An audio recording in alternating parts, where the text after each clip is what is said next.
Ethics Commission. This meeting is being held by teleconference pursuant to the Governor's Executive Order N-29-20 and the 12th supplement to mayoral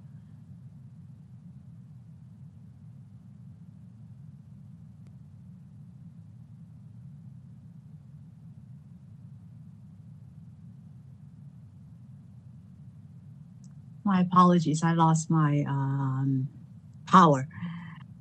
Good morning and welcome to the October 28, 2021 regular meeting of the San Francisco Ethics Commission. This meeting is being held by teleconference pursuant to the Governor's Executive Order N-29-20 and the 12th supplement to mayoral proclamation declaring the existence of a local emergency dated February 25th, 2020. And before we proceed further, I'd like to ask the commission moderator, Mr. Wilson, who is acting as our moderator, to explain some of the procedures for today's remote meeting. Moderator, please. Thank you, Madam Chair.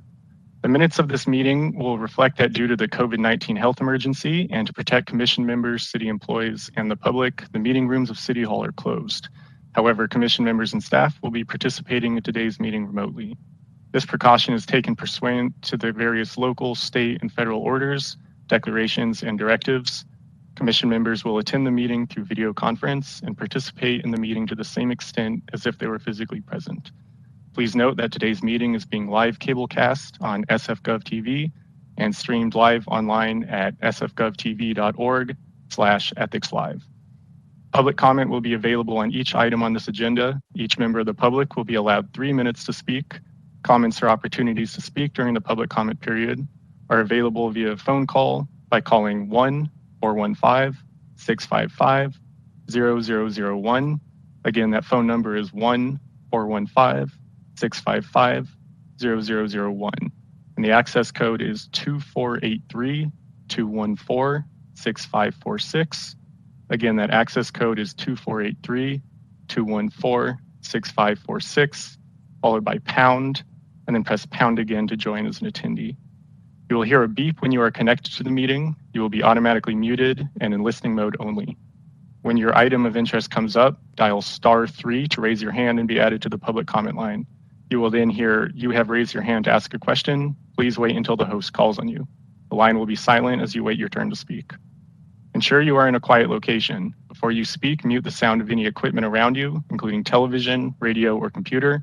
It is especially important that you mute your computer if you are watching via the web link to prevent feedback and echo when you speak. When the system message says your line has been unmuted, this is your turn to speak. You will hear staff say, "Welcome caller." You are encouraged to state your name clearly. As soon as you begin speaking, you will have 3 minutes to provide your public comment, 6 minutes if you're on the line with an interpreter. You will hear a bell go off when you have 30 seconds remaining. If you change your mind and wish to withdraw yourself from the public comment line, press *3 again. You will hear the system say, "You have lowered your hand." Once your 3 minutes have expired, staff will thank you and mute you. You will hear, "Your line has been muted." Attendees who wish to speak during other public comment periods may stay on the line and listen for the next public comment opportunity and should raise their hands to enter the public comment line by pressing *3 when their next item of interest comes up. Public comment may also be submitted in writing and will be shared with the Commission after this meeting is concluded and will be included as part of the official meeting file. Written comments should be sent to ethics.commission@sfgov.org. Thank you, Madam Chair. Thank you, moderator. And again, I want to welcome the public's participation and thank you in advance for your patience as we continue this meeting format. And also as a friendly reminder to my fellow commissioners and participants, we request that you mute your microphones when speaking just to avoid the audio feedback during the meeting. So let's begin our meeting and agenda item number 1, roll call. Mr. Moderator, please. Thank you, Madam Chair. Commissioners, please unmute your microphones so that you can verbally state your presence at today's meeting after your name is called. Commissioner Bell? Present. Commissioner Bush? Present. Commissioner Chu? Present. And Chair Lee? Here. Madam Chair, with 4 members present and accounted for, you have a quorum. Terrific, thank you. Now let's proceed to agenda item number 2, which is public comment on matters appearing or not appearing on the agenda.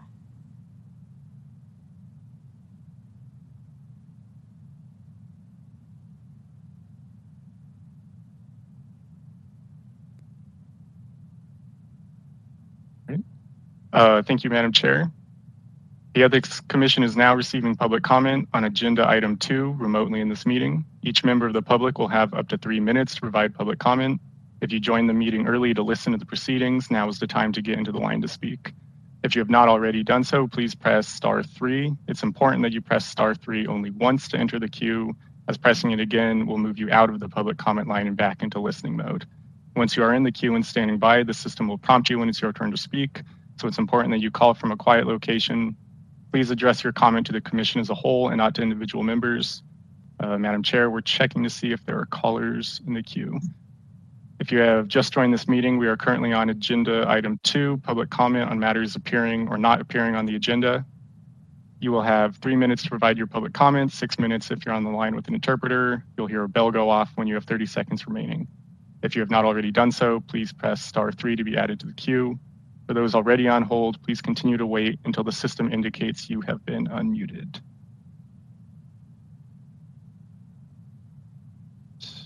It looks like we don't have any callers. Okay, so since there are no callers, general public comment under agenda item. Sorry, looks like one popped out. Okay. All right. Oh, hi.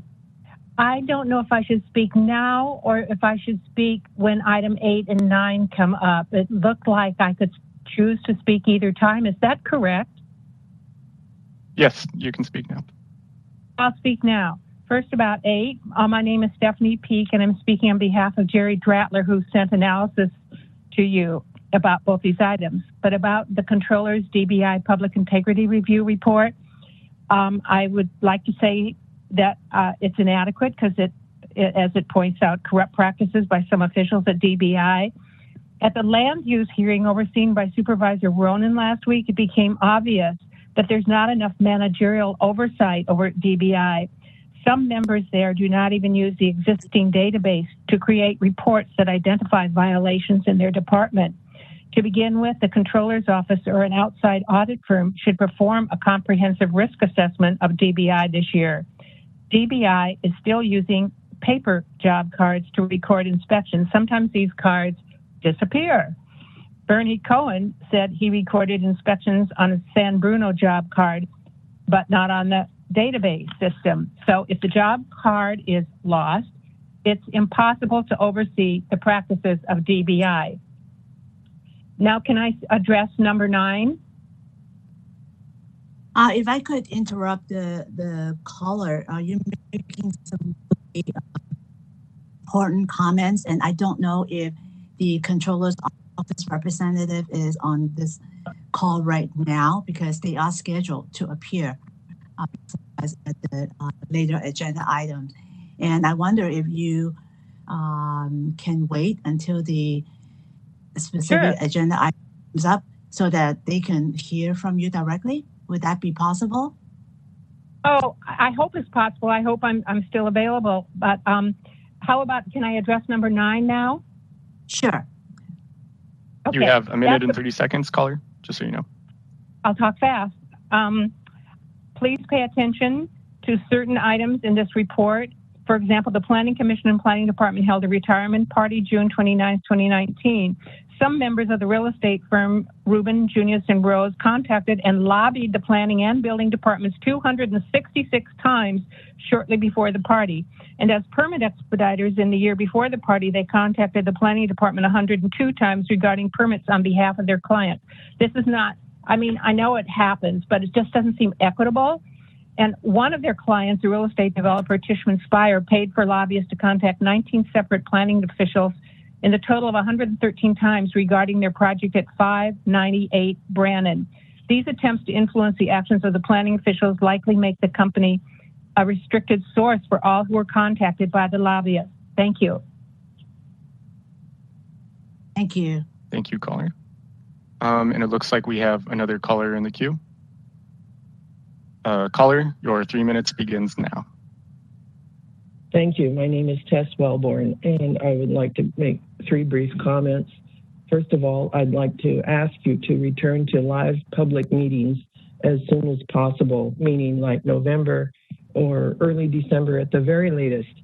The public needs to be able to see the commissioners and interact with the commissioners, and as well as other people who are testifying, as well as both the general public and other people who are presenting information. Zoom is just not cutting it. We can have Zoom for people who can't make it, but we need to be able to see your faces. You need to see our faces. Second, a resolution of a complaint with Mayor London Breed was made, but there were no public information about that, and that should be provided. Third, regarding items 8 and 9, I second all of the comments made by Jerry Dratler in written form. Thank you. Thank you, caller. Next caller, your 3 minutes begins now. 3 minutes begins now.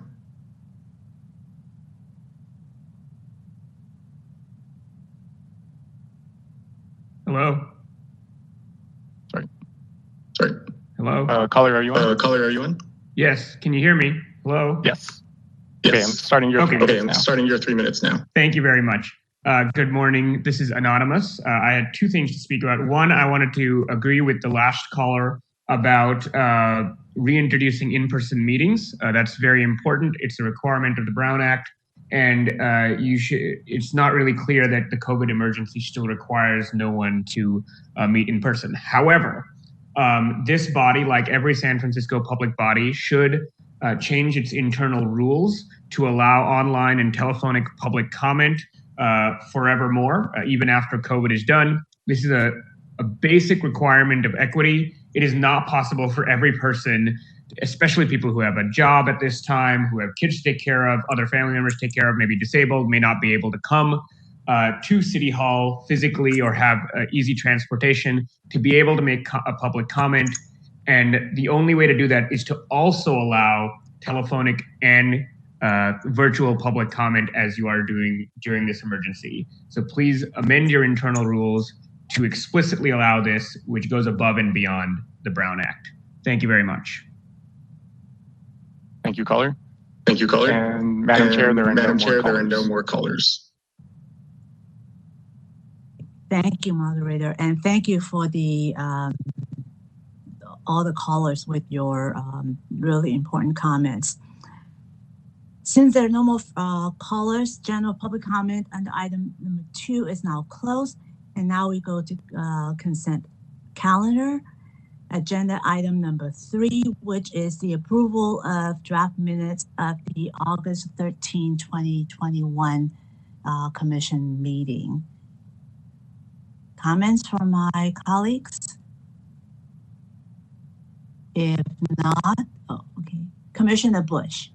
Thank you. I wasn't clear that we had recorded a request of the mayor that those people who file in the mayor's office and not with ethics also file with ethics on their Form 700 so that it can be publicly disclosed. And we were told that that was something that was agreeable to the mayor, but somehow after the meeting was over, there was altered in the recording of what was said. And so can we have some clarification on whether that should be in the minutes? Chair Pelham?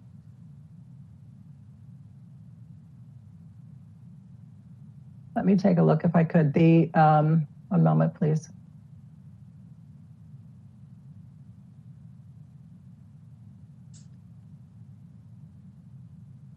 I went back and reviewed the tape of the meeting, and it is on the tape. So Commissioner Bush, do you have specific suggestion or an amendment to the minutes to reflect what you believe the minutes do not currently reflect accurately? Yes, I would like the minutes to reflect that the commission voted that the mayor should file the Form 700 filers with the Ethics Commission for public transparency. I guess at this point, commissioners,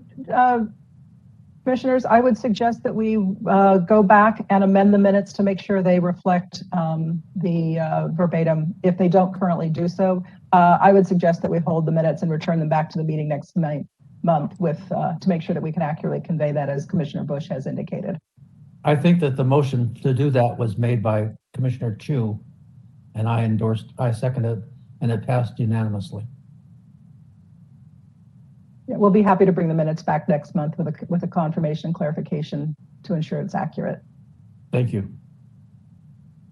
So why don't we put off the approval of the August 13 meeting minutes until the November meeting, and if the director can let us know as soon as possible after you review the recording, to make sure that that should be included in the amended minutes for next month's meeting. Okay, thank you. Thank you, Commissioner Bush, for pointing that out. Public comments, moderator? We can open up for public comments to agenda item number 3. Yep. Even though we have put that off, should we still have public comment? I think we should. Yeah, perhaps the city attorney could weigh in, but I think if the commission isn't taking action on it, you may be able to move along on the item, but I'll defer to the city attorney on that if I stand corrected. Hi, good morning, commissioners. I would advise that you take public comment on the item. Okay. Thank you. Let's do that.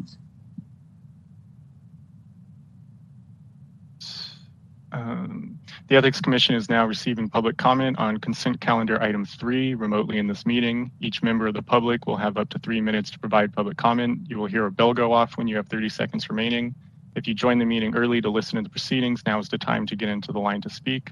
If you have not already, please press *3. It's important that you press *3 only once to enter the queue, as pressing it again will move you out of the queue, out of the public comment line and back into the listening mode. Once you're in the queue and standing by, the system will prompt you when it's your turn to speak. So it's important that you call from a quiet location. Please address your comment to the commission as a whole and not to individual members. Madam Chair, we're checking to see if there are callers in the queue. If you have not already done so, please press *3 to be added to the queue. For those already on hold, please continue to wait until the system indicates you have been unmuted. If you have just joined this meeting, we are currently taking public comments on consent calendar item 3, draft minutes of the Commission's August 13th, 2021 regular meeting. If you have not already done so, please press *3 to be added to the public comment queue.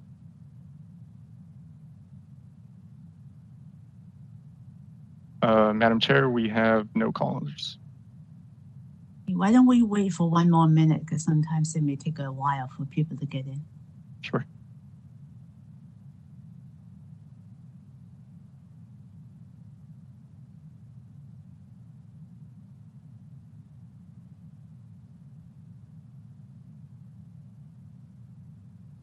It looks like still no callers. Okay, so public comment is closed for agenda item number 3. Now we go to agenda item number 4, which is proposed streamlined stipulation decision and order in the matter of Sandra Lee Fewer for Supervisor 2016, Sandra Lee Fewer and Nicholas Persky, SFEC complaint number 1617-020-2. Is Director Jeff Pierce available to make the presentation? Good morning, Chair Lee. As a matter of ordinary practice, I'll ask that the Commission recognize Senior Investigator Eric Willett, who administers the Streamlined program. Okay. Mr. Willett, floor is yours. Thank you, Chair Lee. Good morning, Commissioners. I'm available to answer any questions with regard to the application of the Commission's Streamlined Administrative Resolution Program in this matter, as well as any clarifying information that I may be able to provide on the information contained within the stipulated agreement before the Commission. And it's my understanding that Commissioner Bush requested that this particular matter be taken off consent, and I welcome him to ask any questions that he may have, or other commissioners as well. Commissioner Bush? Thank you. I am the person who asked for it to be taken off. If you take a look at the stipulation, this is involves receiving prohibited source contributions totaling $750 in a 2016 election. And that was it, $750. So that was an election that was 5 years ago. And now Supervisor Fewer served a full term and is not running for re-election. So the thought that a penalty here would have a deterrent effect seems remote, since she's not running for office. And the fact that it was $750 meant that it was just above the threshold, which the staff explained to me is $500. My suggestion was that we waive the fine and send a letter to former Supervisor Fewer, saying that the contributions you accepted 5 years ago were not permitted under the law. And so we call to your attention that that was a violation. However, we are suspending the penalty for this violation at this time. I understand that the rules are you can suspend it if it was under 500. In this case, it was 750, and it's for an election that was 5 years ago.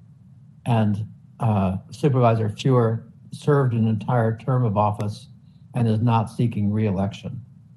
So that was why I suggested that we pull it and amend the stipulation along the lines that I just suggested.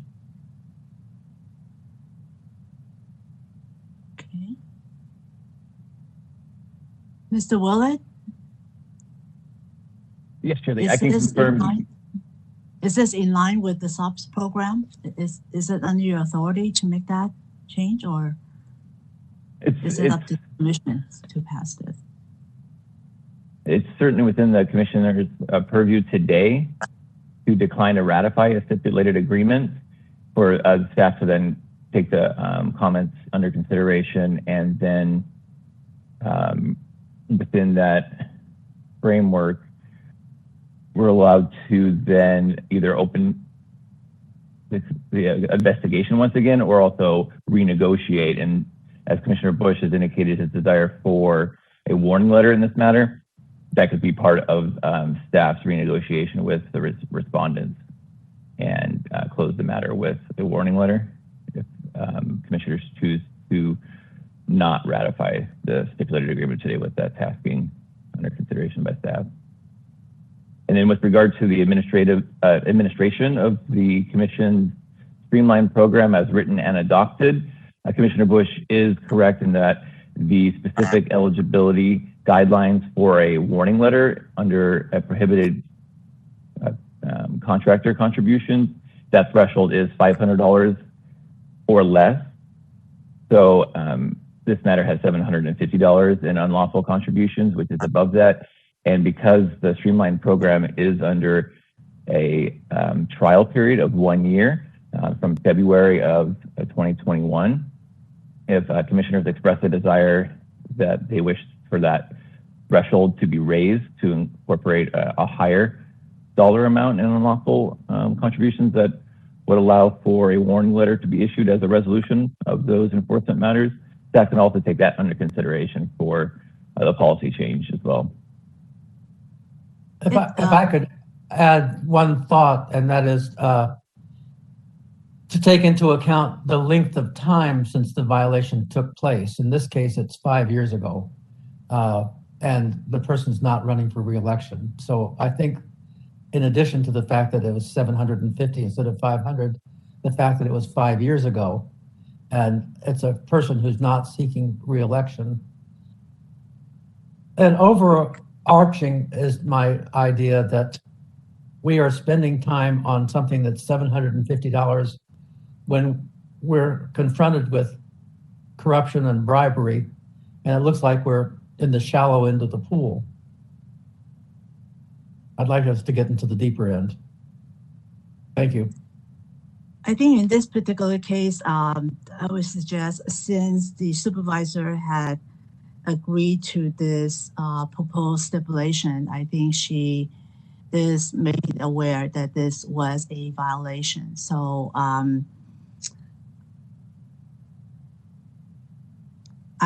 would hear other commissioners' comments if they have any before someone can make a motion to approve this. Commissioner Chu, so your hands raised. Thank you, Chair Lee. I appreciate the comments from Commissioner Bush. I am concerned, however, and I do recognize this is 5 years. An election happened 5 years ago, and Supervisor Fewer is not seeking re-election. But the violation itself, I think it does go to a lot of the issues that are confronting the city today, where a city contractor, a restricted source, is making contributions in excess of what is permitted by the law, and that by holding her accountable, even though she is not seeking re-election, and it is 5 years later, I think it's an important message to send that city contractors, cannot be giving in excess of what is permitted. And so I would be more comfortable keeping with the stipulation as is. Thank you. Thank you, Commissioner Chu. Commissioner Bell, your hand is raised.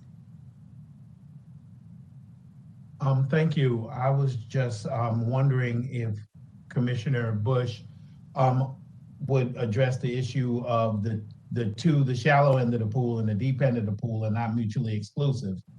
It's still the pool that needs to be cleaned up. And so he's emphasized the point 5 years ago and not running again. And so I would just like to hear from Commissioner Bush about why that should matter, that it's 5 years ago and she's not running again, just why that's determinative for him.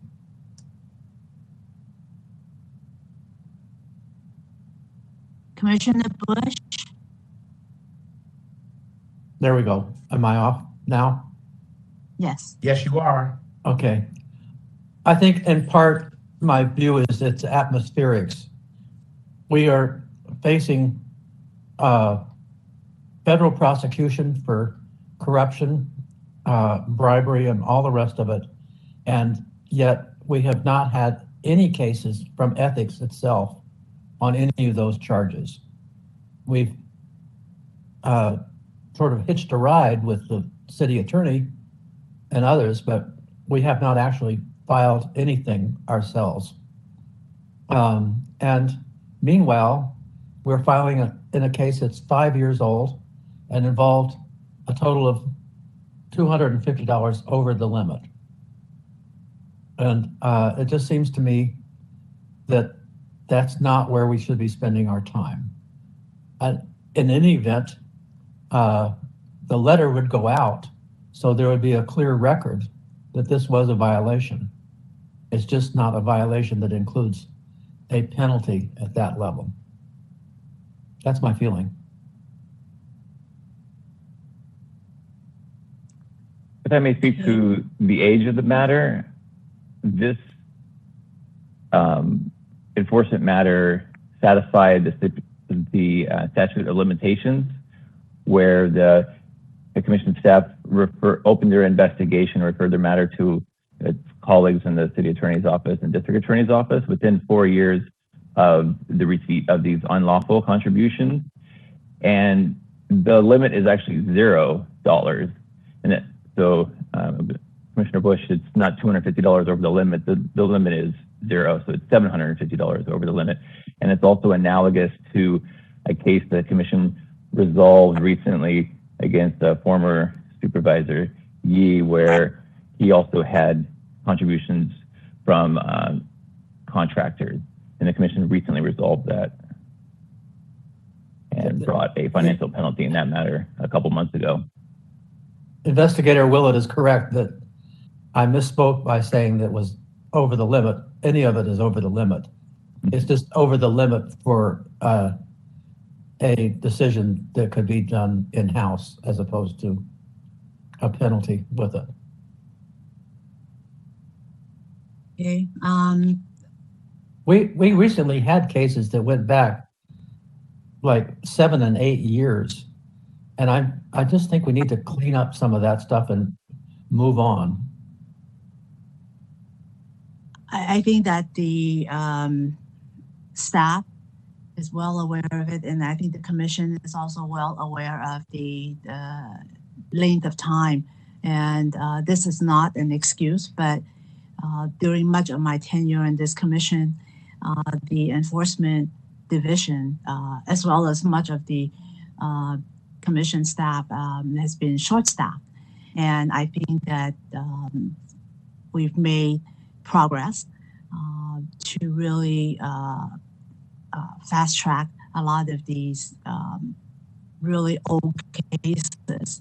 And with the additional funding that we received this fiscal year, I expect much of these cases will be resolved at a timely manner. I just have one more question before we go to public comment. Mr. Willett, what happens to the contractor? We talked about the supervisor's responsibility and her agreement to the stipulation, but the contractor also has is a tenant at the airport commission. So does the commission have the responsibility, or do we have the authority to let the commission know, the airport commission know, because this this activity, this violation happened to one of their tenants. So don't we have a responsibility to let them know?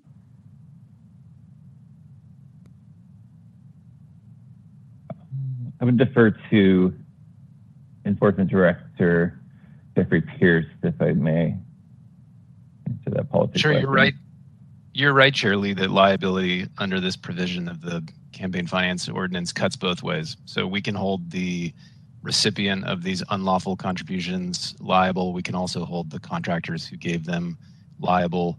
The commission in August did approve a stipulation that brought liability against contractors who had violated this provision. We'll double check the record. This settlement before you today is part of a suite of settlements that staff has negotiated with both candidates and contractors. That there were a handful of these unlawful contributions that we have identified over the course of our investigations, and we reserved resolution until we could adopt the Streamlined program, because as Commissioner Bush said, we wanted to handle the shallow end of the pool in the most efficient way. So they've just sort of been on hold awaiting the Streamlined program, but we will double check, Chair Lee, that we have made sure to impose liability on both sides of this transaction. Okay. If I can comment on Chair Lee's question, as I recall, anyone who's getting a city contract or applying for a benefit from the city has to sign that they understand that this precludes them from making contributions. Mm-hmm. So there is a warning in advance of a violation. Okay, colleagues, shall we entertain a motion to approve this stipulation, this proposed stipulation? Do we have a motion?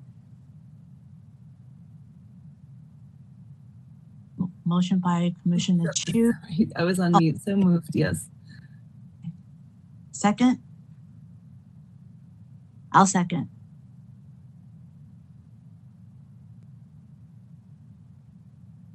So the motion was made and seconded to approve the proposed stipulation. And let's open up the public comment. Madam Chair, we are checking to see if there are callers in the queue. For those already on hold, please continue to wait until the system indicates you have been unmuted. If you have just joined this meeting, we are currently on the public discussion on the motion of agenda item 4, proposed streamlined stipulation decision and order in the matter of Sandra Lee Fewer for Supervisor 2016, Sandra Lee Fewer and Nicholas Persky, SFEC complaint number 1617-020-2. If you have not already done so, please press *3 to be added to the public comment queue. You'll have 3 minutes to provide your public comment, 6 minutes if you're on the line with an interpreter. You will hear a bell go off when there are 30 seconds remaining.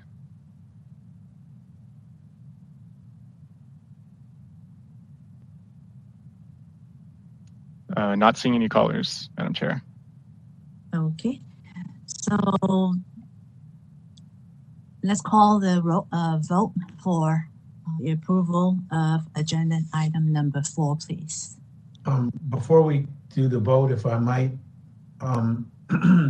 Chair Lee, I just wanted to acknowledge Commissioner Bush's, I don't want to say frustration, but sense of atmospherics about the small fish while we are dealing with the big fish. While I'm persuaded by Commissioner Chu's comments, I do believe that Commissioner Bush is expressing an important point. So I just wanted to note that that kind of exasperation is taken seriously.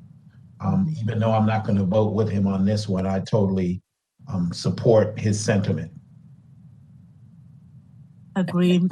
If I may as well, I would like to associate myself with Commissioner Bell's comments and also echo that I share, and I think I will. I've been on this commission now for many moons, and am experiencing, frustration that we are each meeting talking about cases or reviewing stipulations arising out of actions that took place. There was one in 2013, 2014, and an election like that was almost 10 years ago. And we're just not going to be effective as an enforcement agency if we are not dealing with these issues, in a timely manner, and also if we are playing in the shallow end of the pool. So I am aligned with my fellow commissioners on this. Thank you. Thank you. I echo all of your comments as well. And I share your frustrations, especially as I was reading the latest controller's report. And I sense that we all share the same. I think that we, in addition to adding ourselves to Commissioner Bush's comments, I think we do have an opportunity later on today as we discuss the SOP program. And I think that we can take a deeper dive into that, and hopefully we can have some great recommendations moving forward. So let's call the roll on this motion, please. Yes, the motion has, yes, on agenda item 4.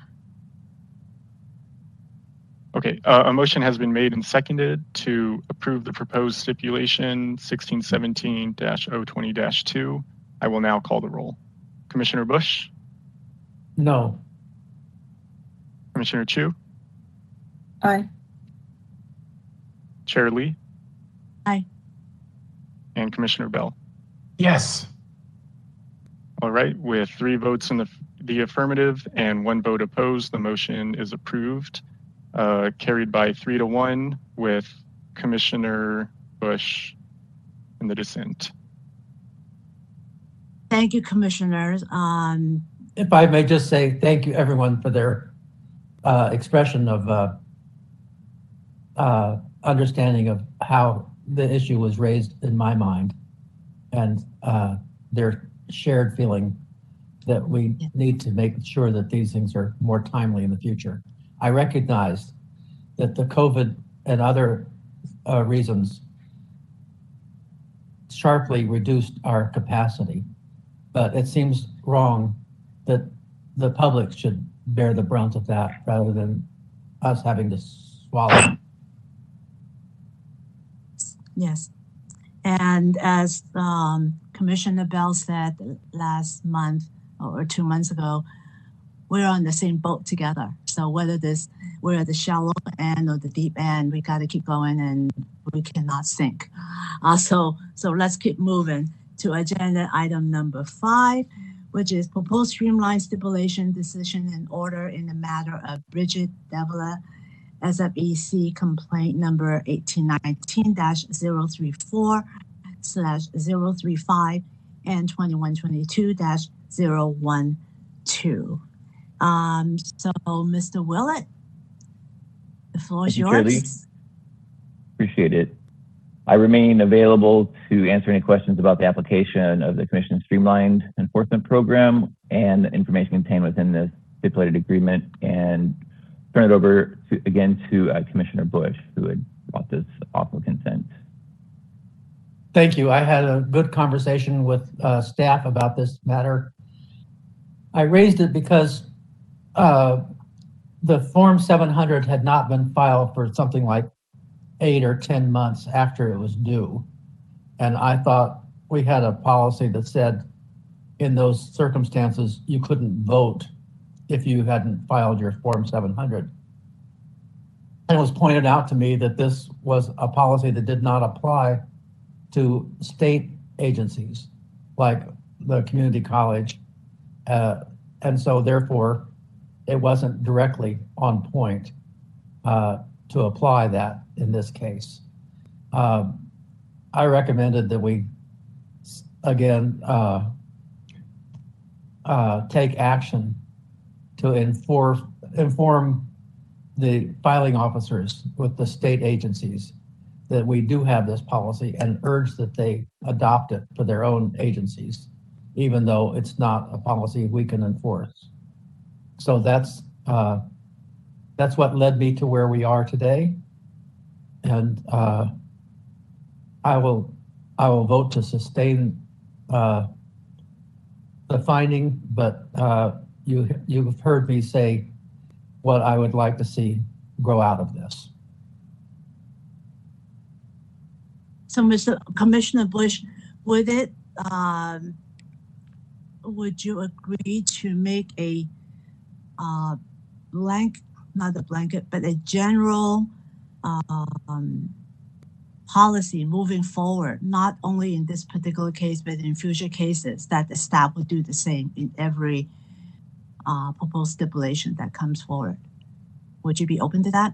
Yes, I am. Okay. Thank you. Okay. Commissioner Chu?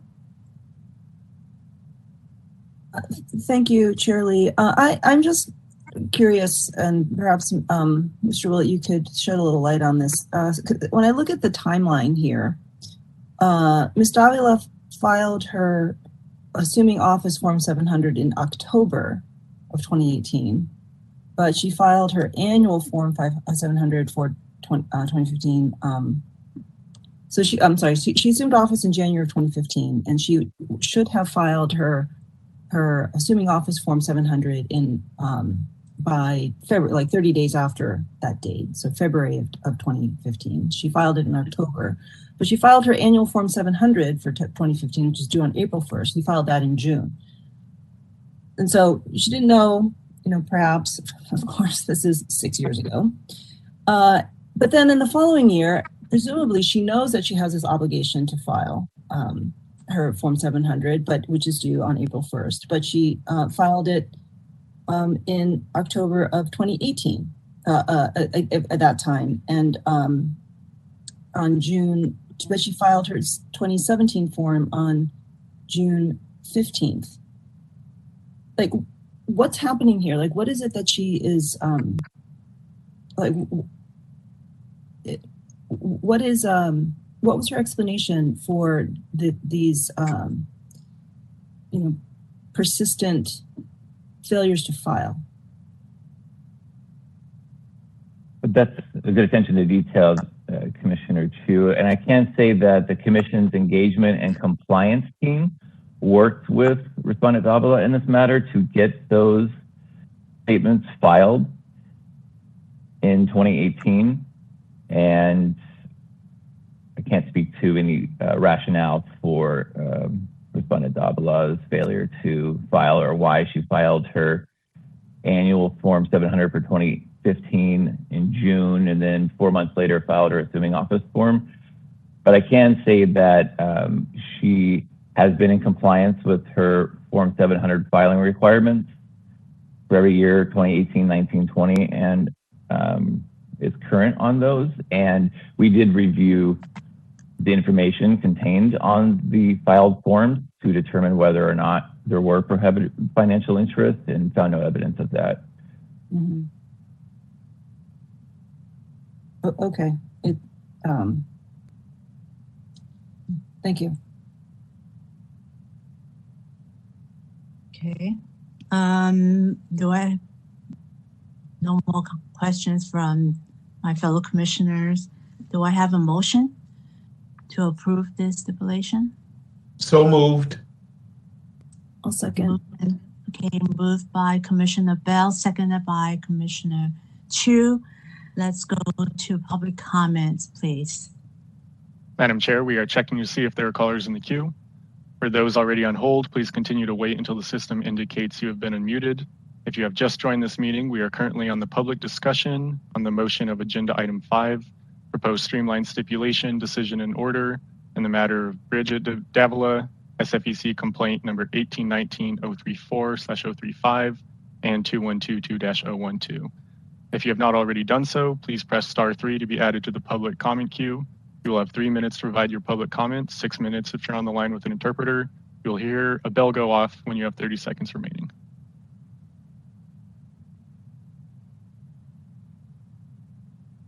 And we have no callers in the queue. Okay.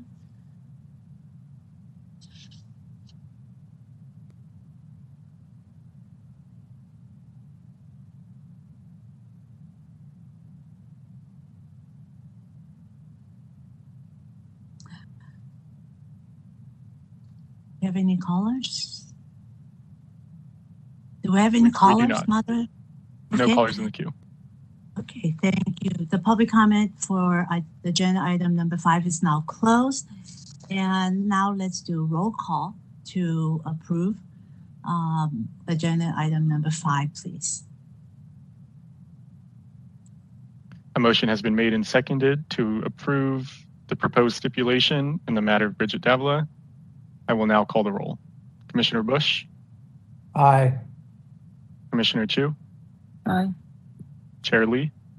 Aye. Commissioner Bell? Yes. With 4 votes in the affirmative and no votes opposed, the motion is approved unanimously. Thank you, commissioners. Now we proceed to agenda item number 6. The item was on our August meeting, and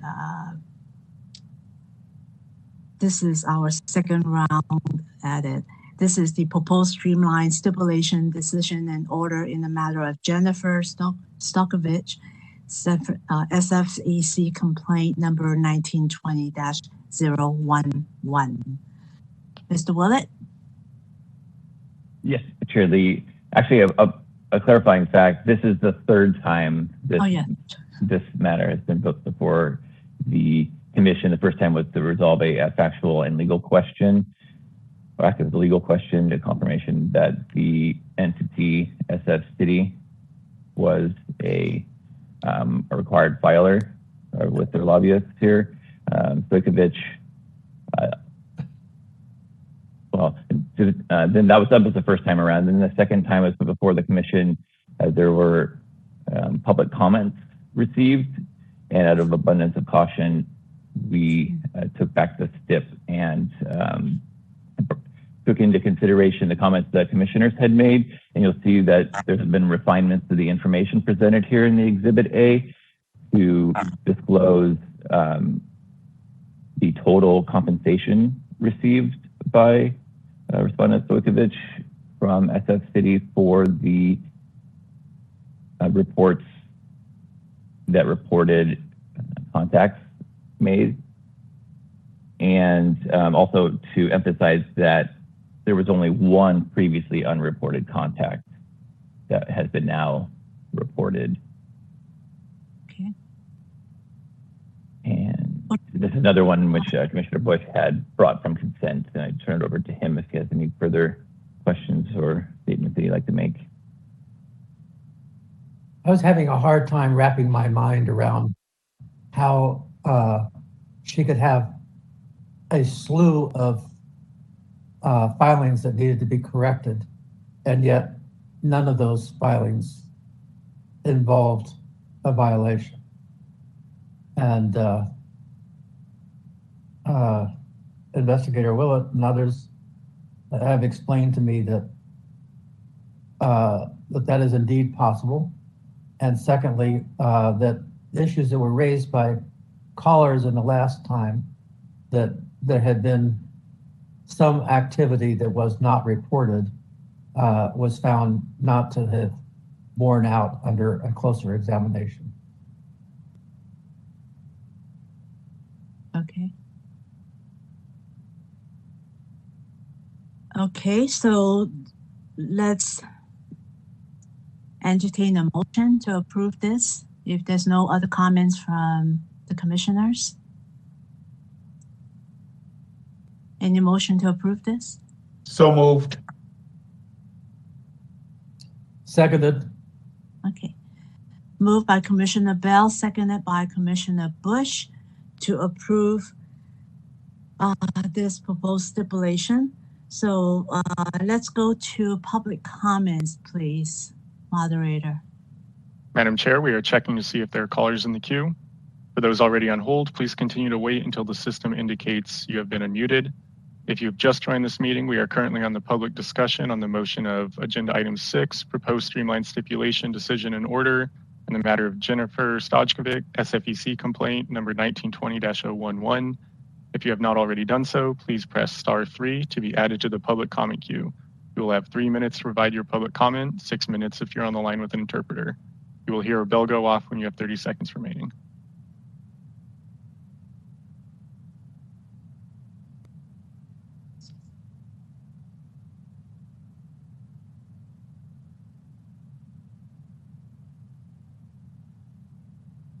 Madam Chair, there are no callers in the queue.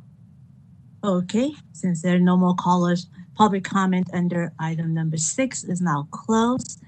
And let's do a roll call vote on this item, please. Motion has been made and seconded to approve the proposed stipulation 1920-011. I will now call the roll. Commissioner Bush? Aye. Commissioner Chu? Aye. Chair Lee? Aye. Commissioner Bell? Yes. With 4 votes in the affirmative and no votes opposed, the motion is approved unanimously. Thank you, commissioners. Now we proceed to agenda item number 7, proposed streamlined stipulation, decision and order in the matter of no plan, no accountability, no unprivacy, sponsored by the San Francisco Chamber of Commerce and Andrew Sin, SFEC complaint number 2021-042. Mr. Willett? Thank you, Chair Lee. This matter stems from an audit that the Commission's Audit Division conducted of the Respondent Committee and published those audit results in March of 2021. Those results were posted to the Commission's website in the form of the audit report, and enforcement staff assessed those findings for materiality under the Streamlined program, and one violation was deemed material, and that is a disclaimer violation where the committee had sent out election day text message without who funded this ad as a required language within that text as a hyperlink that would then take the recipient of the text to a landing page with appropriate disclaimers and information there. And this is one violation for that failure to include the proper disclaimer at $500 for the financial penalty. Thank you. Commissioner Bush. Thank you. I raised this because when I went on to the ethics page, looking under donors or those who are involved politically, in that election, I did not find the No on C group. And it appeared upon deeper examination that the funding source was simply a committee, which was the Chamber of Commerce, but not, it did not tell me who wrote the checks to the Chamber, who then in turn funneled them on to a No on C. That struck me as equivalent to a dark money route, where the donors were hidden from the public, but that the pass-through was really revealed to the public. So I have questions about how we can list something as the source of funding when in fact it's really a holding wallet and not the real source of funding. So when I talked to Mr. Willett and his staff, they suggested that this is an issue that can be dealt with in a broader context later in our meeting today. And so it should not hold up this particular stipulation. I want my fellow commissioners to know now what I didn't know when I asked if this be pulled, and that is that this did not reveal who the actual source of funding was and whether or not that source of funding were people who had interest in front of City Hall and who would benefit from taking the position that they did, which was a position strongly supported by one wing of City Hall and opposed by the other wing of City Hall. So there was clearly a political agenda beyond the measure itself. So that explains why I said what I did. I will agree to voting in favor of the stipulation now, with the understanding that we will bring up this issue of how to disclose money that passes through an entity. If I may, a point of clarification on a few of your statements, Commissioner Bush. The Commission's database of campaign statements does itemize no plan, no accountability, no on Prop C contributions from all of the persons and entities who did contribute to the committee. And those are broken out. And you're right in that the San Francisco Chamber of Commerce, who sponsored the respondent committee, was one of the largest contributors to the respondent committee under SF Forward committee. So not only does the respondent committee have itemized contributors who you can see are both persons and entities, but you can also look up SF Forward's campaign statements through the data dashboards available on the Commission's website to see who is the major contributors, or all the contributors rather, for SF Forward, which is also sponsored by the Chamber of Commerce. So that information is publicly available and on our website. And if you go through all those steps, do you end up getting a master's degree in public policy? It's a matter of the visualizations on the dashboards, as well as it's also available in Excel spreadsheets too, itemized, which dollar I just amount recall in. a few years ago, we had a very wealthy donor who urged people to give money through a political committee because then their donations would not be publicly revealed. And in fact, that is what happened. So I'm particularly sensitive to the fact that our noses have been rubbed in this before. I appreciate your comment. I appreciate your comments and suggestions, Commissioner Bush. One more question before we proceed further, Mr. Willett.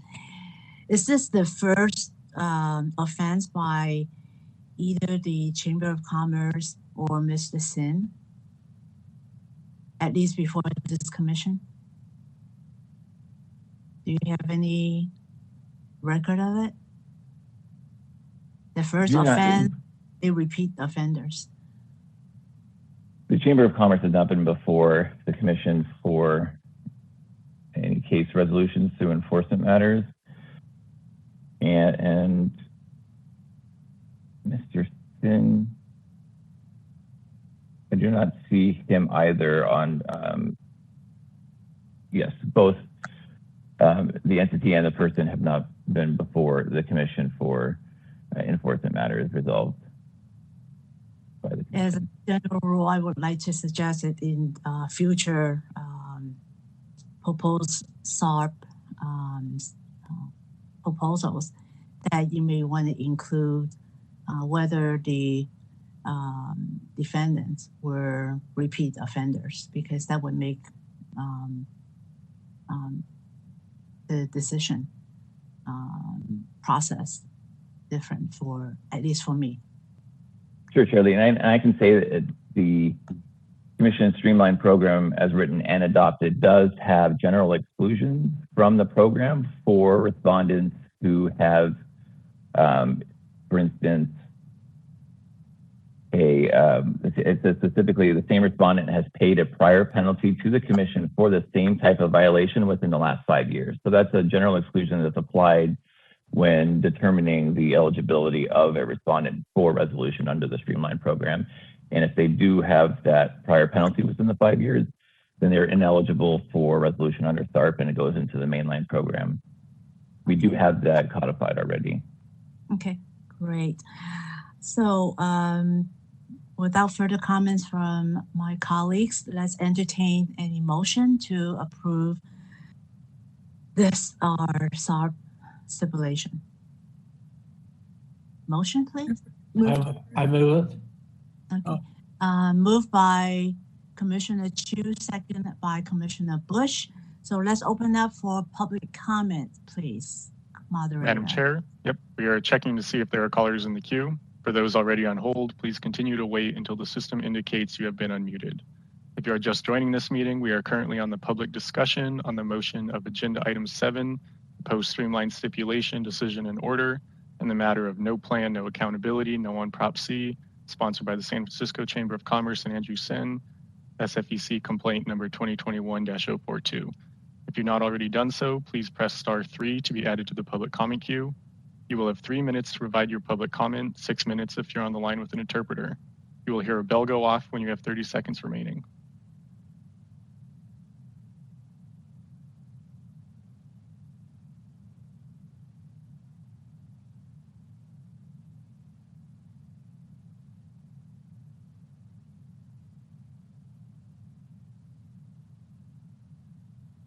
I'm seeing no callers in the queue. Okay, since there's no public comment on this item, the public comment period is closed. Let's now call roll call, please. A motion has been made and seconded to approve the proposed stipulation, complaint number 2021-042. I will now call the roll. Commissioner Bush? Aye. Commissioner Chu? Aye. Chair Lee? Aye. Commissioner Bell? Yes. With 4 votes in the affirmative and no votes opposed, the motion is approved unanimously.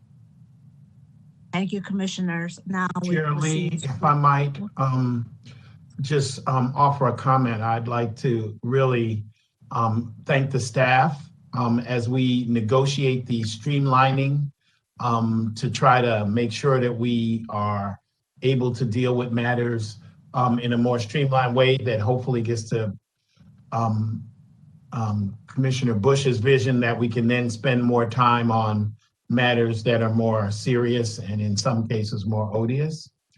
So I'd like to thank the staff as we continue to build this out and appreciate their work on it. And I'd like to thank Commissioner Bush for reading these items in detail and dealing with the staff on these matters as he raises them. So I just wanted to make those comments that we should continue to strengthen the streamline to hopefully give us more time to deal with matters that are more pressing. And I just think the better off we are organized, we know that there are people that aren't interested in our oversight, but the better off we're organized and more streamlined, then the more we can do what we're supposed to do. So just want to thank everybody for their work and your leadership on this, Commissioner Lee. Thank you, Commissioner Bell, and I want to echo everything you said, and thank you for Commissioner Bush's diligence in reviewing everything to make sure that we run a very detailed and transparent commission meeting. And I want to take this opportunity to thank our Enforcement Director, Mr. Jeff Pierce. I think Director Pellin will be making the formal announcement later, but I want to take this opportunity to thank our Enforcement Director, Jeff Pierce, who will be leaving us, unfortunately. I think I speak on behalf of the Commission, Director Pierce, that we want to thank you for your diligence, for your professionalism, and for your patience.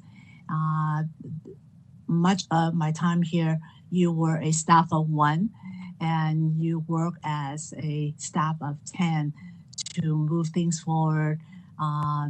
We really, really appreciate your work, your dedication to this commission, and also your commitment and dedication to make sure that San Francisco has a transparent, clean, accountable system. So we are very sorry to see you go, but we know that your new venture, they are very lucky to have you.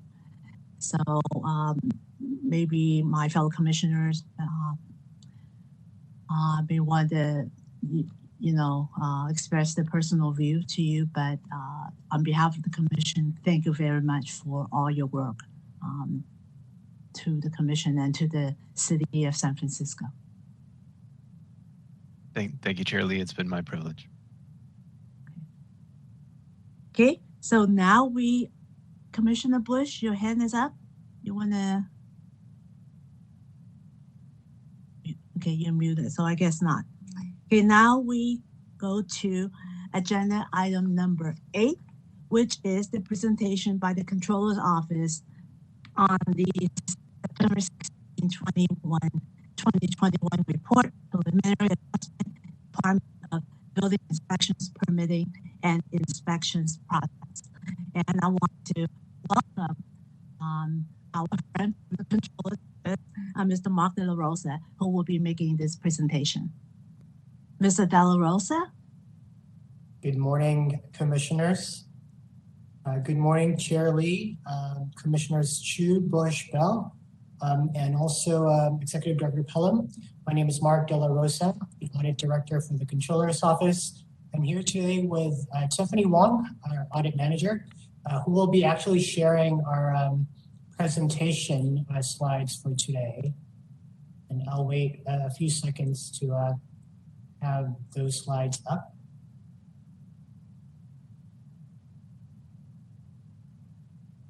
I still don't have access to share. Oh.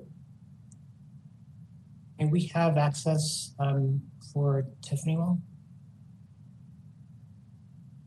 I think we're working on that behind the scenes. Thank you for your patience. Yeah, thank you so much.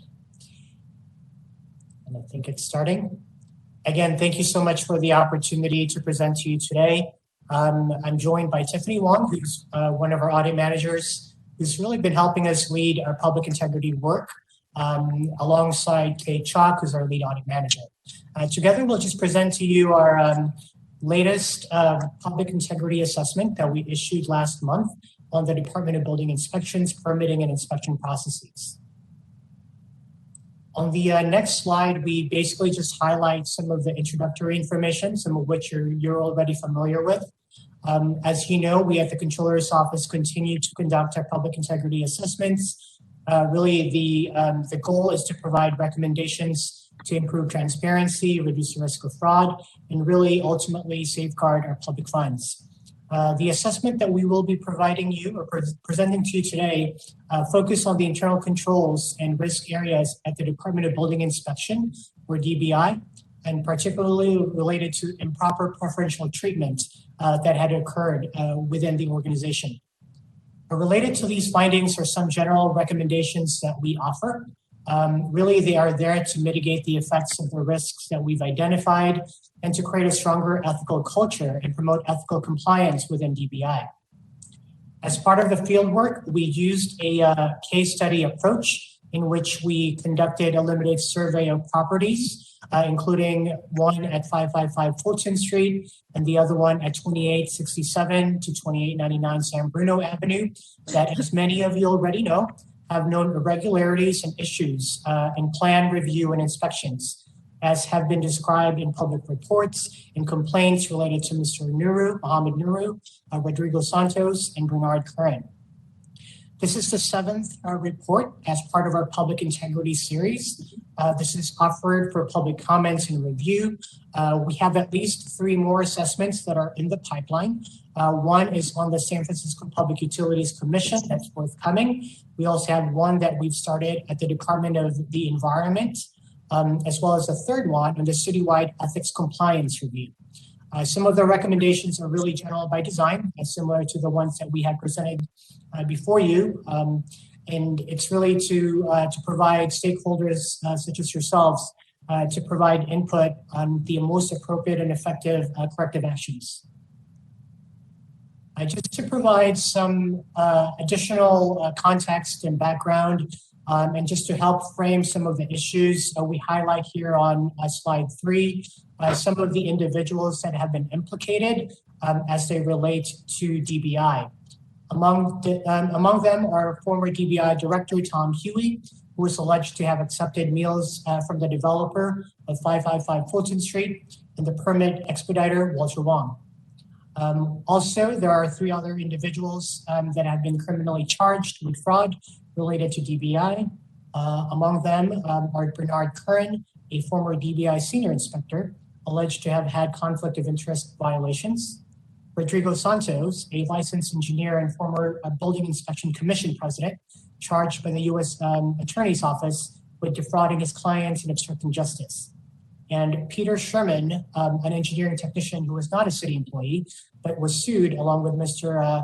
Santos by the city attorney's office for fraud related to several projects in San Francisco.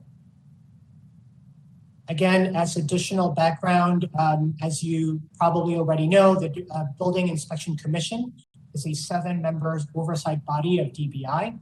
DBI, the department itself, oversees the enforcement of the city's building, housing, electrical, plumbing, and mechanical needs or codes. Within the DBI department are 3 primary divisions. The Permit Services Division that receives, reviews, and issues permit applications. Inspection Services Division, which inspects buildings in compliance with code requirements, and Administrative Services Division that provides support to the various functions of the department itself. In transitioning now to slide 5, really is the beginning of our findings and recommendations. And the first one being the overarching topic of tone at the top within DBI. And as we have previously noted in some of our other deliverables, tone at the top, as you know, refers to the ethical atmosphere that is created in the workplace by the organization's leadership. Management's or leadership's tone has a trickle-down effect or impact on the employees themselves. And within our assessment, we noted that former DBI Director Tom Huey demonstrated unconstrained discretion and abuse of his role by setting an unethical tone at the top and fostering a negative ethical culture. And some of the examples that we provided to paint this picture really are that Mr. Huey provided improper preferential treatment to certain permit holders that he favored by assigning certain inspectors to inspect their buildings. Really, a prime example of this was Mr. Curran being assigned to the San Bruno properties that we'll discuss a little bit more in a minute. In addition, Mr. Huey and Mr. Curran also failed to disclose gifts from restricted sources and participated in decisions in which they had a financial interest.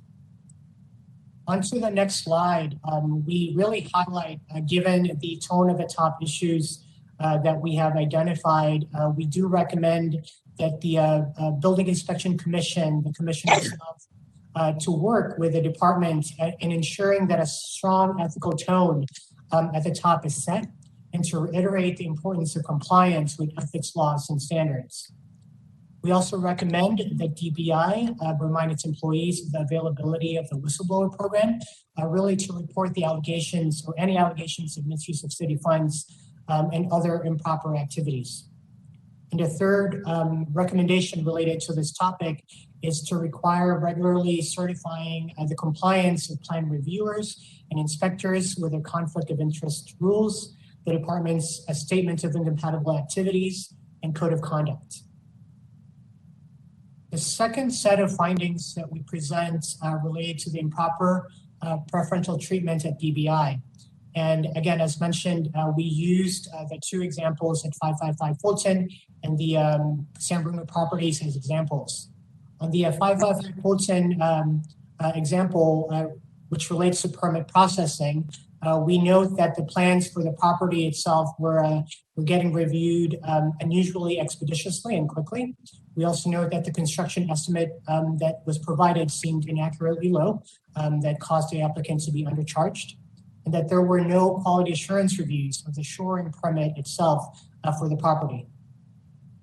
On the next slide, we highlight some of the examples that we present related to the San Bruno property, in which, in relation to the inspection processes, we note that the inspections on file for this property did not identify certain violations when violations existed, providing final inspection approval, even though there were no actual final inspections that were performed, and bypassing or disregarding certain DBI internal processes and procedures, as well as having minimal number of inspections for such a large project.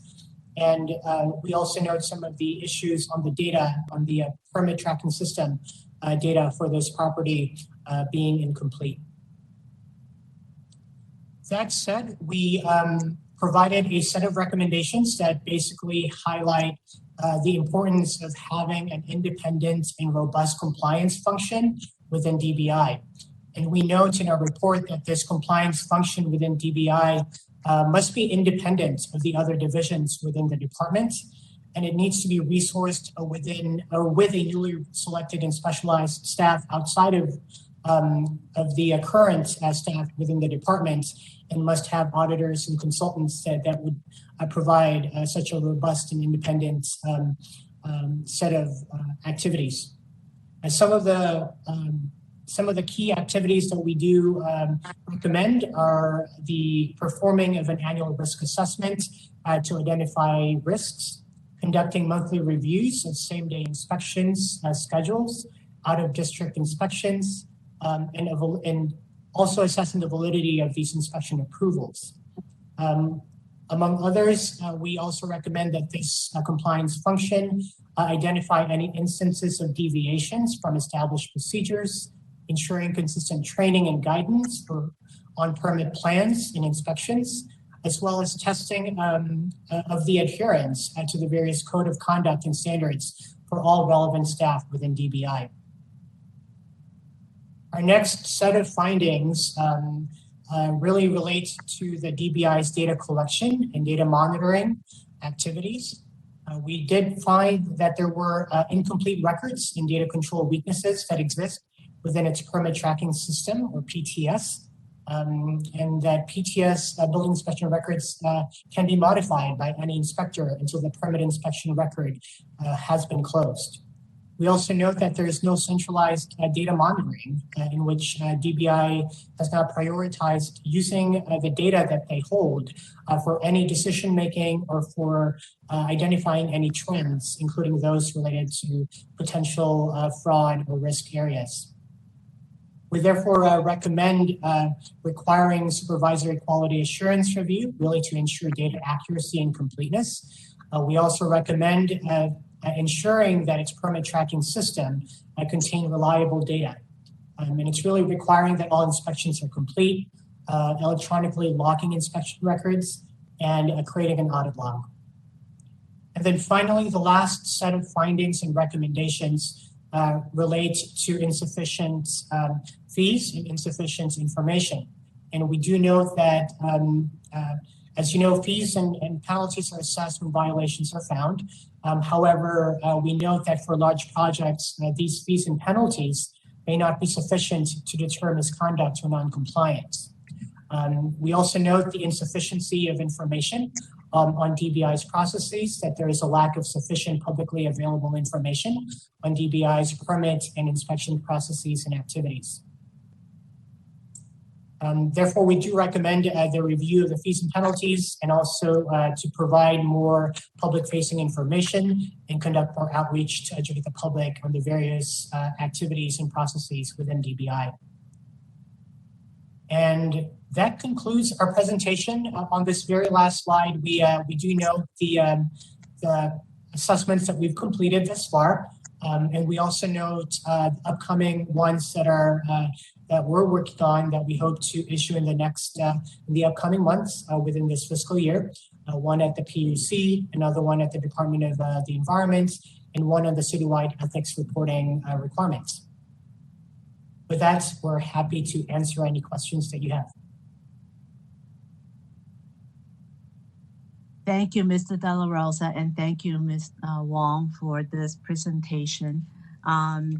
And again, this report is very thorough, and I know that particularly the DBI program has gotten a lot of attention from this commission and as well from the public.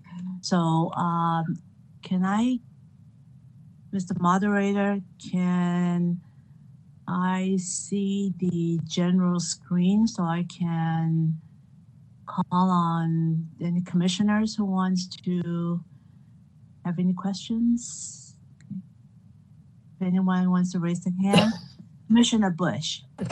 Thank you. I wonder if you feel that the change in organization with the establishment of a new commission will have any impact on the recommendations you're making here.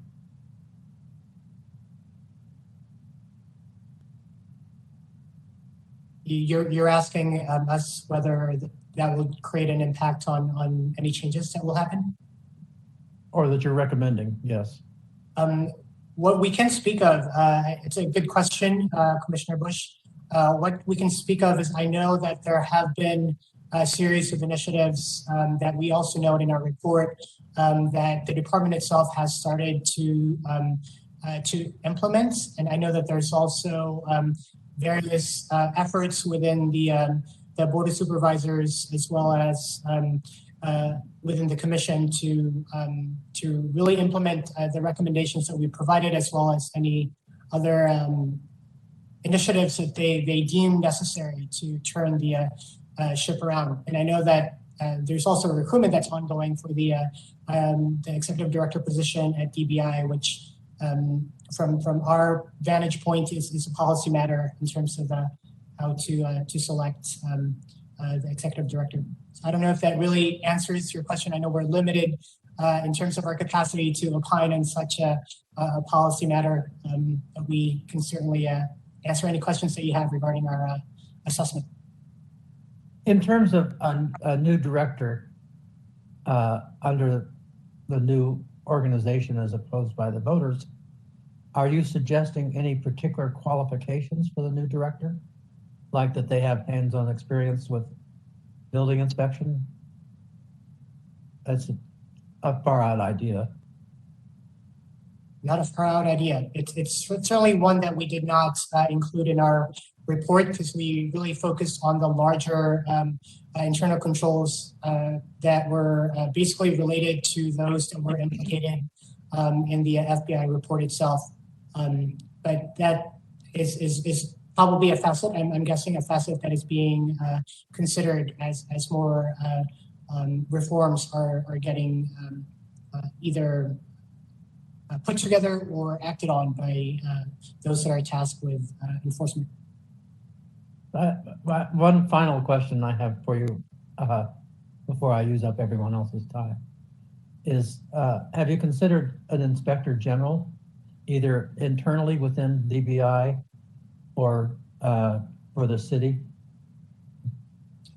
One thing that we definitely highlighted in our report is the development of a robust and independent compliance program. So we basically phrased it within the context of what, descriptively it makes sense. And in essence, this compliance function that we're recommending kind of has similar roles and responsibilities of a typical inspector general that you would probably think of.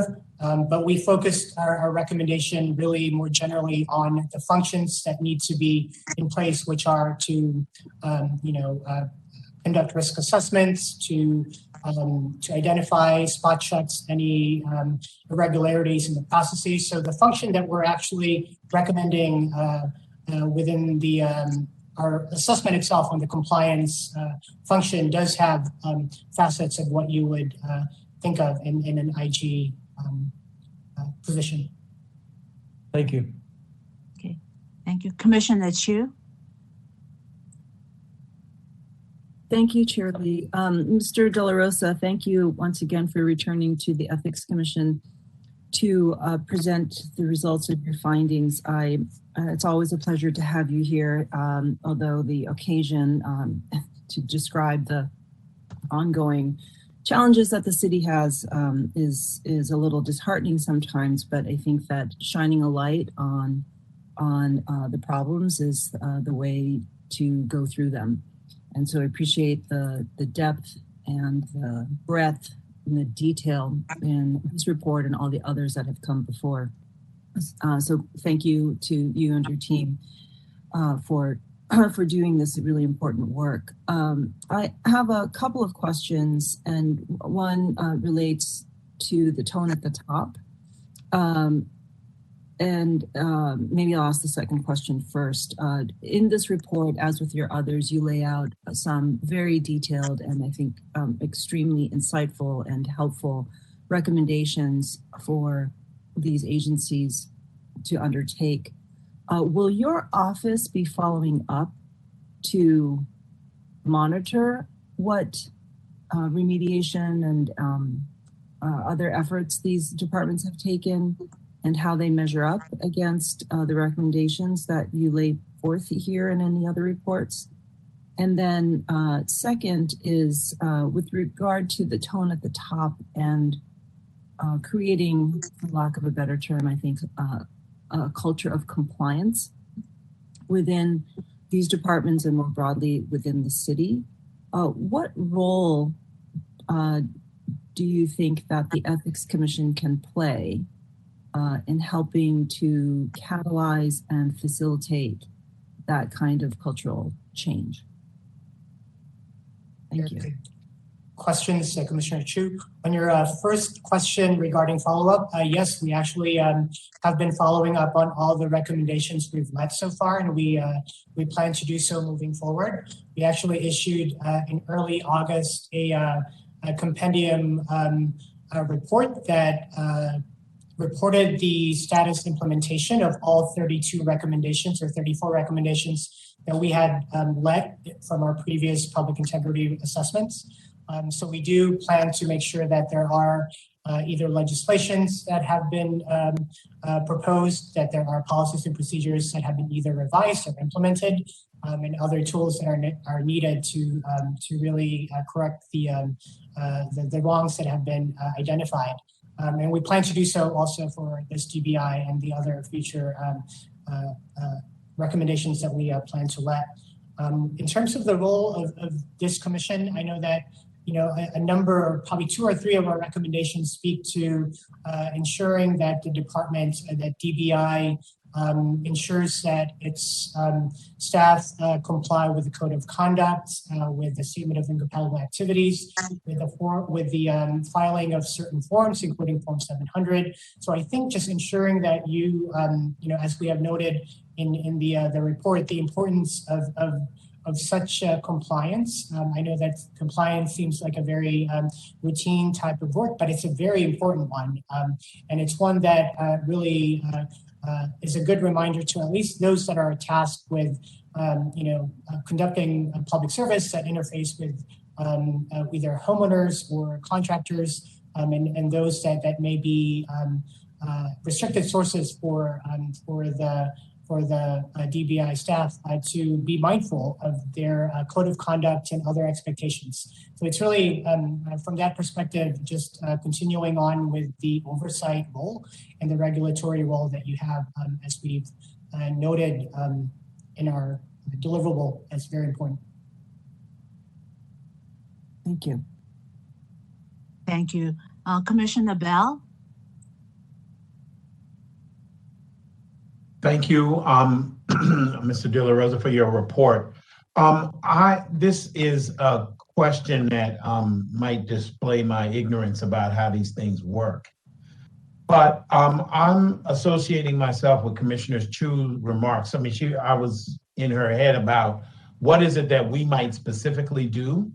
Would it be possible, or am I displaying my ignorance, for somebody from the controller's office to sit with somebody from, if it hasn't already happened, with the ethics commission staff, to actually come up with a couple of specific things that we might do as a part. So filling out Form 700, okay, great. What does that get you if I'm a DBI person that I just filled out a financial disclosure? Disclosure doesn't mean that I'm gonna operate ethically.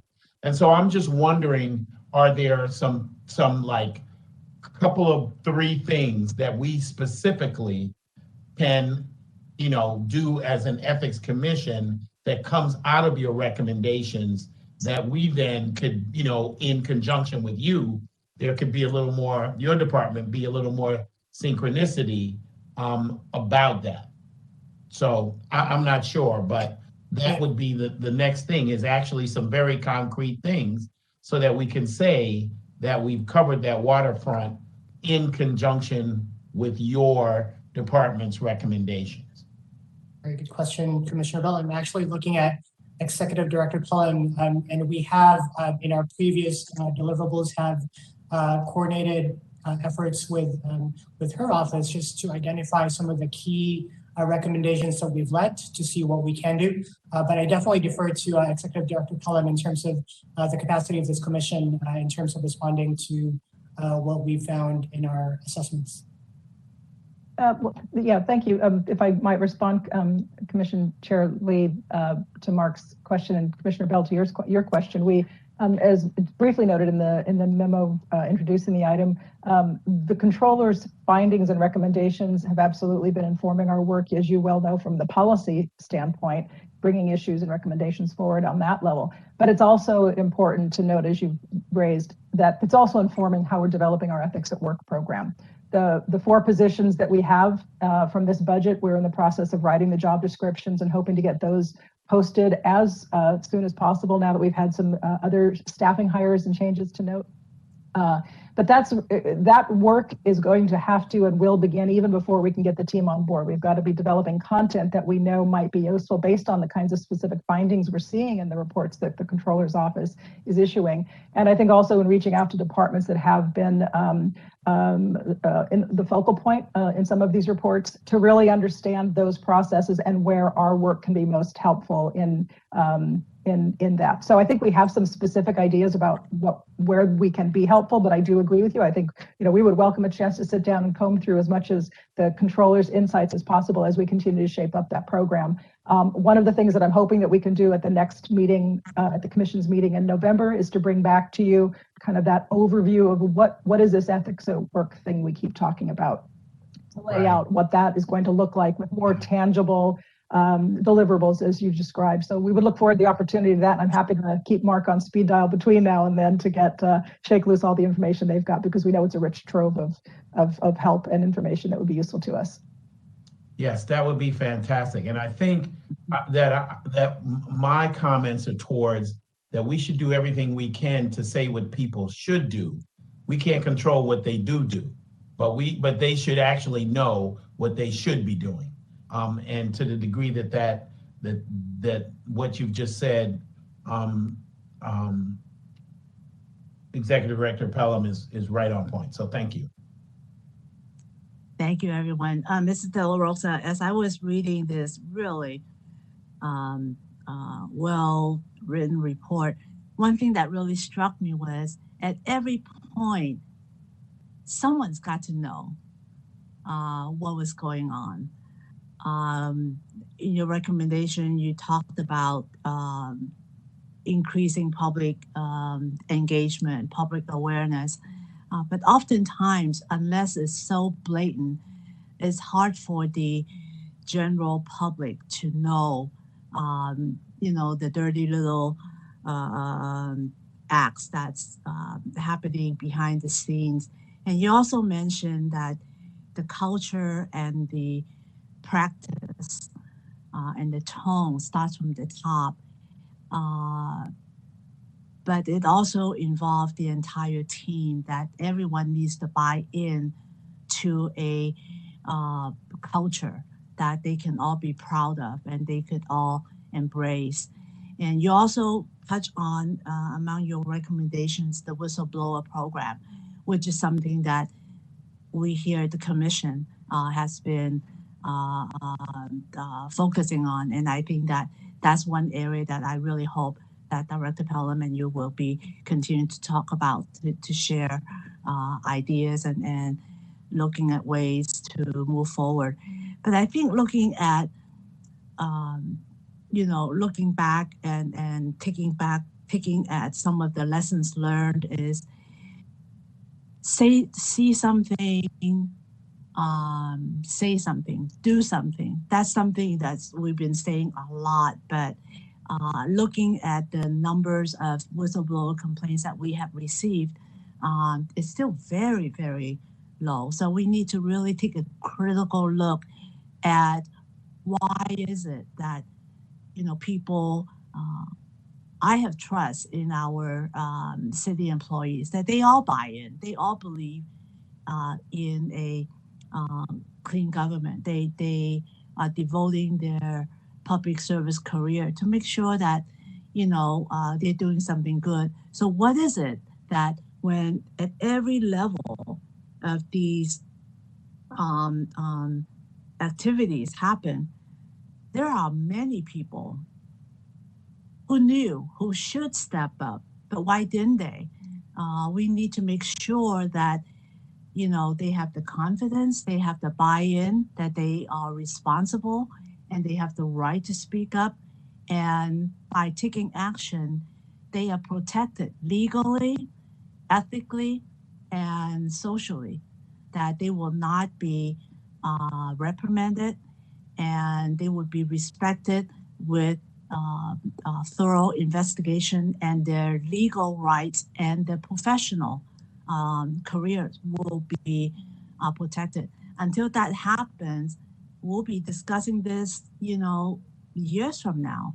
So my colleagues are right that, we can put in all these different proposals, different recommendations, but the bottom line is until everyone feels that they have an equal stake at it and they're protected. So I would love to see specifically on the public outreach and engagement proposal, as well as the whistleblower program, that both of us, the Ethics Commission and your office, have shared deep interest in, and hopefully we can work together, not only with this particular department, but the entire city family. So thank you so much for your report, and again, we'll be seeing you again at your next report, if not sooner. So let's go. I'd like to echo Chair Lee's statements just now, and add something that I've been aware of, and that's that our whistleblower program does not provide wall-to-wall protection for people. So, for example, we just saw the case of a whistleblower on Facebook testifying before Congress. But if she were a city employee, she would not be protected, because our whistleblower protections are for people who file a complaint within their department or to the city attorney or the district attorney. But it does not cover providing information to an elected official or to the media. And it does do that in other jurisdictions. So I think one thing that we might want to do is take a look at our law itself to see if our law should be more robust in how it protects whistleblowers. Commissioner Chu, your hands up. Sorry, that was from last time. Okay. Okay. Now we go to public comment. Mr. Moderator. Yes. Yeah, Madam Chair, we are checking to see if there are callers in the queue. For those already on hold, please continue to wait until the system indicates you have been unmuted. If you have just joined this meeting, we are currently on the public discussion on the motion of Agenda Item 8, presentation by Controller's Office on its preliminary assessment report, Department of Building Inspections Permitting and Inspections Processes, and discussion and possible action related to report findings and recommendations. If you have not already done so, please press *3 to be added to the public comment queue. You will have 3 minutes to provide your public comment, 6 minutes if you're on the line with an interpreter. You will hear a bell go off when you have 30 seconds remaining.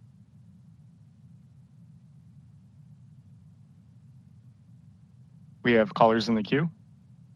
First caller, your 3 minutes begins now.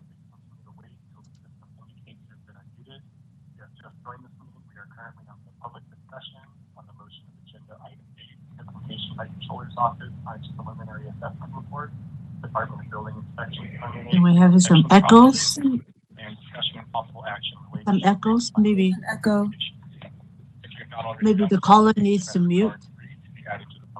Hello? Mr. Moderator, can you remind the callers to mute themselves until they're called? We're hearing a lot of echoes. Okay, now stopped. We have callers in the queue. First caller, your 3 minutes begins now. Hello? Yes, we can hear you. Okay, great. Thank you very much. My name is Dennis Richards. I'm currently suing the city of San Francisco over actions DBI took in retaliation against me speaking out about corruption. I think that this report is way overdue, and I welcome it. The corruption at DBI has been going on for decades, and everybody in the city knew about it. And I think what's embarrassing to me as a San Franciscan is it took FBI indictments to get the ball rolling to actually look at what is going on there. Since the report was published, we've learned that the commission president of the Building Inspection Commission has been skirting the rules on his own residents that he's been tasked to actually be enforcing. So this report's already dated, in my opinion. The industry is running the department. The department has been set up by Prop G, which actually establishes structural corruption. Until Prop G is changed and you get the industry out of the day-to-day decision-making of the organization, I fear nothing is going to change. We'll be having 25 more years of the same discussion. Please take a look at some of the depositions that we've had in our case. Mr. Sweeney. He's not mentioned in this report. Mr. Sweeney, how can this Ethics Commission actually take any action? Please take a look at how people do or don't respond to records requests. We don't believe Mr. Sweeney ever responded to a records request, yet his cell phone had 30,000 lines of calls and texts on it that are very relevant to our case that he did not even do a search for. I also want you to understand that you need to look at the role of the mayor's office is playing in the decision-making, the day-to-day decision-making of that organization. I think one of the things that you folks were talking about, Commissioner Bush, you need to have a require to report what you see. We're seeing from deposition testimony, everybody in the organization knows what's going on, yet nobody has the balls to report it. And that's a real problem. The retaliation that people would face if they spoke up or did a whistleblower, they don't want to risk their jobs for it. It was an atrocious, draconian, odious atmosphere, toxic atmosphere for these employees. So until we blow the whole thing up and start all over again, all these findings are nice to have, but the cancer is still there and it will metastasize again in the future if you don't get rid of it. Thank you.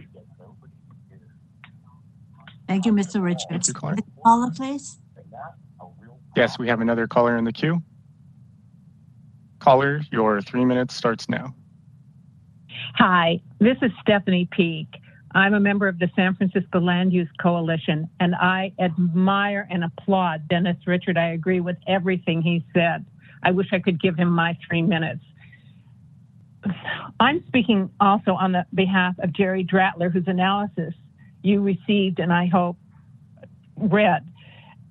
He pointed out that this report, although good, is incomplete because the corrupt practices by some officials at DBI are just not included. Now, I think it was last Monday, there was a land use hearing overseen by Supervisor Ronan, and it became obvious that there's not enough managerial oversight. Some members at DBI do not use the existing database to create reports that identify violations in their department. To begin with, the Controller's Office or outside audit firm should perform a comprehensive risk assessment of DBI this year. DBI is still using paper job cards to record inspections. Sometimes these cards disappear. Bernie Cohen said he recorded inspections on the San Bruno job card, but not on the DBI database system. So if the job card is lost, in quotes, it's impossible to oversee the practices of DBI. I hope, and just in closing, I want to say, I hope you all read Joe Eskenazi, their journalist at Mission Local, who's now being picked up by the San Francisco Examiner. He himself knows whistleblowers and reports on things that are going on. Thank you very much. Thank you, Ms. P.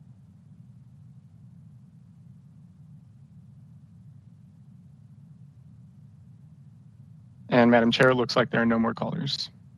Okay, since there's no more callers, the public comment is closed. And since no action is required by this commission, let's take a 10-minute break before we go to the next agenda item. So now it's 11:20. Let's return at 11:30. Thank you again, Mr. De La Rosa and Ms. Wong, for coming. Yes, thank you.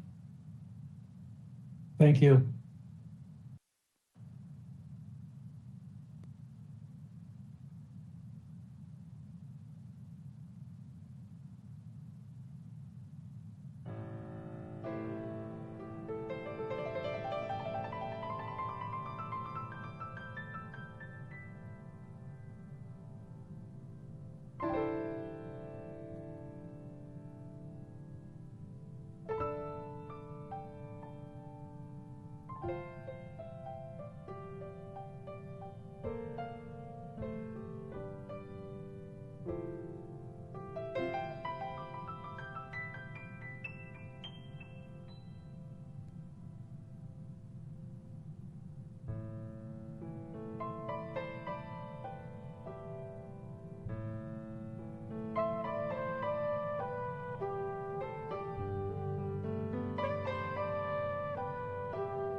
You're on mute, Automatic Chair mute. Lee. Yep.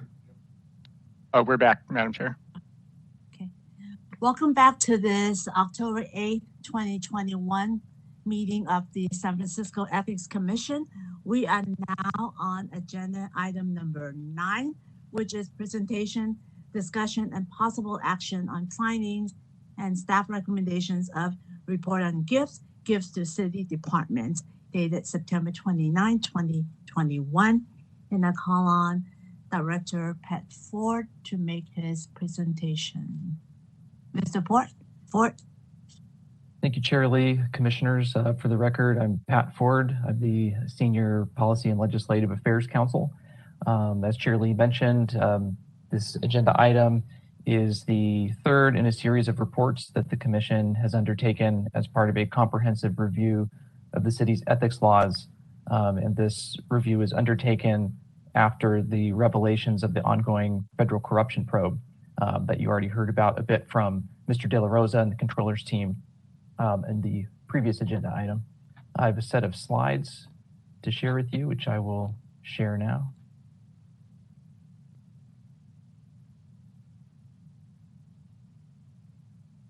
Great, you should be able to see those now.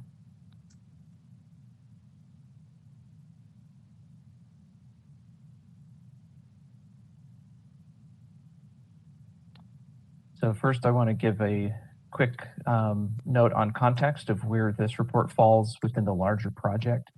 So you'll remember that in November of last year, we presented the first report as part of this project. That report focused on behested payments. And at that time, the Commission voted to approve staff's recommendations, and legislation that would enact the recommendations is currently pending before the Board of Supervisors.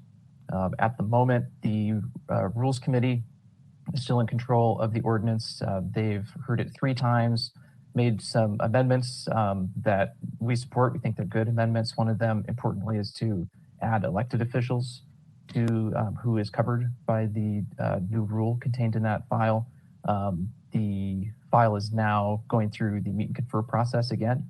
Since some changes were made, we have to meet again with employee bargaining units, but that ordinance is still moving forward. The current phase of the project looks at gifts. The first report that we delivered in August focused on gifts to individuals. And at the August meeting, the Commission voted to approve in concept form the recommendations that were contained in that report. The report that we're delivering today focuses on gifts that are made through city departments. And likewise, we would recommend a similar process, that the Commission discuss the findings and recommendations in the report and vote to approve the recommendations that it agrees with. And once we have an action by the Commission, we can work on drafting legislation in conjunction with the City Attorney's Office that would embody the recommendations from both parts of this phase, looking at gifts. So it would have rules on gifts to individuals and rules on gifts that are made through city departments. And then just a reminder, there would be a final phase of the project that is essentially a miscellaneous phase that includes topics that don't fit within the behested payment or gift category. So these could be things like recusal rules or statements of incompatible activities, etc. I also want to give a quick background. This seems to change every time we talk about one of these reports, but at present, 13 individuals have been charged as part of the ongoing federal corruption investigation. That includes 2 city department heads and 2 other city employees. 8 individuals have agreed to plead guilty, and that includes 1 city employee. Also, the San Francisco District Attorney has brought criminal charges against a former city employee for failure to properly disclose personal financial interests. At this point, 7 city officers or employees have resigned or been terminated as a result of the corruption probe. One of the central allegations that is contained in the federal investigations is about gifts that were given by the company Recology to the Department of Public Works. These gifts included funding for holiday parties, a staff appreciation picnic, DPW branded apparel and merchandise, a health fair for city employees that included massages and acupuncture, and even funeral expenses that were paid for a city employee. these funds were distributed by Recology through various non-city organizations before being used by the Department of Public Works. And before we talk more about this situation, I want to highlight the restricted source rule. You remember the restricted source rule from the last report, the report on gifts to individuals. This is one of the city's key ethics laws. It says that city officers and employees cannot accept gifts from restricted sources. A restricted source is a person who is doing or seeking to do business with the department of the officer or employee in question, or a person who has sought to influence the officer or employee in the last 12 months. There are exceptions to this rule, both within local law, and then there are also state law exceptions to the definition of gift.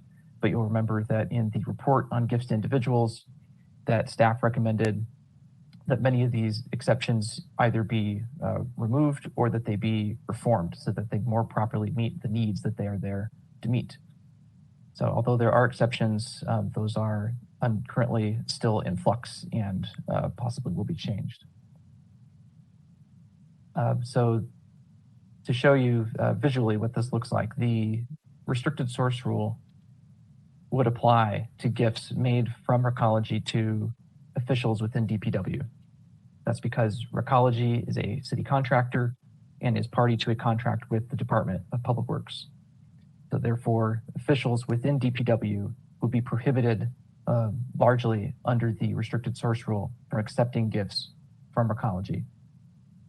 However, as I mentioned, Recology gave money through various non-city organizations, including the Lefty O'Jules Foundation, the Clean City Coalition, and a sub-account administered by the Parks Alliance that was then used by Mohammed Nuru and the Department of Public Works to confer personal benefits that I discussed in that previous slide to officials within DPW.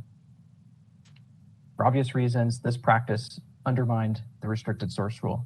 The restricted source rule is meant to prevent that flow of gifts so that there is no danger or appearance of pay to play or undue influence, yet having the gifts eventually end up with the officials having been paid for by Recology effectively results in the same outcome, which is problematic.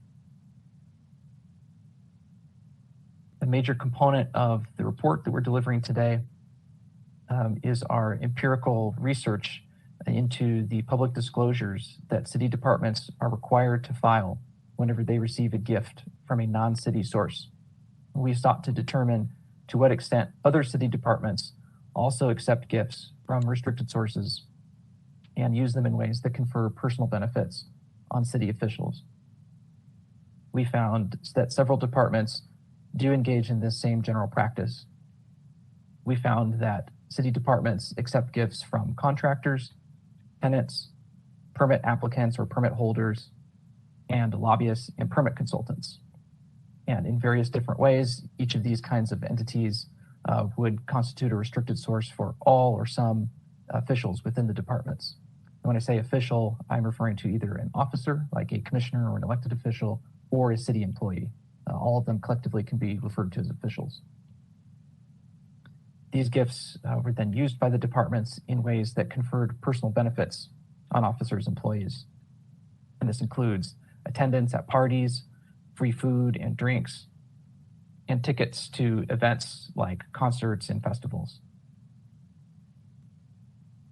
So to again depict this visually, whenever an organization is a restricted source for a city official, the official is prohibited largely from accepting a gift from that restricted source.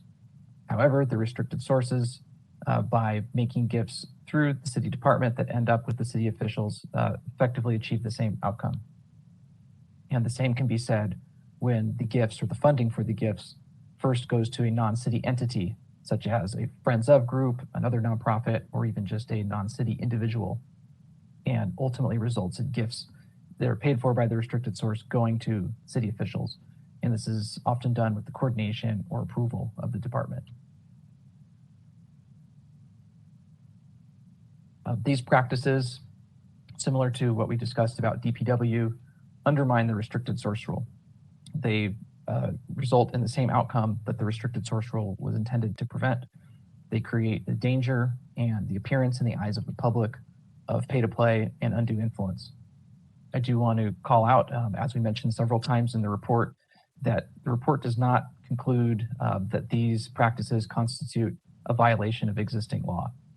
Rather, what we were trying to do is just to understand empirically what existing practices are and to what extent they do or don't embody the policy goals behind current ethics laws.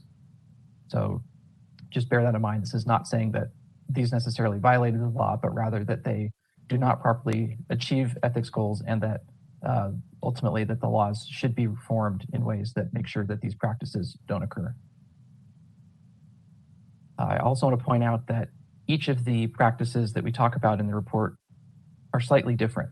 And there are different features of each one that we want to call out as not really addressing the ethics problems that are at issue. So, for example, some of the gifts that we talk about were received through statutory gift funds or other mechanisms of city law that allow departments to receive gifts without getting prior approval from the Board of Supervisors.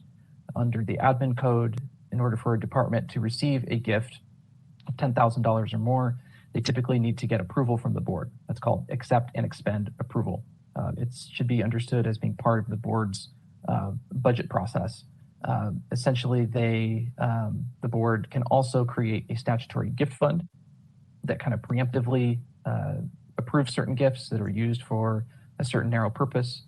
All that does is allows the department to not go through the accept and expend process. Gifts that are received in this way should not be understood to be approved in any and all aspects. It's just that one particular thing they're exempt from. They should still be subject to all ethics rules, for example. Likewise, some gifts are enshrined in city contracts. Some of the gifts to departments that we found are included in contracts between the department and the restricted source providing the gifts. Likewise, this should not be understood as making the gifts not subject to ethics rules. Some of the events that city officials were invited to for free or at a discounted rate were also attended by non-city individuals. Likewise, this fact alone does not serve to mitigate the ethics problems that are at issue. In fact, many of the non-city individuals who were present are themselves likely restricted sources. Lastly, many of the practices are long-standing. And again, that fact in itself does not mitigate the ethics problems that the report discusses. A major part of this project, just like the controller's project that you heard about, is about taking a hard and close look at practices within city government, some of them being longstanding practices, and making some judgment calls about whether or not they embody the kind of city that we want to be, whether or not they have the right tone at the top. And frankly, some of them need to change at this point in order to set the right tone at the top. Likewise, I want to point out a few things about tickets. Free tickets should be subject to the restricted source rule, just like other gifts. Under state law, you'll remember this from the last report on gifts to individuals. Under state law, individuals have to report gifts that they receive on the Form 700, and they're also limited, if they're Form 700 filers, to only accepting $520 of gifts from a reportable source in 1 year. However, state law sets up a number of exceptions to those two rules. One of them is that if an individual receives a ticket from a department pursuant to an established ticket policy, and the tickets are reported on the Form 802, which is posted on the department's website, that those two state gift rules don't apply. So the individual isn't subject to the $520 limit. The individual doesn't have to report it on the Form 700. But you remember from the last report, we think it's really important that all of the exceptions to those two state gift rules not be wholesale applied to the restricted source rule. It's important that the restricted source rule be thought of separately. And in this case, that tickets, even if they don't have to be disclosed in the Form 700 and aren't subject to the annual limit, still be subject to the restricted source rule. Those are two independent goals. They should have different sets of exceptions.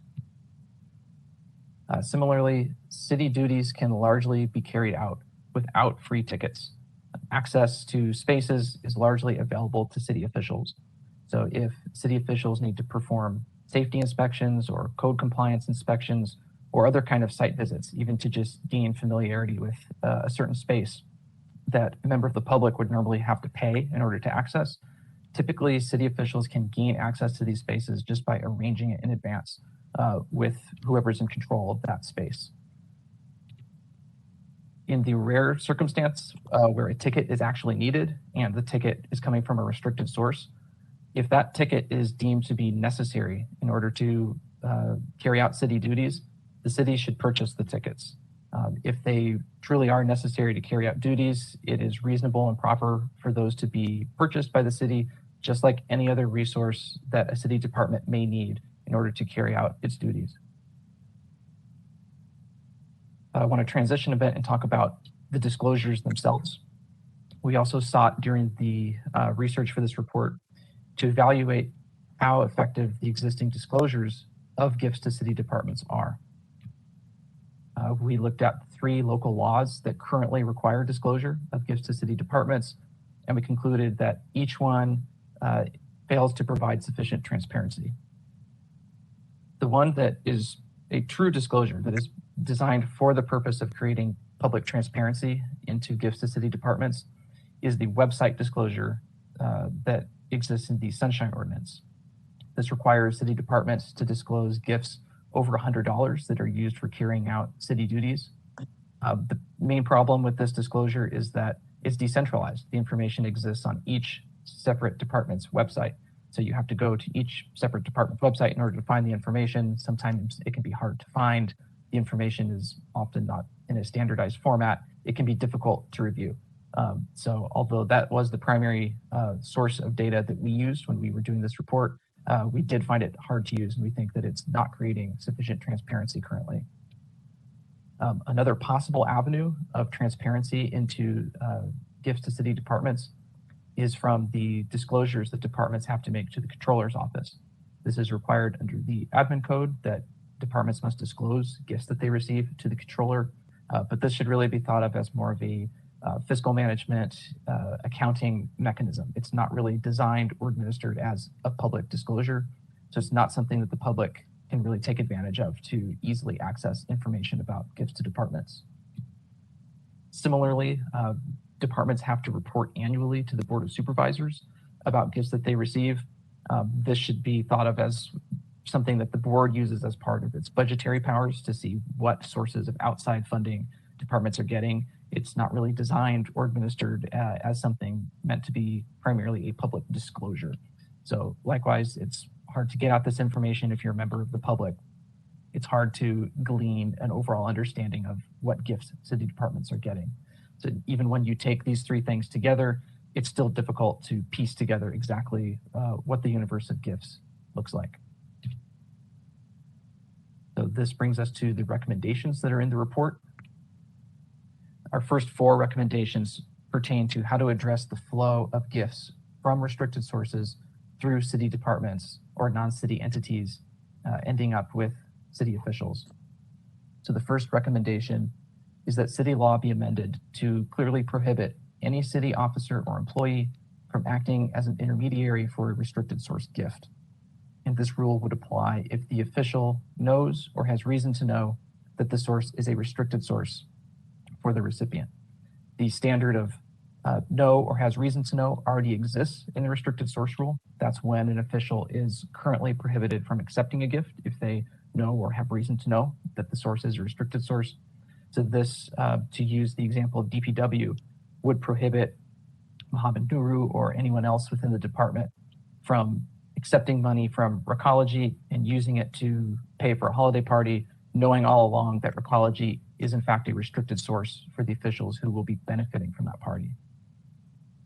The second recommendation is to prohibit any city officer or employee from accepting a gift from a city department or non-city organization that originates from a restricted source.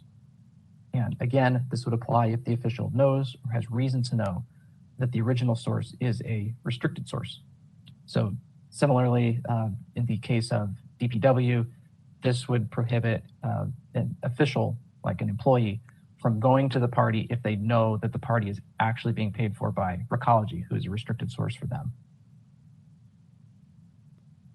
The third recommendation is to prohibit restricted sources from passing a gift through an intermediary. This would apply if the source knows or has reason to know that the gift will personally benefit a city official for whom the source is a restricted source. You'll remember from the report on gifts to individuals that the commission wanted to adopt a new rule that would prohibit restricted sources from giving gifts to city officers. This would essentially dovetail with that recommendation and say, not only can they not give a gift to a city official, they also can't give a gift to a third party if they know that that's going to go to the city official. So in the context of the Recology DPW holiday party, this would prohibit Recology from giving money to those 3 nonprofit organizations that it used, knowing all along that that money was going there for the purpose of paying for holiday parties and other perks for DPW officials. The fourth recommendation is to prohibit non-city organizations and individuals from acting as an intermediary for a restricted source gift. This would apply if the intermediary knows or has reason to know that the source is a restricted source for the city officials that receive it. So again, in the example of the holiday party, this would prohibit the non-city organizations or individuals who served as an intermediary between Recology and DPW from doing that if they know that what's going on is actually a restricted source gift transaction. The fifth and sixth recommendations pertain to the disclosure, public disclosure of gifts to city departments. Recommendation 5 is that the Ethics Commission should administer a single standardized disclosure of gifts to city departments. This would provide more complete information about gifts to departments in a single, readily available location. So as I mentioned, you currently have to visit the separate websites of each city department in order to see this information. We think it would be much better for the public and for accountability departments like the Ethics Commission or the Controller or the City Attorney's Office if all of this information were available in one place. We think that this information would also be able to satisfy the existing disclosure requirements.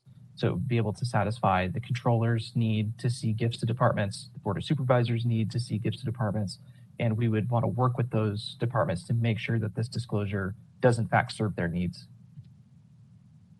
So finally, pertaining to that new disclosure, we recommend that departments be required to disclose the name of every city officer or employee who personally benefits from a gift to a city department.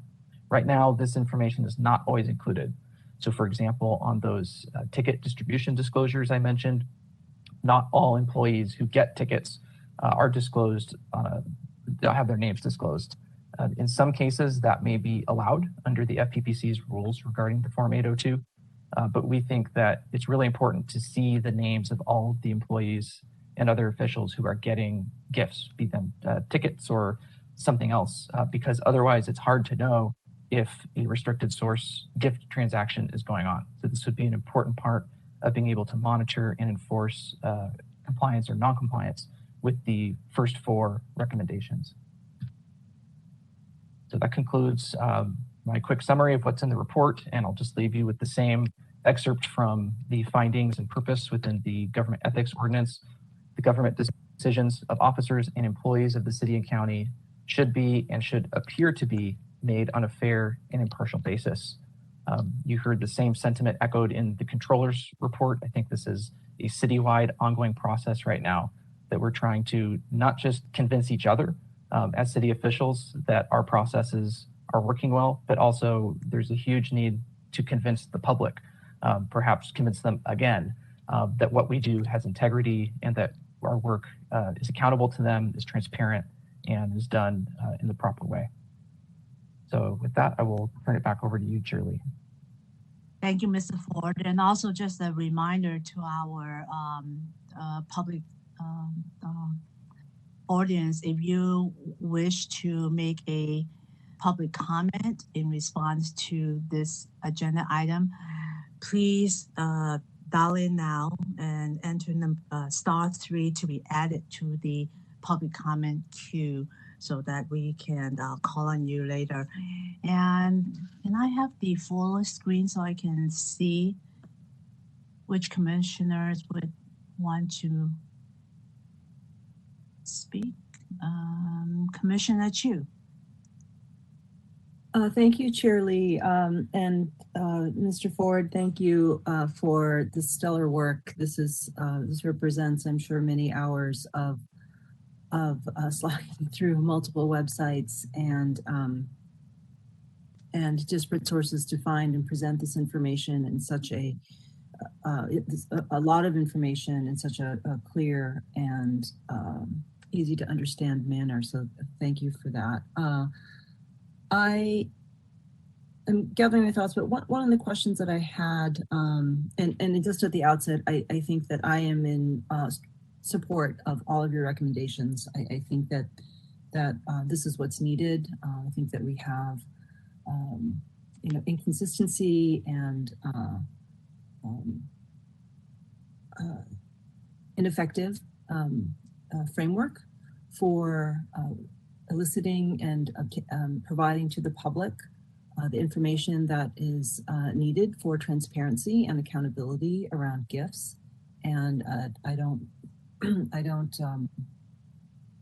think that it's important for us, especially in light of the ongoing and many revelations of corruption in San Francisco, that we take very strong action here. And I know I would only ask then that as we continue to move forward, what are the consequences? Because I think that we are seeing, as the corruption details come out, that not only were there inadequate rules and regulations to prevent the wrongdoing or the alleged bad behavior, and there was a culture that enabled it.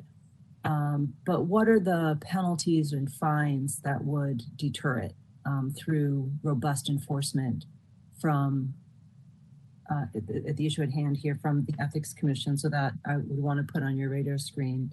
And second is this concept of knowledge, and I could be getting more into the weeds here, but this idea that they knew or they should have known.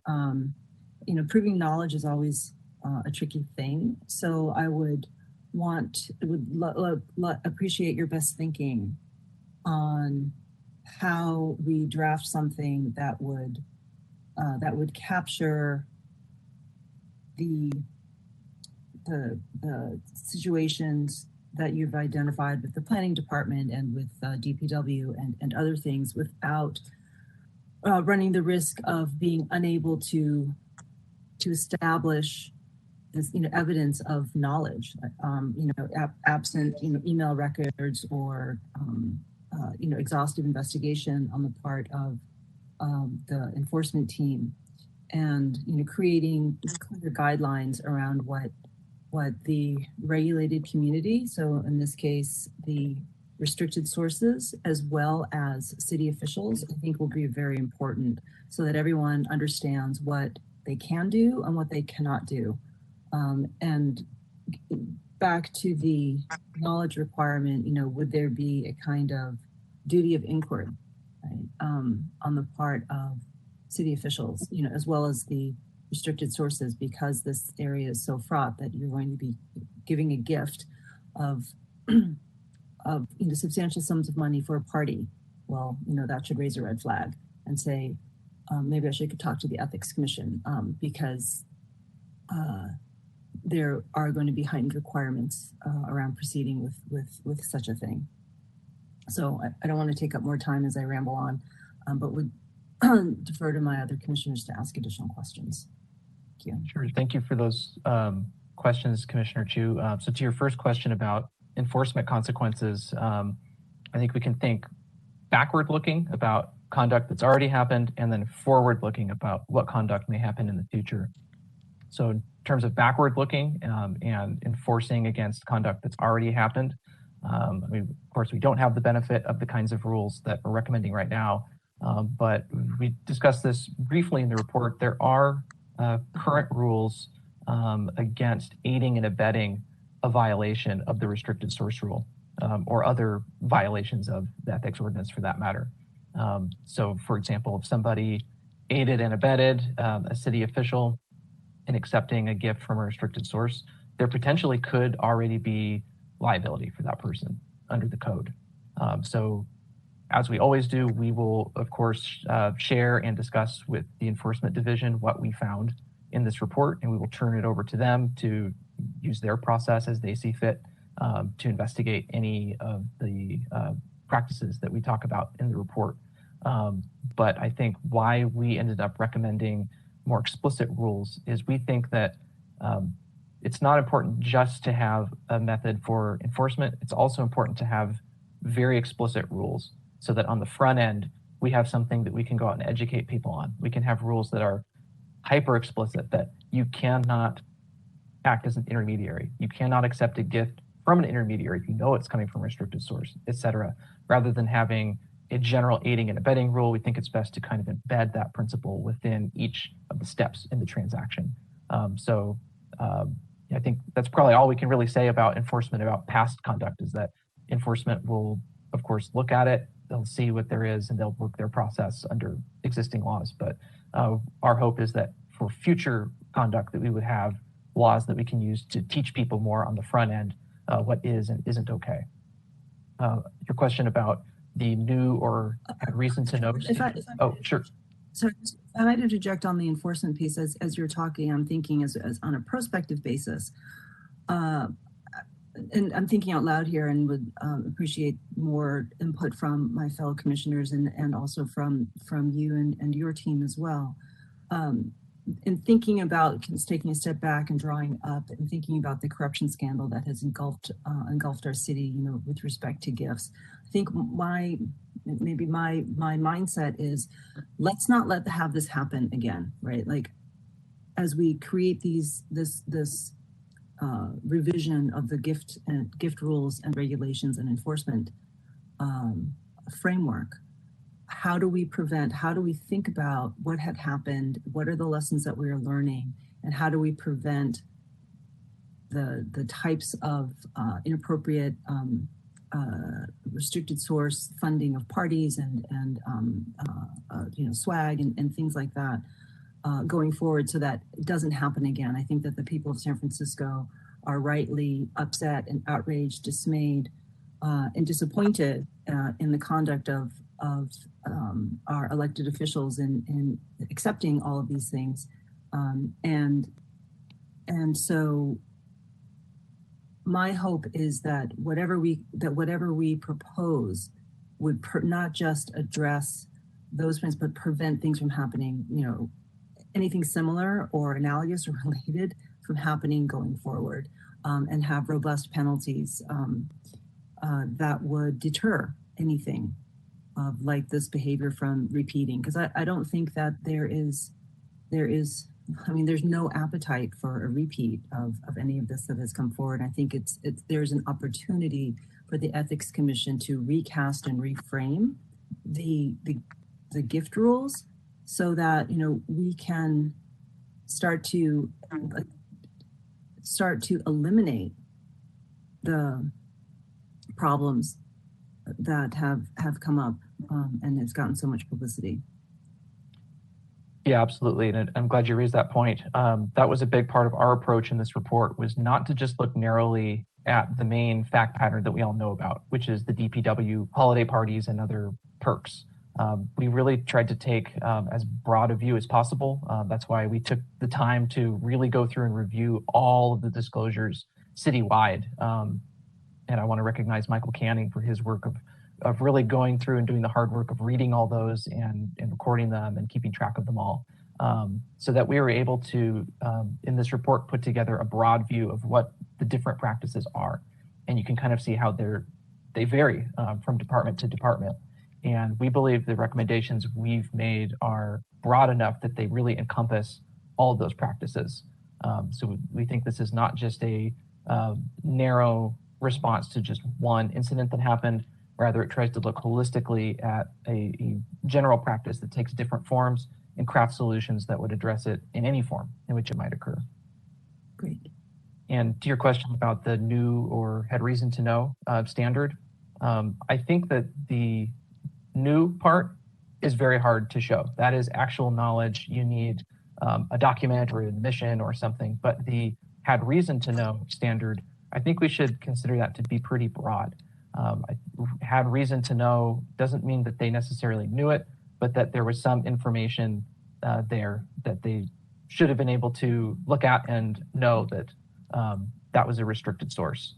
And to your point about a duty of inquiry, we would consider some basic due diligence to be appropriate, that it would be reasonable for someone giving a gift, receiving a gift, acting as an intermediary for a gift, that they should ask some basic questions. They should check, is this organization a contractor with this department?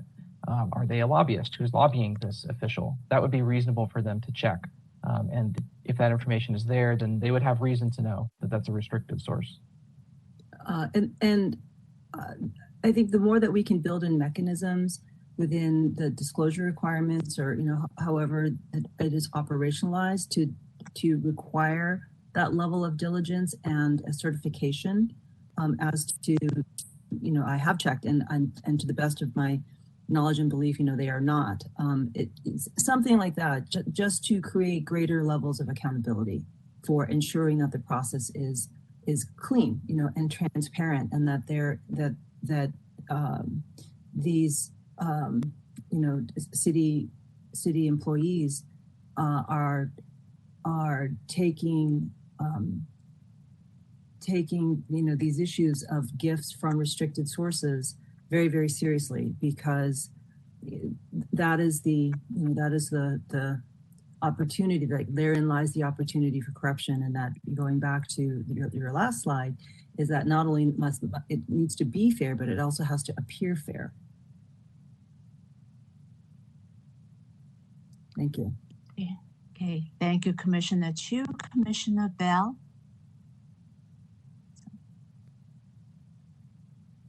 I saw Commissioner Bush's hand up. I'll defer to him if you come back to me, Chair Lee. Okay. I'll defer to my more experienced commissioners, which is all of them. At least we're on the same boat.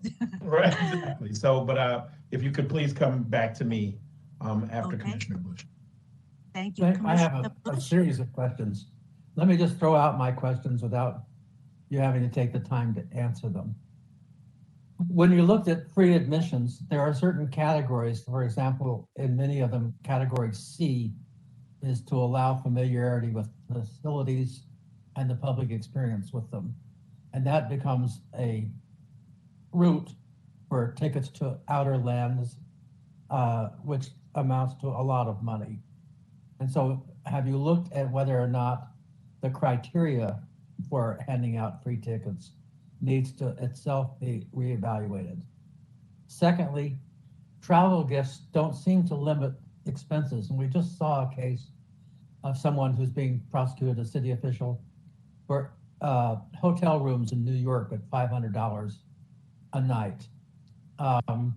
And in other cases, we've seen complimentary golfing days in places like Scotland. And there doesn't appear to be any required disclosure of those activities and the values of those things. Secondly, or thirdly, I guess, we've seen nonprofits pass through to pay a commissioner's salary or other benefit. And so that seems highly questionable that can go on. The next one is that free literature can be for a specific supervisor, but not for all of the supervisors.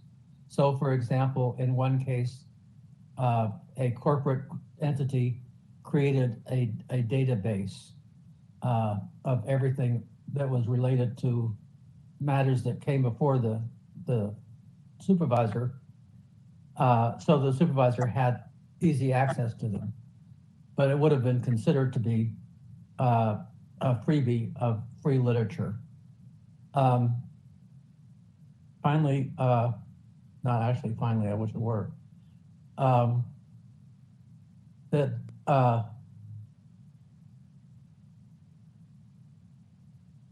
we have cases where a limit is based on the specific commission and the commissioner, but not about the clear relationship between commissions.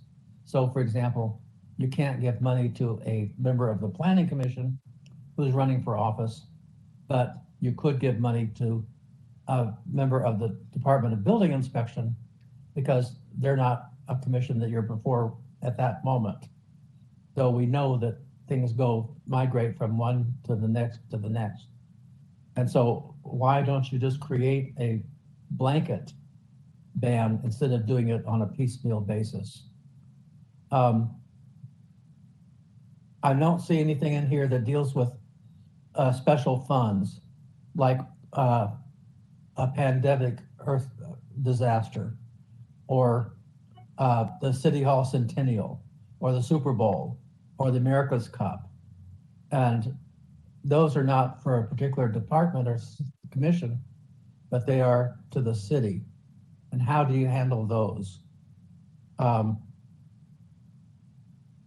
And in terms of the enforcement issue that Commissioner Chu just raised, in the past, I've seen that we would discover and find that a city commissioner was in violation of the rules, but that the enforcement of that was up to the appointing authority and not up to the Ethics Commission. So how do you get past that hurdle? Because I know in the case of Mohammed Naru, he disciplined his EEO officer for turning in an employee who was sexually harassing someone in the workplace. And so a settlement was required to be paid of $100,000, but that the city department head had no buy-in on that whatsoever. So that's the universe. I guess I look at these things from the ground up, and you're happily approaching it from a higher elevation. Hopefully we'll meet in the middle and find a good grounds. Thank you. Thank you, Thank you, Commissioner Bush. Oh, Chair Lee, I have some thoughts on that, if it's okay if I could share some of them. Please. So you asked Commissioner Bush about free tickets and the public purposes that departments iterate on the Form 802 for why they distributed tickets. We did look at them. We reviewed the public purposes that each department includes in its ticket policies and the public purposes that they state on the Form 802 for why they distribute tickets. We ended up not really analyzing those in the report because we believe that if the source of the tickets is a restricted source, the public purpose shouldn't matter. It shouldn't be happening. Those tickets should not be distributed from the restricted source to the city official. If there is a programmatic need, if the department needs to acquire those tickets in order to carry out its duties, that should be something that they factor into their budget. That is totally reasonable and proper for those to be something that the department needs in order to carry out its duties. To your point about travel, you're correct that gifts of travel are not, if they meet the definition of the exceptions under state law, they're not subject to the limit, the $520 annual limit. They still have to be disclosed on the Form 700, but they're not subject to the limit. As we talked about in the report on gifts to individuals, under existing city law, that also means that they're not subject to the restricted source rule. We think that's a big problem. We don't think that was intended and that needs to be reversed. To just give an example of that, I've seen city officials who flew on a private plane to Europe and only had to put down as a disclosure the amount of an economy flight that would have gone to Europe instead of having a seat on a private flight. Yeah, I think that speaks to, methods that are used to value gifts. And I think that's absolutely something we can look out to, is how are we valuing gifts for purposes of both disclosure and the $520 annual limit. But yeah, I think to your most basic point here that yes, we agree that gifts of travel should not be exempt from the restricted source rule. Also, to your question about special funds, I think that issue really would be addressed in both reports. So in the context of behested payments, that we talked about in the first report. If an organization is an interested party for a city official, under that ordinance that resulted from that process, the official would not be able to ask that person to make a payment to a third party. They would not be able to basically fundraise for that special fund from interested parties. So that's how that part of it would be addressed. If there are gifts being given, if there's a personal benefit issue, the recommendations in this report would address it. So if a city official is coordinating gifts being given from a restricted source through a special fund to city officials, that would be addressed in these recommendations. And to your question about certain rules being up to the appointing authority to enforce, I think that's definitely the kind of thing we can look at in that miscellaneous final phase of the project. It's a kind of general ethics topic that I think would fit nicely into that. So I'll make a note of that, and we'll check that out. Thank you. Okay, Commissioner Bell. Thank you, Chair Lee. So I join my colleagues, Commissioner Chu's statement about all the work you guys have done in doing this, and your cogent presentation on very complicated issues was really a job well done. I liked your graphics of the flow of where the money goes and the gift goes to help explain it, and hope that the public can see that and view that. My comments go, I'm not so sure about the enforcement piece, but I'd like to supplement what Commissioner Chu raised. So it's my experience as a lawyer, as other folks are, is that, rules and regulations and policies and procedures are, like they say, are often like about the last war. Meanwhile, the new war is already, maybe running ahead. I see this like a chess game, and that in the course of human condition, in the human condition, there are already people trying to figure out how to do corrupt stuff. And so we may not prevent it in the future, because that's the game, is that you try to nail it down and people try to unnail it. And so I join with Commissioner Chu on this confidence, and also that we try to prevent it. But understanding that we might not, because that's just the course of human events. What I would like to say, though, is that we should have it, as much as we can, informing people about what you've given us, so that they actually have to be more culpable in violating these rules, rather than, oh, I didn't know. And so I think that the gift rules, if I can call them that in shorthand, we need to have a strategy about advertising, training, getting it out to the people, so that those in the middle that don't want to be corrupt are now informed. And basically we will know that we're trying to build a culture that essentially you just violated these rules. You knew what they were. You just violated them. As opposed to, well, I didn't know. And no one told me kind of stuff. And so I just would hope that we come up, if we haven't already, if the team comes up with a plan of knowledge transfer, so that people know and understand why we're doing what we're doing. So that would just kind of be my sense of the prevention is, most people want to do right.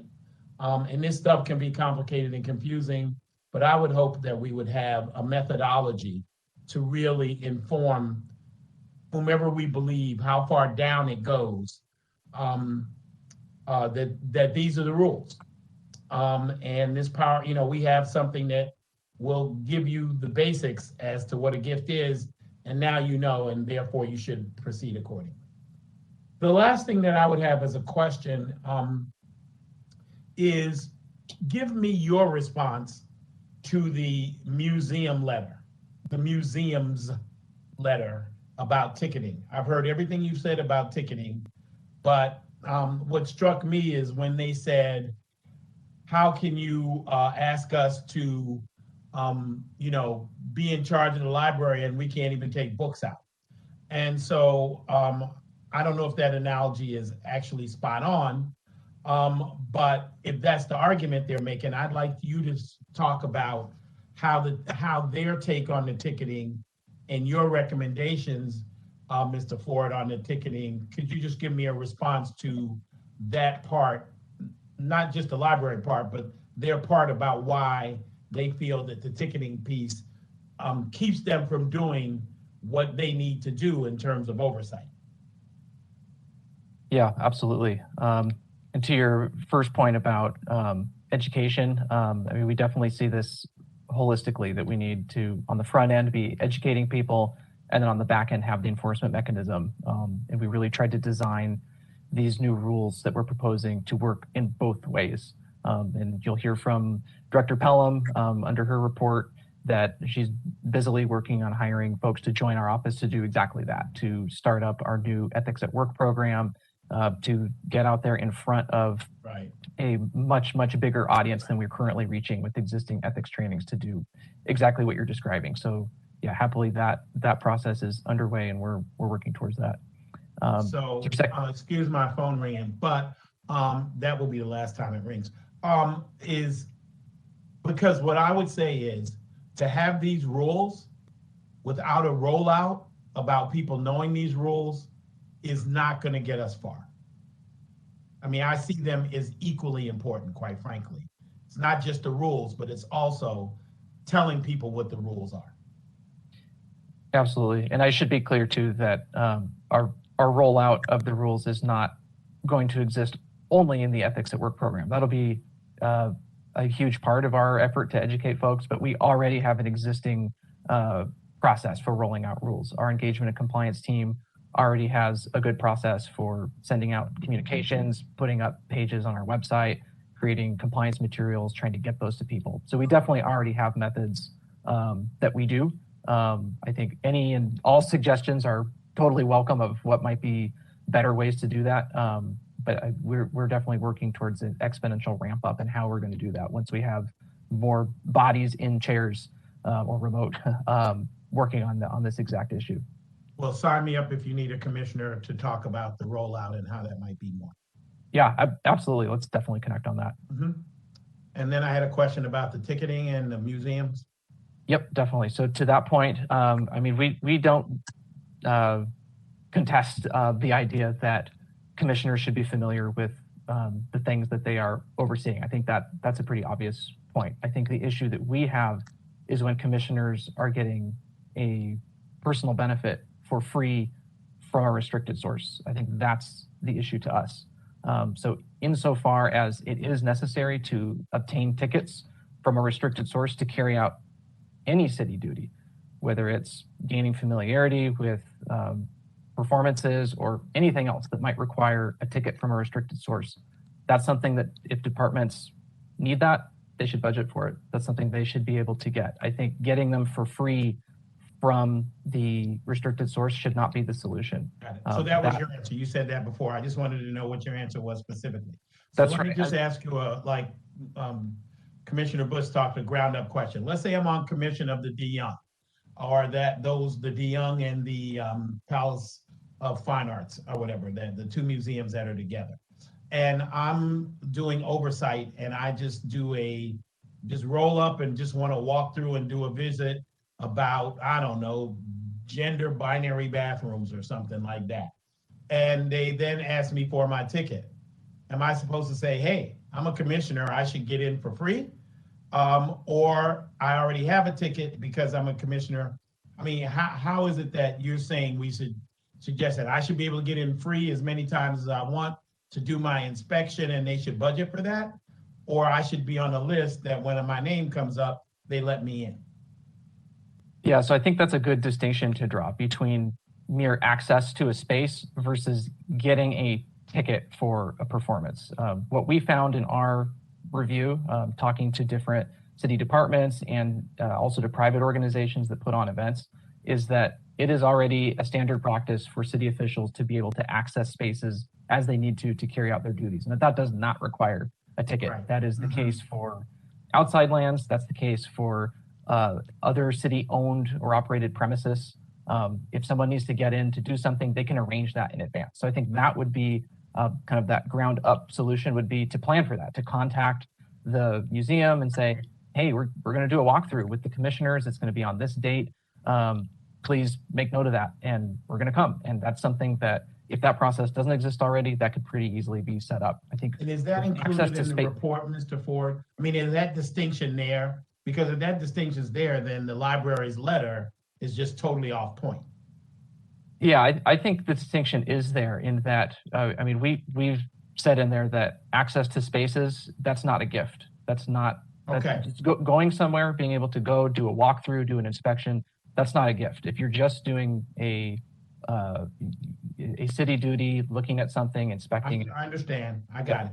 Not a gift, but in that very special circumstance where someone actually needs to sit down in a ticketed seat and observe a full performance, I think we have to recognize that's a very small subset of this larger problem that we're talking about. In those very hyper-specific situations, I think right there, that's where the department can purchase a ticket. And there's also a distinction to draw between that need and the practice that we're actually observing. The need is for a commissioner, let's say, or a trustee to sit in a seat and observe a performance. The practice that we're seeing is for commissioners to go to many performances and to get multiple tickets to a single performance for guests. That can't be tied to that purpose. So I think that's the distinction we're drawing. And so I would just, I don't want to suggest, but I would just observe that it's not what you just said did not come through clearly to me in the writing, and that what you just said, you might want to strengthen it, or in some kind of presentation emphasize it. That this notion of access, you know what I mean? Because it's like, oh, well, I had to watch the show in order to, inspect. It's like, no, the way you described it is very clear to me, and I didn't get that before. So it might be you want to revisit that and be very clear and specific about that distinction and give examples of what is allowed and what is not. Yep, absolutely. And I think that's something that we will definitely emphasize in the regulation phase, is figuring out exactly how to specify those, those differences. Specific. Okay. Thank you so much. Definitely. Great work. Thank you. Thank you. Bill brings up a question I should have asked. Some of the city gifts are from entities that are not city departments. For example, the War Memorial Board is actually a separate foundation. How does that get handled?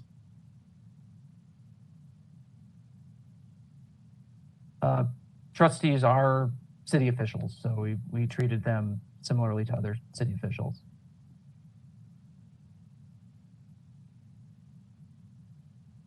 Mr. Ford, a gentleman has his hand up, I think, trying to respond to that.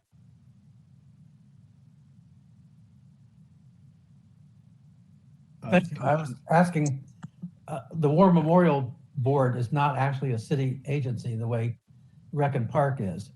So how is it get handled when it's a foundation that's totally separate? Yeah, our understanding is that they are city officials. So I think insofar as they have different needs to observe performances, like we were just discussing with Commissioner Bell, I think that's something that we can look at in regulations, perhaps. But yeah, by and large, since they are city officials, we think it's important that ethics rules apply to them as well. But yet, Chair Lee, the Director of War Memorial, is here if you want to recognize him and let him comment. Okay. I do not see him. Yeah, he's here. His hand is raised. Chair Lee, Mr. Calden. Oh, I did not see you. My apologies. Director Colwyn, would you like to make some comments in response to some of the questions that we raised? If I may, and thank you so much, Chair Lee. Can you hear me? Is my microphone working okay? Yes. Great, yes. Wonderful. Thank you. I participated in the authoring of the letter that Commissioner Bell just referred to in partnership with the Fine Arts Museums and the Asian Art Museum. And I think there are some great points being raised by commissioners and some questions that I hope I can clarify. I also would like to start by thanking Mr. Canning and Mr. Ford for their work on the report. It's clearly a labor of love and good conscience, and it's pretty incredible everything you were able to research and put together, and to thank the Ethics Commission itself for the great work you're doing to restore faith in the government. I think the way to address this, first I'll directly address Commissioner Bush's remark, which is that the War Memorial Board of Trustees is a city-appointed agency with 11 members that are appointed by the mayor. So it's not a private foundation board. It is a city board. And it's one of the boards that governs the charitable trust departments, which are really unique city agencies. And I would echo Commissioner Bell's phrasing, and they can be a little complicated and confusing in terms of their composition. One thing I'd point out is that with the charitable trust departments, there is an erroneous statement included in the report regarding the acceptance of gifts. And that is that the charitable trust departments are empowered by the city charter in Article 5 to accept gifts of any size and any amount whatsoever without approval of the Board of Supervisors. That's enumerated, that right is enumerated in Charter Section 5.100. So in the report where it states that the only exception to the board approval requirements is if a gift is accepted under the terms of a statutory gift fund, that's actually incorrect. The charitable trust departments being unique trusts who have exclusive charge over all of their assets, which again is an interesting power, and that's enumerated in Article 5 of the Charter as well. The exclusive charge over the trust and their assets, as well as the exclusive authority to enter into contracts, which is very unique to the charitable trust departments. They were given as gifts to the city, and so they do function a bit differently than other city departments, and those powers are outlined in Article 5 of the Charter.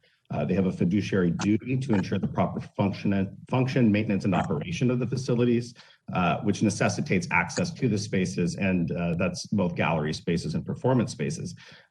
So in regard to the gifts, the report is just incorrect. There is another exception for acceptance of gifts, and that's outlined in the Charter. I would also, Commissioner Bush made a remark, I think, about a concern related to nonprofit organizations contributing to the salaries of city employees.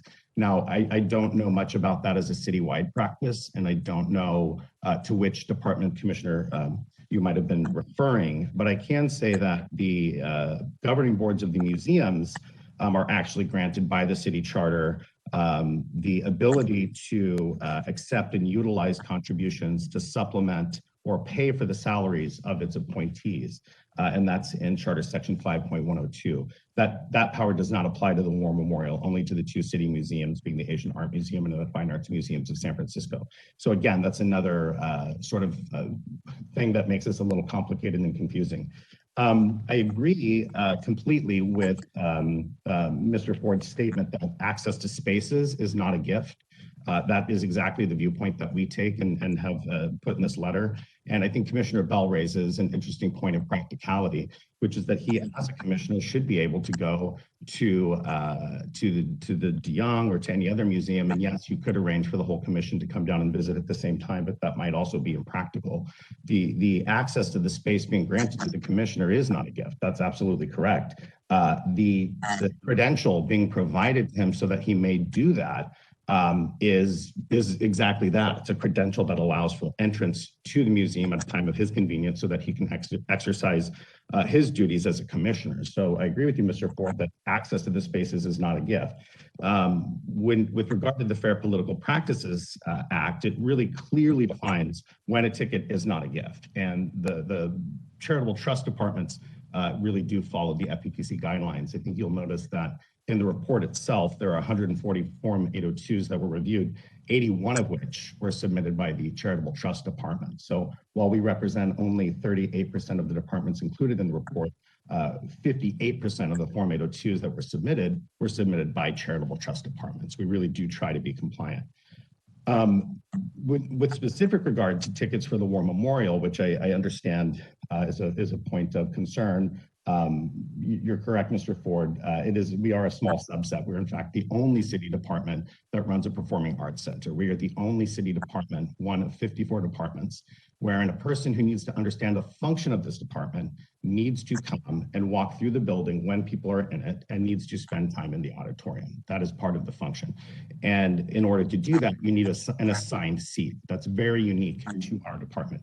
The auditorium space can't be excluded from operation and oversight because we own it. We own the seats, we own the stage system, the drapes, the lighting, the sound system, all of that. We own all of it. So for a trustee to exercise their responsibility as a trustee, or for other city folks, I would charge the Board of Supervisors, who provides us our budget, needs to understand the function of this department and should come down and sit in the auditorium and see how our performance works. I would love for all of you to come down and see how our performance works and better understand the department.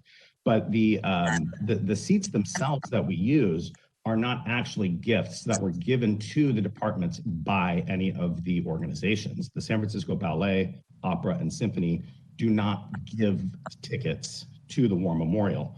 Rather, the short-term license agreements that we issue excludes from the rented premises 5 pairs of tickets so that we can use them for these oversight duties without having to request tickets for the ballet or the opera. So the definition of the tickets is not such that they were gifts that were given to the city or to a city official, but rather just like the bars and food service areas and storage rooms and other spaces in the building that are set aside for War Memorial use. Those tickets, or those seats, I should say, are set aside for War Memorial use.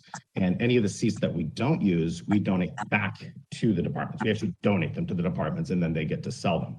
And I think that's an important thing to understand, because what it does is it actually obviates the need for a person to try to accept a gift from the opera, ballet, or symphony. So I think there could be an unintended consequence here, where if the charitable trust departments are included in this legislative recommendation, that what ends up happening is you're depriving city officials of the ability to get a ticket to go perform their functions, and at the same time creating an area of temptation that doesn't currently exist. So while I understand, again, this is very unique to the museums and more specifically to the War Memorial, I think it's an important distinction. It is definitely atypical of any city department.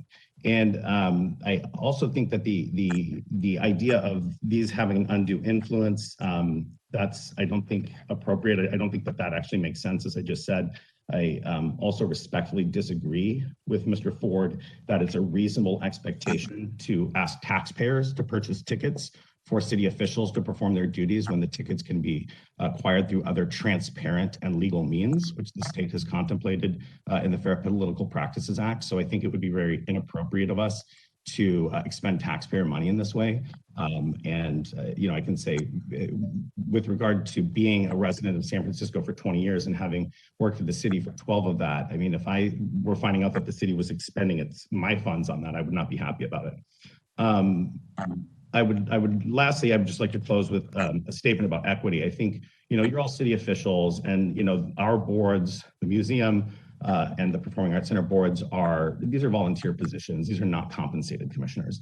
And so we ask a lot of commissioners in the city. We really make you all spend a lot of time doing things. And there is, how would I phrase this? There are people on my board of certain wealth, and there are people on my board of very modest means. And if we were to take away the ability to access either the Performing Arts Center or the museums, again, more specifically with the Performing Arts Center, because you do need an assigned seat, I fear that will create an inequity among board members and commissioners, wherein a person who has financial means, and you'll notice that on some of the Form 802, certain trustee names never appear. And the reason is because they're wealthy and they have box seats. And so they do come, but they don't have to ask for a ticket. They can afford it. There are other trustees who cannot. And so I fear that if the charitable trust departments are included in the prohibitions, included in the legislative recommendations, we'll be creating an inequity among the board members, where you'll only be able to really function in your oversight role if you have your own personal means through which to purchase tickets. And then the decision makers who can't afford that or have less access to that won't have equal access to information.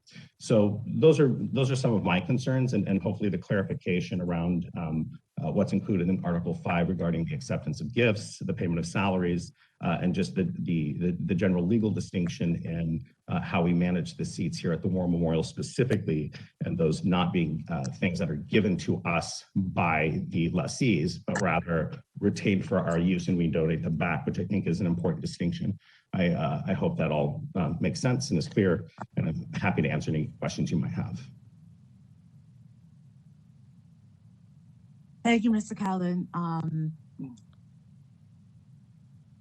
I think in a perfect world, we wouldn't need to even have gift rules. Gifts should be prohibited once and for all. I think the federal government has a really good system that, yes, it may be allowed, but it made it so difficult for officials to even entertain accepting a gift. Like when we go to meetings, we bring our own bottled water because, you know, just a bottled water is considered a gift. So why bother? And I think that creates a different kind of culture that for both the officials as well as the public, that, you know, the officials are here to serve the public, and therefore there should be no reciprocated actions. But that's a perfect world. And in the reality world, I see there are two kinds of gifters, if I might use that term. There are those who are city residents who really want to show their appreciation to their public officials, or want to show the support by providing a potted plant for Earth Day, or some special cookies or what have you during the holidays. I think that we should find ways to allow that to continue, because there is a bigger group of gifters that we need to focus on, and those are the professionals, so to speak, and those are the ones that Commissioner Bell has spoke of. Those are the folks who are at least 2 steps ahead of whatever we do. They will find a way to go around whatever restrictions that we spend time to evaluate and propose. So I think that we need to really find a balance to create a way to acknowledge that,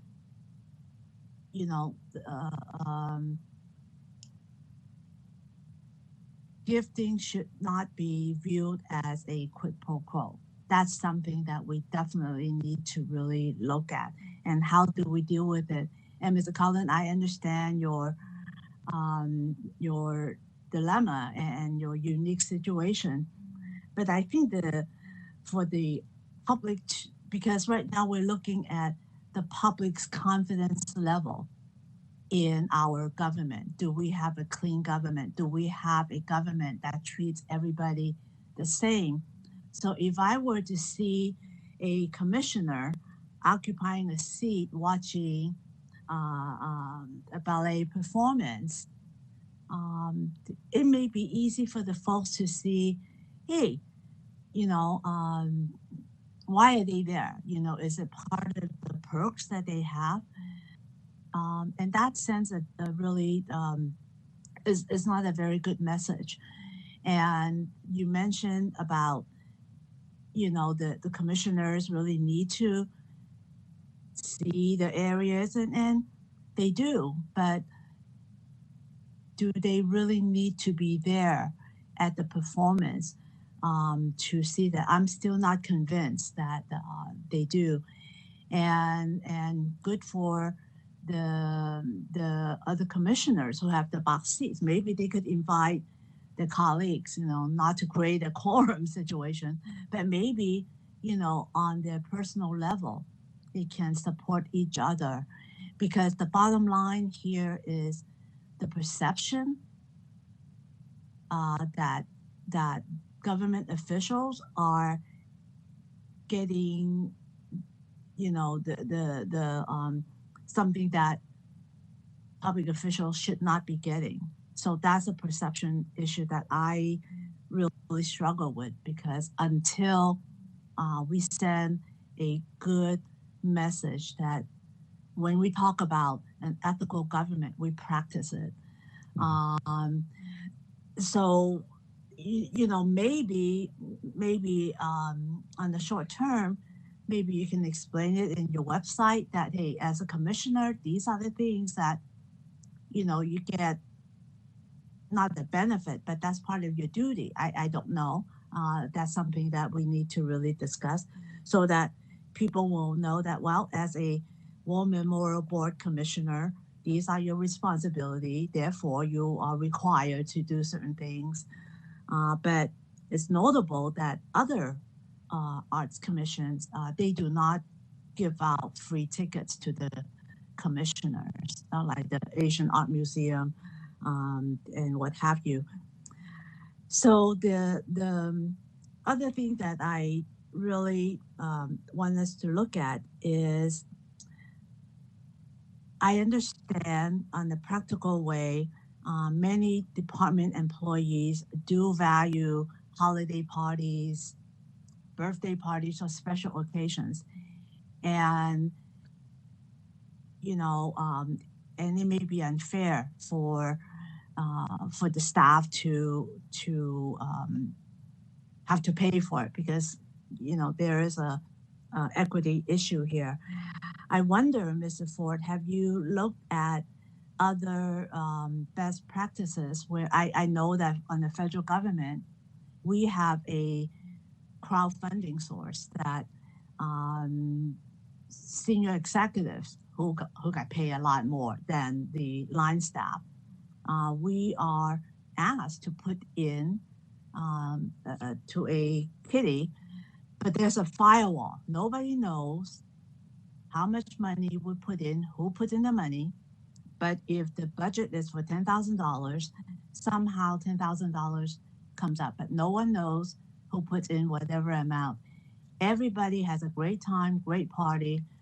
And that, Commissioner Bush may remind me, that met the federal ethics rules, because no one knew who paid for what, and no one would ask for whatever favors in the future.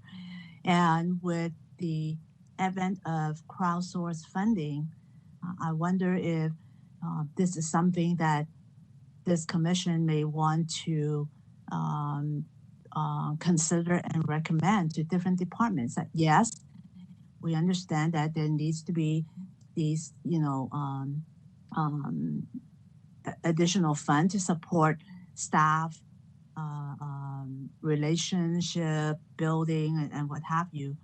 But instead of nibble around the current gift rules, you know, whether you know, restricted sources can be, you know, under whatever circumstance they could give money or what have you, or should they give it to nonprofit or whatever. Instead of nibbling around the edges, I like for us to make a bold statement that all gifts are prohibited. And if the departments need to raise funds for emergency use, for city pride projects and what have you, go to a, you know, develop a crowdsourced site with enough firewalls built in that no one will be able to use that to gain any advantage with any specific departments, because you know, as thoroughly investigated and thought out this gift report is, as Commissioner Bell said, there are folks out there who are already plotting how to go around it. And we may be back in a year or so to look at ways to close those loopholes. So that's my frustration for the day before the Giants game. So if we can entertain, if there's no more comments. Oh, Mr. Commissioner Bell, I see your hand raised. Yep, and Commissioner Bush's hand was up before mine. Oh, okay. Sorry, Commissioner Bush. I just don't see I'm your sorry. hand. I meant to bring it down. Okay. Yes, so my Commissioner hand is Bell. up for Mr. Calden. And thank you, Mr. Calden, for your advocacy and your direct points. So I have two questions for you in response to what you said. Yes, sir. So who then, so as I understand the letter, the people that you are representing want an exemption from the gift rule as expressed by the commission. Because of the reasons that you stated, you want to be exempt from them. Well, let's parse that out. Because there's gifts to city departments, right? And then there's the concept of an individual person receiving a gift, right? And they're two separate issues. So allow me to address them both, if you will. The first, in regard to gifts to city departments, which the report addresses in section A.3. So again, this is just regarding gifts to the city department. It states the only exception to the board approval requirement is if a gift is accepted under the terms of a statutory gift fund. Of course, that's contradicted by Article 5 of the Charter, because Article 5 of the Charter gives the governing boards of the arts and culture departments the ability to accept gifts of any amount without action of the Board of Supervisors. So you're saying you're an entity that does not apply to. I'm saying that yes, I'm just offering that as a correction to the report. Even if you did pass this, even if this legislation did pass, the charter trumps the admin code, and that section would not apply to the charitable trust departments, I suppose. I got it. I love the word Trump. Okay, so we get we get smacked down on that one. Well, okay. With regard to gifts, so let's talk about gifts to individuals, which I think might be what you're after.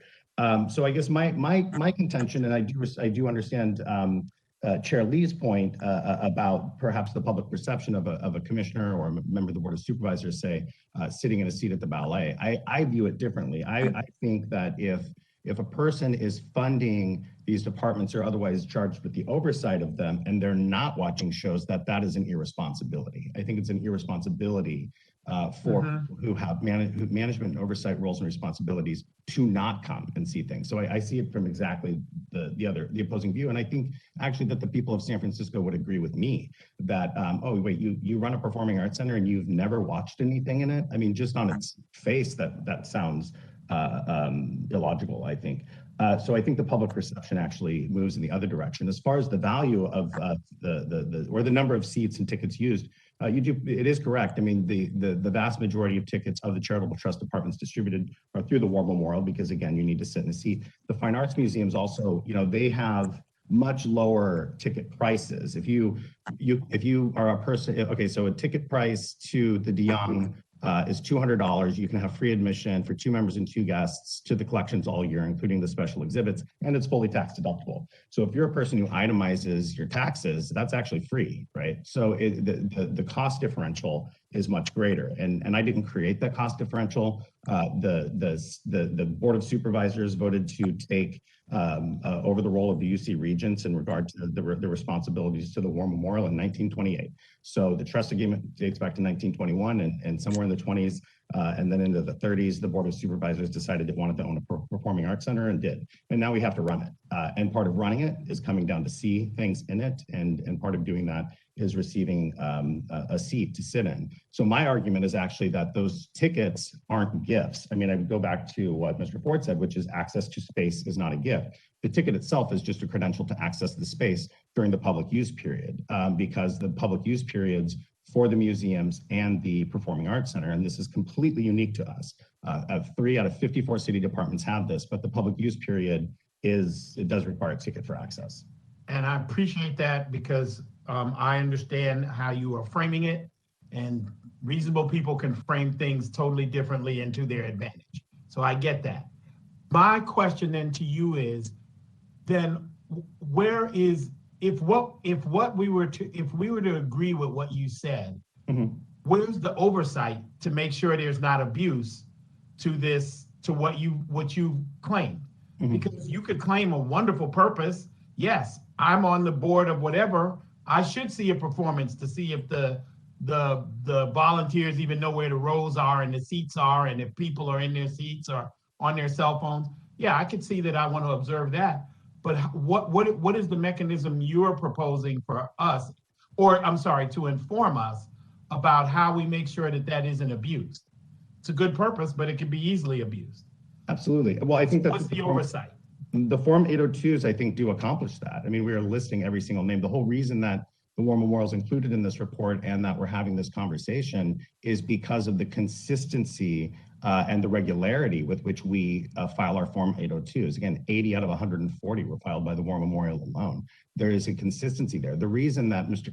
Ford and Mr. Canning were able to create this report is because all of the information regarding the use of tickets in this department is readily available on our website. I'd be happy to post those anywhere you want. If you want them on the Ethics Commission website, if you want a centralized website, that's fine with me.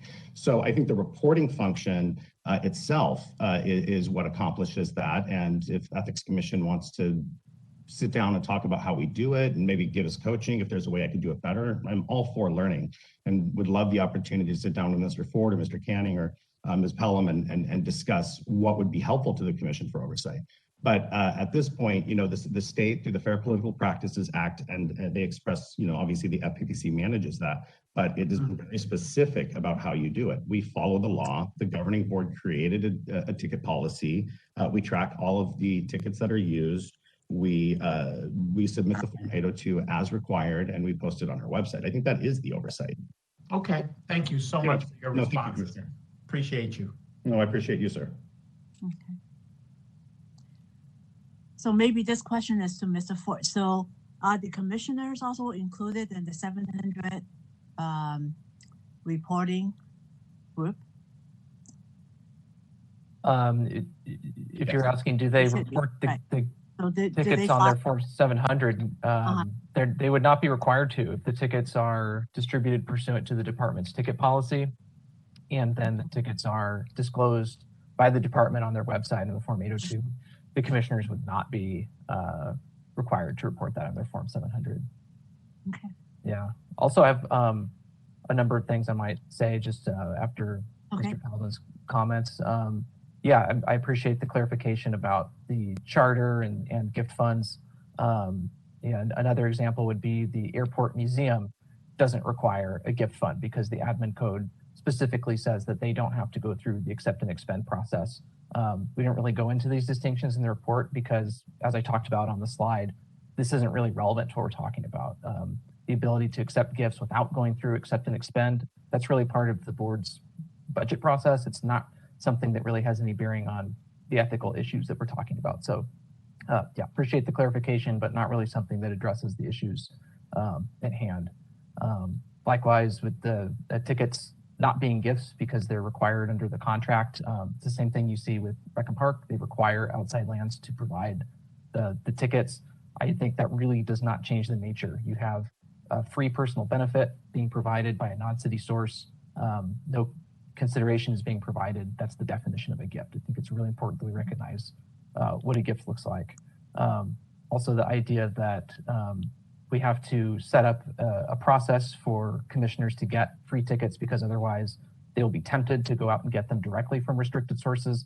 I think we can recognize that that's not something that should foreclose policy. I think we have to expect our city officials to follow all applicable laws. And of course, if the department is able to provide the tickets, there would be no temptation there.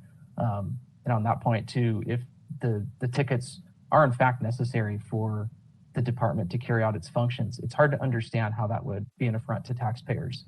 I think insofar as it is necessary, I don't know why that would be an issue. I think it is important to push back on the concept that insofar as the city can obtain things for free from restricted sources, it should do that rather than pay for it. I think we really need to push back on that idea. We talked about that in the August report when we were talking about free meals. The city allows for departments to pay for meals for city officials when they're having, let's say, a business lunch with a contractor. it's okay under the controller's accounting principles to pay for that lunch. And that's actually much better to do that than to accept the free lunch from the restricted source. Would the restricted source pay for the lunch? Yeah. Might that save tax money? Yes, but it's not a good idea. It's much better in that situation for the city to pay for it. Similarly on staff appreciation, you raised that point, Chair Lee. You remember in the controller's report about non-city accounts, they actually recommend that the city do more to pay for staff appreciation for that very reason. It's much better if we as a city value that and consider that to be necessary, that we as a city pay for it, rather than having departments rely on the restricted sources to fund it. So again, if it's needed, if it's important, let's prioritize it. Let's pay for it. Let's end the practice of relying on restricted sources to pay for it. So I just wanted to provide some of those clarifications. Thank you for the clarifications. If there are no more questions, so let's go to public comment, Mr. Moderator. Can I ask one question here? Oh, yes, please. Commissioner Bush. Thank you. I can't cite the specific section of the law right now, but there is a provision that says that if you're in frequent and regular contact with somebody who is a prohibited source, like for example, if you're on the same board of directors, that there is additional disclosures and prohibitions that are triggered. Do you know what those are and how they fit in this stuff? I think that you're talking about the disclosure on the record of personal and professional relationships with people that have business before a commission. Yes. Do we have any place where that is disclosed publicly? So this is definitely on the docket for phase 3. This is something we definitely want to take a look at. So again, this is an example of a disclosure that is not centralized.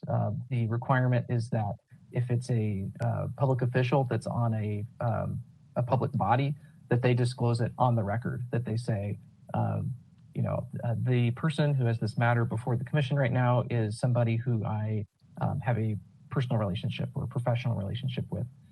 If it's not someone who's on a public body, the way to put that into the public record is not really clear. It seems that they can basically keep a memo or an email or something on file that says it. It's not really being centralized. So that's something that we're going to look at in phase 3. I look at some of the members of the SPUR board of directors, of which a good half dozen are city department heads. So that's why it comes up. Now, if Assistant City Attorney Shannon is available, I recall the commissioners and staff members were required whenever an item comes up, if they knew the one of the party members, and they are required during open session to declare they have a personal relationship with, even if they don't need to recuse themselves from the vote, even if they don't need to recuse from the voting, they also need to make that point clear at the open public meeting. Am I correct on that one, Assistant City Attorney? I'm sorry, Commissioner Lee. I'm not sure if I caught all of the question. You were asking about 3.214 and its application to commissioners? Yeah, because Commissioner Bush asked a question about whether there's any record to declare, personal relationships. My understanding is commissioners are required to declare when an item comes up, even if they are not required to recuse themselves from the, they are required to declare that they either know this person casually or they're friends. So even if they're not legally required to recuse from voting, they should make it clear that they know the party, right? Yeah, thank you for the clarification. Yeah, so Commissioner Lee, yes, commissioners do have that disclosure requirement. If someone coming before them they have a personal, professional, business relationship with them, and they have sort of an interest in the matter at stake. And I think in terms of sort of having that as a matter of public record, so under the Ethics Commission regulations, when a commissioner makes such a disclosure, first of all, it's obviously at a public meeting, and it also needs to be captured in the meeting minutes. But I think what Commissioner Bush's concern is that there is sort of no central sort of clearinghouse for all those commissioner disclosures. And in addition to that, staff who also have a similar disclosure obligation, their staff disclosures are really sort of memos that are sent to the file. And those obviously aren't always going to take place at sort of public meetings or public proceedings. And in general, I think that's not a well understood rule among city officials. So when Director Pelham puts together her training for city officials, I think it'd be good to include something on this as well. Great idea. Okay. Thank you. Mr. Moderator, let's go to public comment to see if there's any. All right. Yep. Madam Chair, we are checking to see if there are callers in the queue. For those already on hold, please continue to wait until the system indicates that you have been unmuted. If you have just joined this meeting, we are currently on the public discussion on the motion of agenda item 9, presentation, discussion, and possible action on findings and staff recommendations of report on gifts to city departments dated September 29th, 2021. If you have not already done so, please press *3 to be added to the public comment queue. You will have 3 minutes to provide your public comment, 6 minutes if you're on the line with an interpreter. You will hear a bell go off when you have 30 seconds remaining. Mr. Moderator, I think I made I might have skipped a step. Okay. Since Is there a motion? Since this agenda item requires action, so shall we entertain a motion to approve this report before we go to public comment?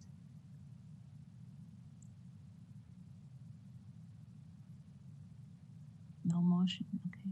No, I move that. Okay, move. I'll second. Okay, move. Actually, Chair Lee, if Mr. Ford could then just explain briefly what the next steps would be, that would be helpful to understand the context of this motion and what vote. Actually, it would be the context of the vote. Yeah.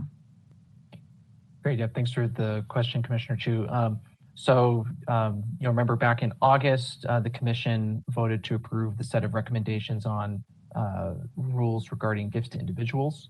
Then if you take action today to approve the recommendations regarding gifts given through city departments, then at that point, that will allow us to begin drafting ordinance language. So we would work with Deputy City Attorney Shen to put together the recommendations in those 2 reports into a single ordinance. Then we would bring that actual ordinance language before you.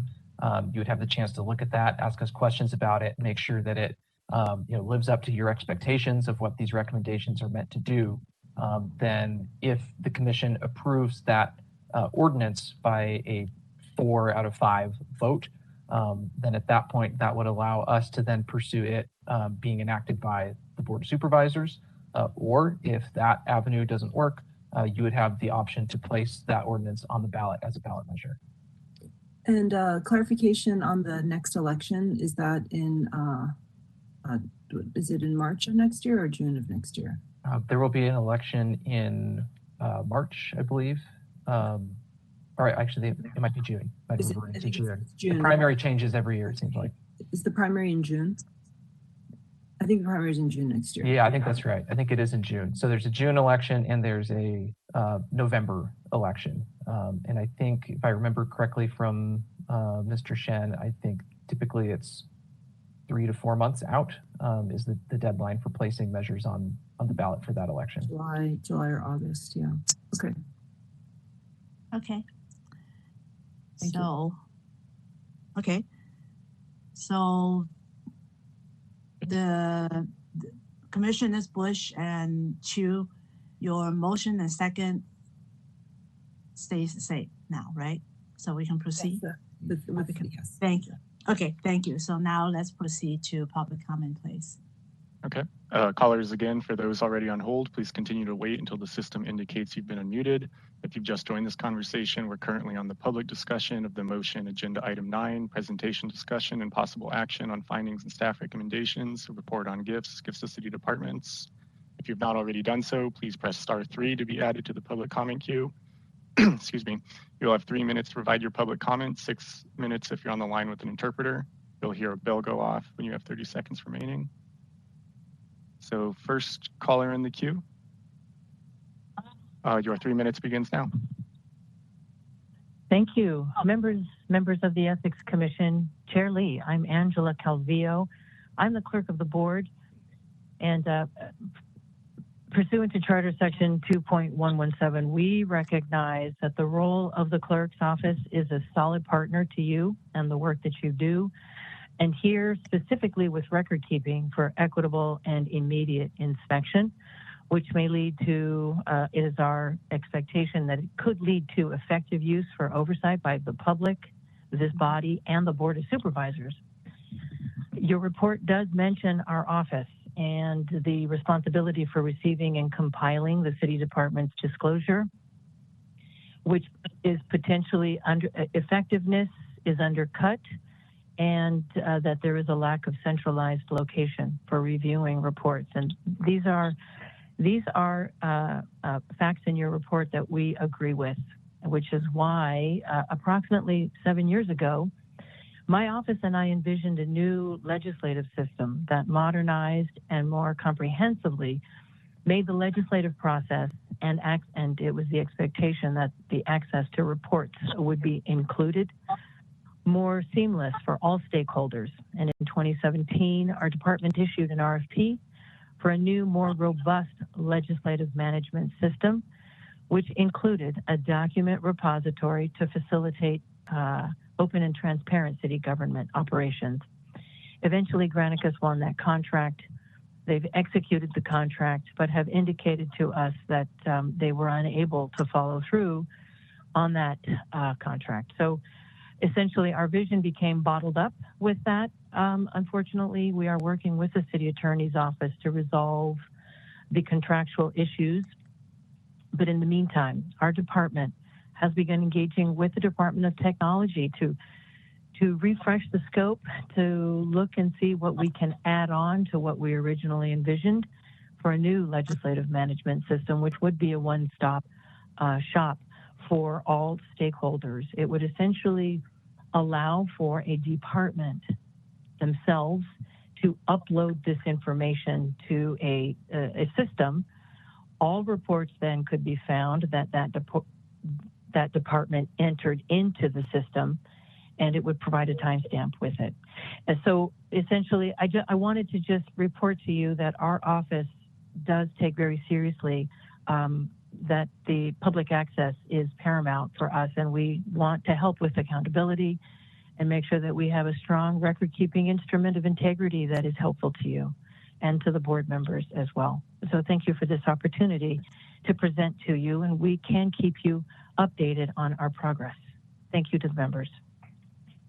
Thank you, Ms. Calvillo, and I want to make sure that your comments will be included in our minutes for this meeting. Next caller, please. All right. Next caller. Your 3 minutes start now. So, commissioners, I've been listening for the longest time, and I find this whole subject very convoluted. First and foremost, I find it difficult that when it comes to the city and county of San Francisco, we now have 35,000 employees. And when we come to the departments, you'll have no way to evaluate what is being done in each department. What are their obligations, and whether at the end of the year there have been there's some checking done, as is done in the federal government.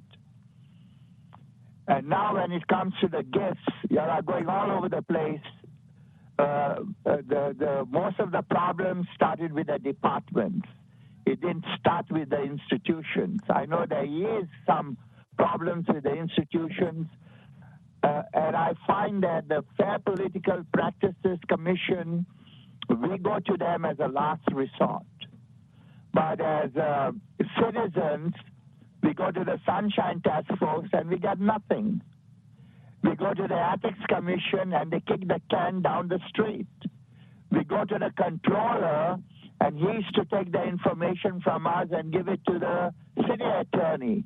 Now the city attorney's got a position with the SFPUC, which was very corrupt, and that's a fox guarding the chicken coop.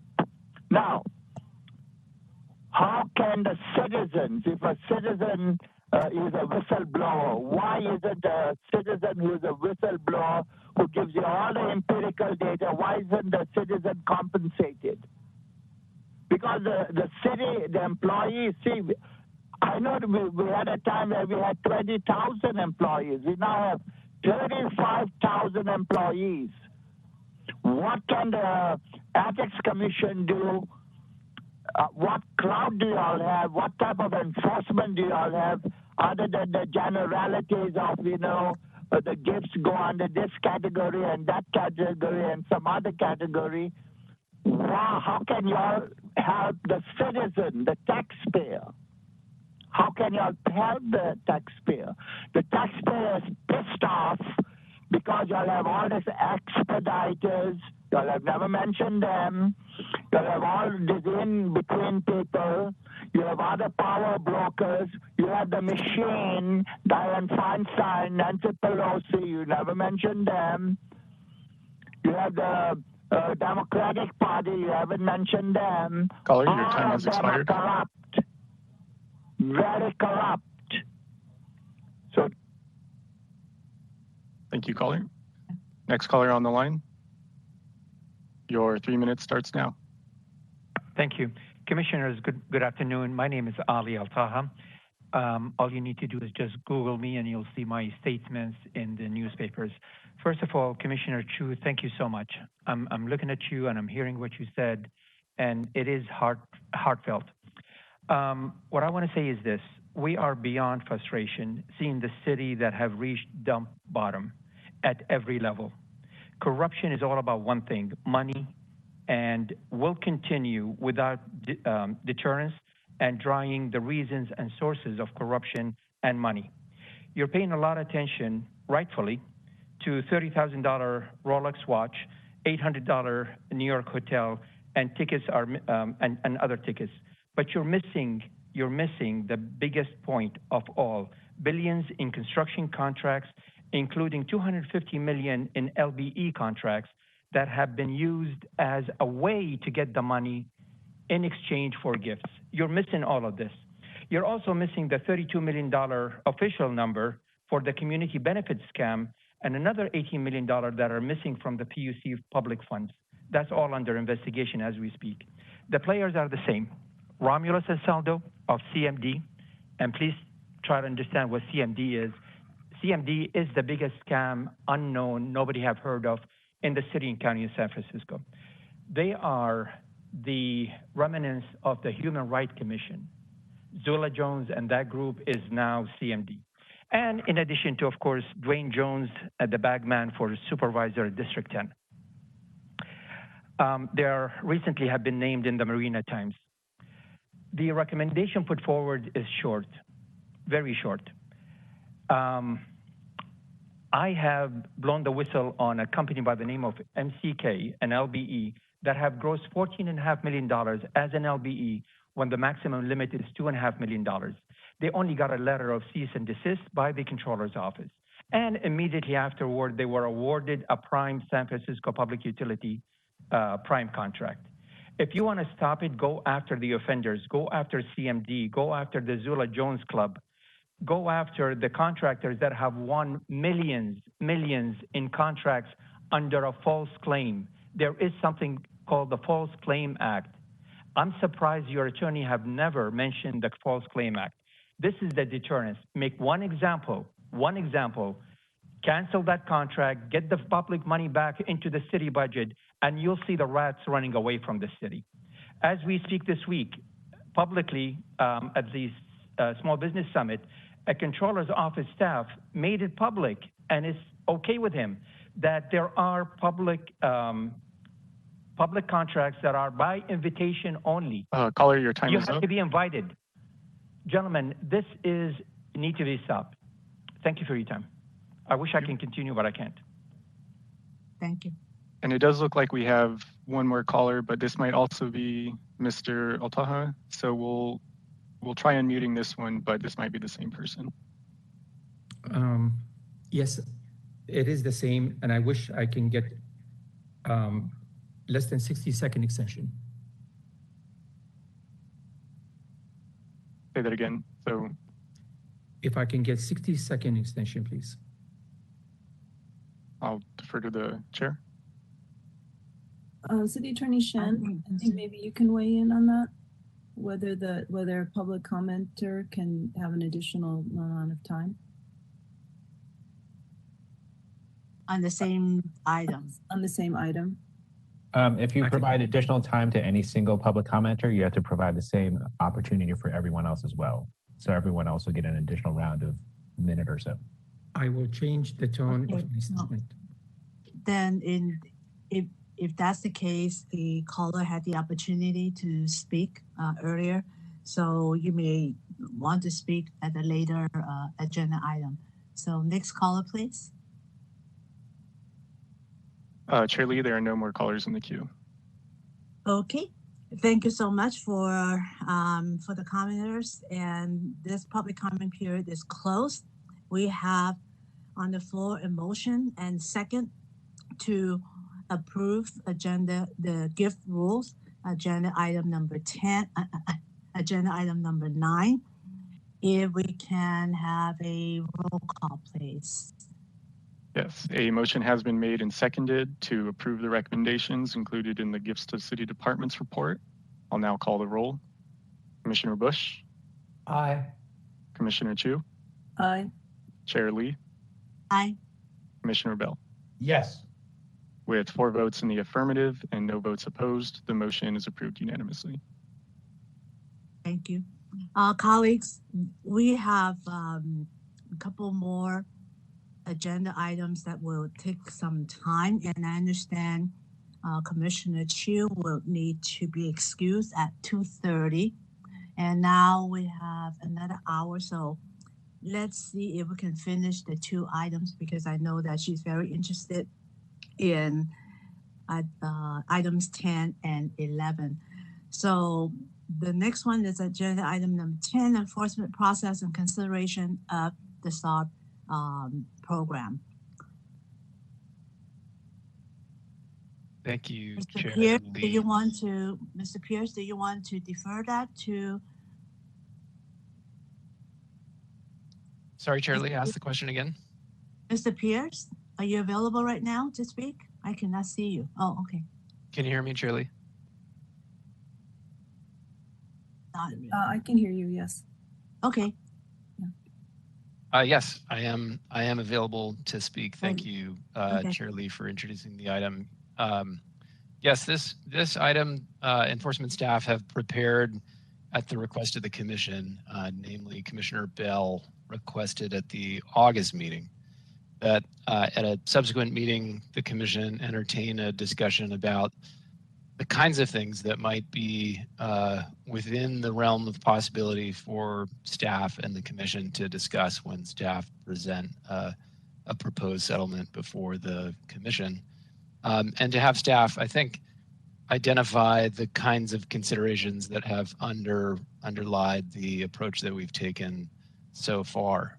That request arose, I think, in the context of discussion between the commission and staff around a couple of settlements that were on the August agenda, where staff had expressed reservations about sharing certain kinds of information in response to questions that the commission had put to us. So what we have endeavored to do in this agenda item is provide background for the commission and for the public about the kinds of values that have informed our process so far, but also the kinds of risks that we think are at stake both for the staff and for the commission and how we consider settlements in public session. So as you've seen in the report, we've identified two broad categories of values and risks, and these are encompassed, one in terms of legal considerations and two in terms of practical considerations. I'm happy to provide some kind of a summary for the benefit of the commission, but I expect that you've had an opportunity to read through staff's view of what we believe to be at stake in the course of these conversations. And as you said, Chair Lee, there is some urgency on the clock. So I'm also happy just to defer to discussion and questions on the part of the commission as you may prefer. Okay. Before I call on other commissioners, I just want to suggest that I recall when we wanted to have a broader discussion on this matter, there was a lot of interest in the other standard operation policy aspect, which is specifically on the penalty phase. How, what was the process for the staff to come up with the proposal? So if you can give a, 2-minute briefing on that, that would be helpful because that was not included in this report. Sure, thank you, Chair Lee, and sorry for the omission. So when staff negotiates penalties, we are considering, I believe, 7 factors that are identified in the enforcement regulations. Those factors are not strictly unique to the San Francisco Ethics Commission. Other administrative enforcement agencies are considering similar things. But in general, we use the regs to govern how we arrive at proposed penalties. What penalties we may put in front of the commission, as you know, ultimately are negotiated. And so, among the factors that we consider are the severity of the violation, the timing of the violation, whether a pattern of non-compliance exists, whether there's evidence that the respondent attempted to conceal the violations. It's possible that in the prior meeting, there was discussion about the 7th of these factors, which is whether the respondent has the ability actually to pay the penalty. And I believe we did have some conversation about what sources of money respondents can generally use to pay these penalties. And I would note that in the regs, that consideration applies only if the respondent raises it as a concern and only if the respondent, by submitting various financial records to the commission for confidential review, can establish an inability to pay. The other consideration that we would bring in evaluating what we think a fair penalty would be is to look at other cases that this commission has resolved or that similar administrative agencies might have resolved, to try to get a sense for, if we could put it this way, what is the cost? What is the price tag on this kind of violation? So what we're attempting to do there is to be both consistent and fair, and to ensure that where we land on a kind of scale of severity and cost is fair in comparison with similar matters. It is also a consideration in any negotiation, as you know, that both parties are thinking about what additional costs may arise if they don't reach settlement. So those costs involve additional time, the expenditure of resources to litigate a matter. I think on the part of a respondent is probably evaluating the additional cost in terms of representation. And so those are maybe concrete but not specifically articulated costs in the course of settlement negotiation. So how old are these floor and ceiling penalty amounts? How long ago was they set? You recall? I'm just thinking about the living process. Is it time to really raise them now? Yeah, so one consideration, thank you for the question, Chair Lee. One consideration is that the charter caps what a penalty can be, and when the these provisions of the charter were adopted, as you know, they set $5,000 as the maximum for each count. It's possible that that $5,000 today doesn't have the punitive or deterrent effect that it might have had when it was adopted a couple of decades ago.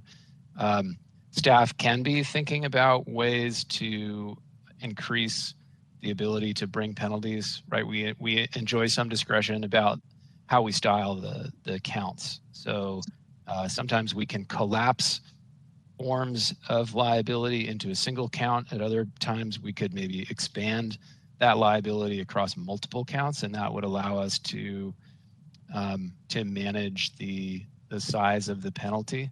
It's also true under the charter that you can assess penalties up to 3 times the amount of money that was improperly raised or spent or received. And so that we think of that as a kind of treble damages provision. And so in practice, that could allow the commission to escape the cost of living problem maybe that you're describing. But in relation to where we peg penalties compared to prior cases, if that's sort of the heart of your question, yeah, I mean, it's fair. I think respondents have a greater interest in pulling prior settlements from the bottom shelves, you know, from matters that were resolved many years ago to say, look, this kind of violation only cost $2,000, and therefore it should still only cost $2,000. So, you know, we would hope to increase the heat on penalties over time because of the cost of living difference that you're describing. What that looks like in practice will always be a kind of negotiated outcome. Okay, thank you. Before I ask if my fellow commissioners want to make any comments, just want to remind the public, if you wish to make any public comments, please dial it now and enter *3 so that you will be added to the public comment queue. So far I see no hands raised from my colleagues. This is the first. Oh, Commissioner Bush.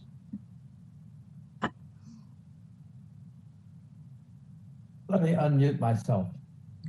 One of the issues that I discussed with staff was a procedure that's used at the police commission, and that is that the police commission itself only determines what action it will take after a group designated as hearing officers first determine what the facts are. And they present those facts to the commission, and the commission then weighs it. And I think it's a good idea not to have the same people deciding what the issues are and then deciding on the penalty. So I support the bifurcation approach. And I know that that's the same thing we used at Housing and Urban Development when it came to housing policies and enforcement of housing rules. So I think that our rules should consider, and I know that our law and our charter allows the commission to set up hearing officers. So it wouldn't require anything new. It would just simply require implementation of an existing authority. So I'd like to put that forward as a factor in evaluating what a penalty might be and how to arrive at the penalty through a hearing process rather than doing it at the commission itself. My memory may fail me because it's been several years, so maybe Deputy City Attorney Shen could correct me. When I was on the police commission, yes, we did have commissioners rotate as hearing officers on cases brought to the commission by the chief of police. But those are open hearings. They are treated as a public hearing, which would require the recorder it requires notice, and it is open to the public. So it wasn't a closed session. The only time the commission held a closed session was to discuss a personnel matter, and that is a regular requirement. So if we were to go down this route as to ask a member of the commission to act as hearing officer, then we would need to treat this, as far as I understand, as a matter of public accountability and transparency. That would be considered a commission meeting. I may be wrong, but that's how we. I have no problem with that. I just think that it creates a little bit of space between the full commission and a single commissioner conducting a hearing. Yeah, if I may, Commissioner Lee and Commissioner Bush, just add a couple of very brief thoughts, and I know that we're pressed for time. So I guess I would say, first of all, we're not talking about sort of in the main sort of general full-blown hearings on the merits. As I think you've all gathered in your time in the commission, those hearings are very few and far between. The matters that are really teed up for the commission's consideration are the stipulated orders or settlements, like the ones that we considered earlier today. And I'm not sure if it's the most efficient approach to designate hearing officers or individual commissioners for simply proposed settlements or stipulated orders. That may be a little bit too much of a ocean of resources for what could be a routine decision. And I would just also add, as a practical matter, I do recognize that staff's memo does raise a lot of practical considerations that you should all definitely mull over. But I would say that obviously we did review 4 of those proposed stipulated orders this morning. And I don't know if Jeff has a different view, but I certainly do not think any of the commission's questions today were inappropriate or crossed the line or raised any potential legal risks. So I would just say right now it seems like the current practice is acceptable, but if commissioners have a different view, I understand. My memory comes from a time when the commission's executive director decided to deep six a complaint that had been referred to the commission by the FPPC, in which he informed the FPPC that he was just going to let it die. And that became so obnoxious to the commission president that they moved forward on a penalty phase and also accepted the resignation of the executive director. It was a very fraught moment. So I understand the desire to have this issue elevated beyond just the executive director, which is what we're doing now, is elevating it beyond the executive director. And I think that's a good thing. I'm just thinking that the emphasis on parity is that all the people who are making a decision that there's been an offense shouldn't also be making a decision about what the penalty is. And that's the line I'm trying to make a distinction on. Yeah, if I could jump in and try to clarify as a matter of process. So you're right, Commissioner Bush, that this commission as well can resort to use of a hearing officer. That's provided for in the enforcement regulations. Deputy City Attorney Shen acknowledged that as well. If I understand the regs correctly, that provision regards specifically the appointment of a hearing officer only for the purpose of a hearing on the merits, which, as Mr. Shen described, is pretty infrequent for this commission because all things considered, it is generally more efficient and more effective to resolve liability through settlement, but sometimes settlement is impossible. And so certainly the regulated community needs to know that this commission is willing and able to go to a hearing on the merits to resolve liability that can't be negotiated. So I think, Commissioner Bush, if you wanted to make use of that revision. I don't think anyone here would oppose it. I think the reason to do that is a good one, and I think what you're identifying is a due process consideration, which is among the things that our report identifies as informing the approach that staff have taken so far. So we share your concern that if the commission is performing multiple simultaneous roles, there can be a risk that there is an erosion to the commission's fairness, or at least an erosion in the perception of the commission's fairness. But again, the use of a hearing officer would only be in those rare instances. I think that I would prefer a rare instance, and I think, to me, a rare instance would be cases that were more than 5 years old, because it's harder to gather data that's that far back, especially for somebody who's no longer in office, like we saw with Supervisor Fewer. So we've had cases in the last year that went back as far as 2012. And the second thing, in addition to the longevity of it, which would be the dollar figure that's being involved. So if it were more than, say, $5,000 or I'm choosing an arbitrary figure, so perhaps not terribly arbitrary, but that's a figure that matches a lot of penalties that are thing. So that's my thought. And I just throw it out there for my colleagues. Okay, thank you, Commissioner Bush. Commissioner Chu? And then Commissioner Bell. Thank you, Chair Lee. I have a question for Deputy City Attorney Shen with regard to closed sessions. In the context of these enforcement matters, what are the criteria or circumstances under which it would be appropriate for the commission to go into a closed session?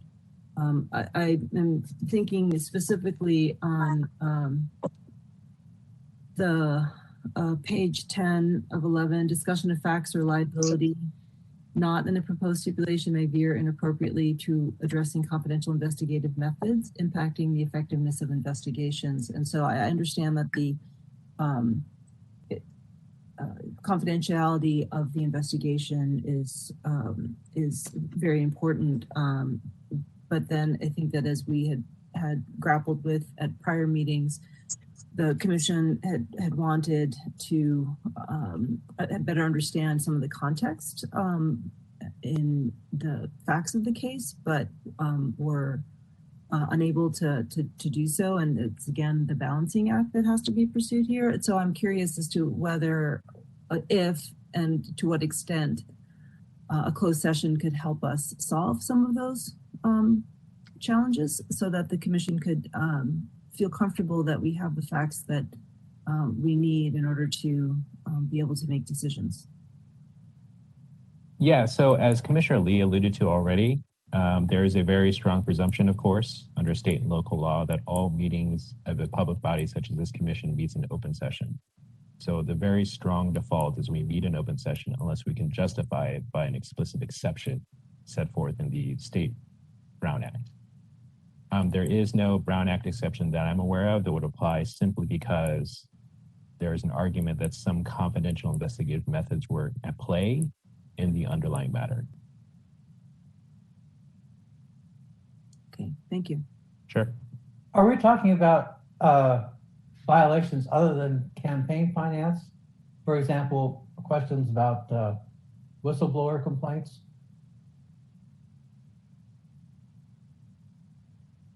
I think, Commissioner Bush, we're talking about the resolution of all liability for which the commission bears jurisdiction. If I could add further clarification, though, about the use of closed session, I agree with Deputy City Attorney Shen about the narrowness of the exception in the Brown Act. I think it's also worth pointing out two additional things. One is that, as written, the enforcement regulations require the commission to consider proposed settlements in public session. That was an element of reform that the commission explicitly adopted in 2018. I believe there may have been a period, you know, irrespective of this shared view that we have of the Brown Act, there may have been a time when the commission considered settlements in closed session. I don't know, it would have been before I arrived, but my understanding is that when we undertook this project to revise the enforcement regulations in 16, 17, and which became effective in 18, this was actually a feature of that regulatory reform because we wanted the public to benefit from having a chance to view the discussion between staff and the commission, or respondents as well if they happen to attend the meetings and represent themselves. I think the other thing worth noting here about the possible use of closed session would be that even if the regulations provided for it, and even if the Brown Act provided for it, I think the use of closed session would enable the commission to address that particular practical consideration, Commissioner Chu, that you're identifying about veering into confidential investigative methods or facts related to staff's investigation.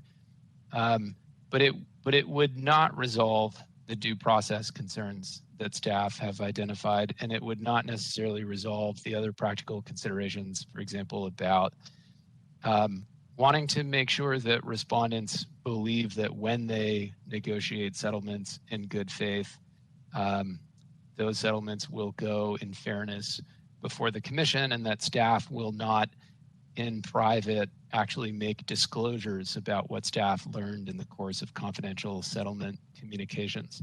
So in other words, I think that the use of closed session may be unavailable, but even if it were, it would trigger some of the other considerations that we have identified in this report.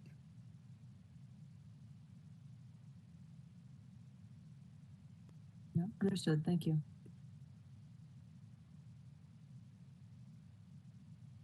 Shirley, I think you were on mute. Commissioner Bell? Yeah, I just want to thank the staff for taking the time to do this memo and writing out what I perceive in reading it are the guardrails that we could talk about, which Deputy City Attorney Shen commented in terms of our meeting today.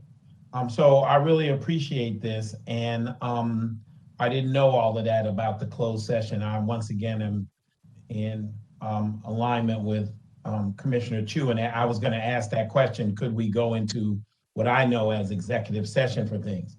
The only thing that I was it happened today is what I was just unaware of, and just wanted to make sure we had the ability to have deliberation.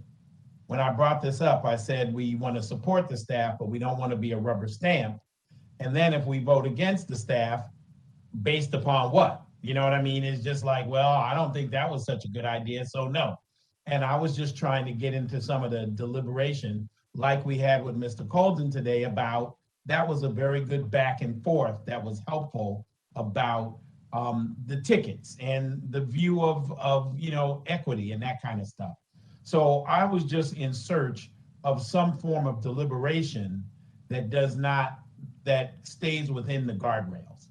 And it's still not, I mean, I've read this, I commend you for doing a lot of work. And I just would hope that there is a way, maybe, both sides, our staff shows up and the people that feel that our staff has come to a conclusion or a recommendation that they disagree with, that they show up so that we can get some back and forth to be able to inform us. And so this memo is very helpful about the guardrails. I'm still not sure where it is that we can get deliberation in without veering off the rails. But today, I mean, we had a lot to chew on today, and I felt that I got, both sides of the discussion. And so that was very helpful. So it's clear that within our meeting structure, we can get some deliberation. I'm just always seeking deliberation because I, want to support the staff, but at the same time, there are questions that come up that, we wanna do, and this memo is very helpful about not putting a chill on the investigation and the negotiations. I think when we get into motive, though, I think when we get into people's motives is when we may go off the rails, as opposed to questions about how we got to where we arrived at. I agree that this is a really good presentation, and at some point, it's easier to, not easier, but it's one thing to read about the rationale behind things. I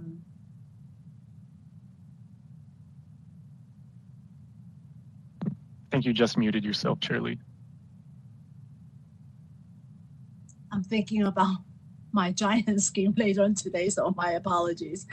I think it's one thing to read about the rationale and the process of going through the deliberation and decision-making process.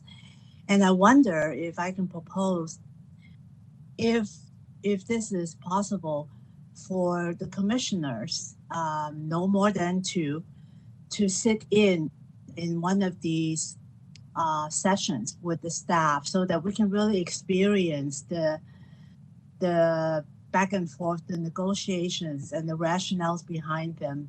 So in addition to understanding the basis of this program, but to really observe how this is run. So that may help us understand this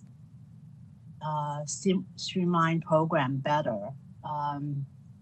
Director Pelham, do you think this may be open to interested commissioners to sit in one session? Thank you for the asking the question. My strong view would be that would be not a good approach in terms of setting in a commissioner in a live session negotiating with a party, whether it's SARP or a larger process. I think that raises squarely the due process concerns we've tried to outline, as Commissioner Bell indicated, as guardrails. I think there's an alternative approach, though, that might get the commission the same comfort or information. And that is that, we would be more than happy to sit down with any commissioner at any time and just sort of walk through what are the experiences and the processes generally, to give as much insight as we can while still respecting, I think, that due process that needs to be around any particular enforcement matter.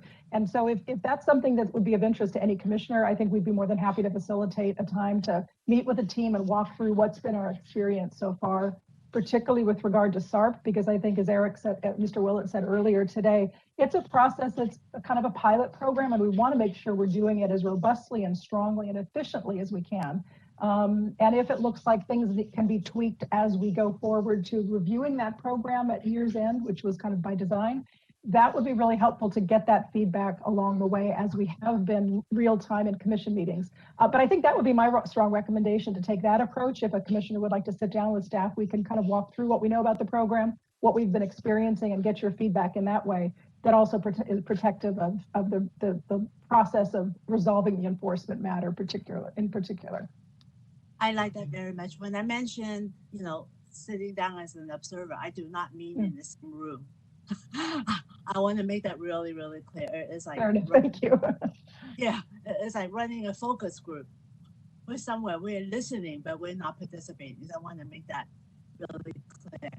So thank you very much for the suggestion. And since this one does not require any action from the commission, let's open up to public comments. All right, Madam Chair, we are checking to see if there are callers in the queue. For those already on hold, please continue to wait until the system indicates you've been unmuted. If you have just joined this meeting, we are currently on the public discussion, the motion of agenda item 10, presentation and discussion of staff report on enforcement process and consideration of proposed stipulated orders during public session. If you have not already done so, please press *3 to be added to the public comment queue. You will have 3 minutes to provide your public comment, 6 minutes if you're online with an interpreter. You'll hear a bell go off when you have 30 seconds remaining.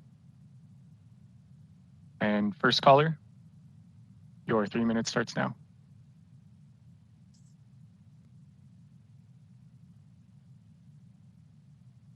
Caller, can you hear us?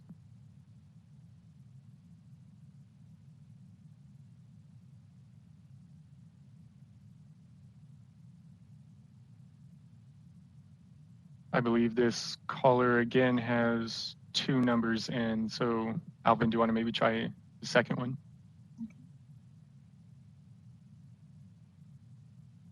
Hello, caller, can you hear me?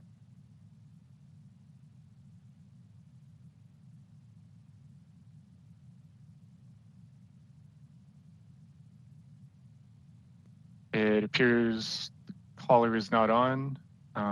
Would you prefer to wait a little bit longer or go ahead and call it? Let's go ahead and call caller number 3. Okay, there are no other callers. Okay. So now that the public comment period is closed for agenda item number 10, let's move to agenda item number 11, discussion and possible action on Ethics Commission's Racial Equity Action Plan. Thank you, Chair Lee. This item we had prepared for an overview last month. I also recognize that we're running out of short on time today, but I did want to just provide a very, very brief overview of where we are with this item and to invite commissioners' questions or observations at this time. Just again, for brief context for those who are following online at this meeting, this most recent action by the Commission in August of this year, we updated our racial equity action plan that we developed last December. All city departments did in response and as part of an ordinance number 188-19 that created both the Office of Racial Equity in the city and then also directed city departments to really take a look at developing and implementing racial equity plans within their own departments to help motivate the strategy and action towards strengthening equity in the city as we delivered in our services and our programs. The city's overarching framework for the racial equity is from a citywide racial equity framework process and document. And largely across the city is engaged in what the report considers, or this framework defines as phase 1 work. And that is that it focuses on internal programs and policies, workforce specific, as well as boards and commissions. And it has several components: 1, hiring and recruitment; 2, retention, promotion, and protection; 3, discipline and separation; 4, diverse and equitable leadership and management; 5, mobility and professional development; 6, organizing a culture of inclusion and belonging; and 7, boards and commissions. Phase 2 from the city's framework that was adopted envisions moving to a broader perspective on city procurement, contracting of grants, and delivery of services and programs. So what you've seen in the report, in our plan and our framework that was linked to this and that was revised in August, is consistent with the phase 1 work that's happening in the city. And that is really to look at how we can strengthen and build into the very framework of how we do our work, making sure that we're reaching out and trying to create as much diversity and equity in our work as we can, given where we are with our organizational priorities this year. So specifically for us, I think, internally we've been talking about this in taking baby steps along this journey. We, as we continue to grow as an organization, we very much envision that this is a report that continues to be one that is not just a report, but one that is a process that engages not just the staff leadership, but broadly in the office. We anticipate doing that more broadly in the coming year as we've brought staff on board and as we increase the number of our staff. But we have been taking steps to do that both through awareness and action in our hiring processes. We have been working closely with the Department of Human Resources, diversity groups, and doing outreach to try and reach non-traditional sources for applicants to our positions. And so it's something that is very much focused for us so far on hiring and recruitment. There were 2 specific action items that we've looked at that are identified and reported on in our August report or August framework. And that's really to embed our processes in a conscious FY22 hiring plan, as we did last year. and continue to try and figure out how we can strengthen and foster relationships in unexpected places. So we've been relying heavily on DHR to do that at this point, but we know that that's not where the work stops. As we think about going forward for this FY22, one of the things that we have talked about and are hoping to do with the Department of Human Resources support, because we are a small organization, is to, in part of consciously trying to do stronger work in fostering a very intentional organizational culture that reflects and is committed to inclusion and belonging. We would like to do a survey of our staff. That's sort of one of the basic pieces we'd like to understand. But as a small organization, I think it doesn't take much to know that that can be challenging to have people feel comfortable raising whatever comments and thoughts and perspectives that they want to. So we're looking to and have been in conversation with the Department of Human Resources to help engage us to understand better what is our starting point and where might we need to build and want to build in something that really strengthens our work in this area. I think we also, in that, as we think about our ongoing hiring, I think it is our sense that connecting with the broader community is important because it conveys and reaches into places that we have not traditionally done so.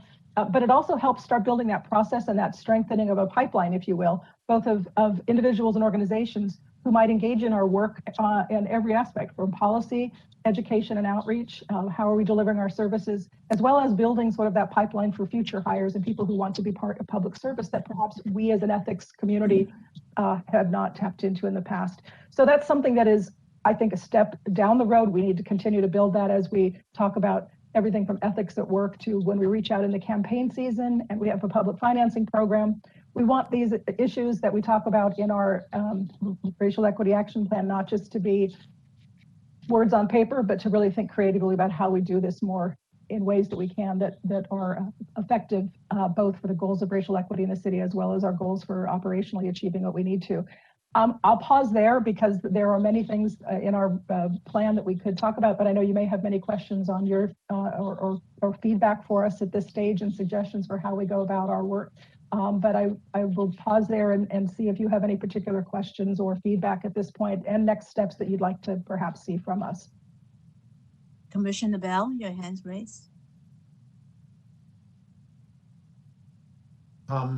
Thank you,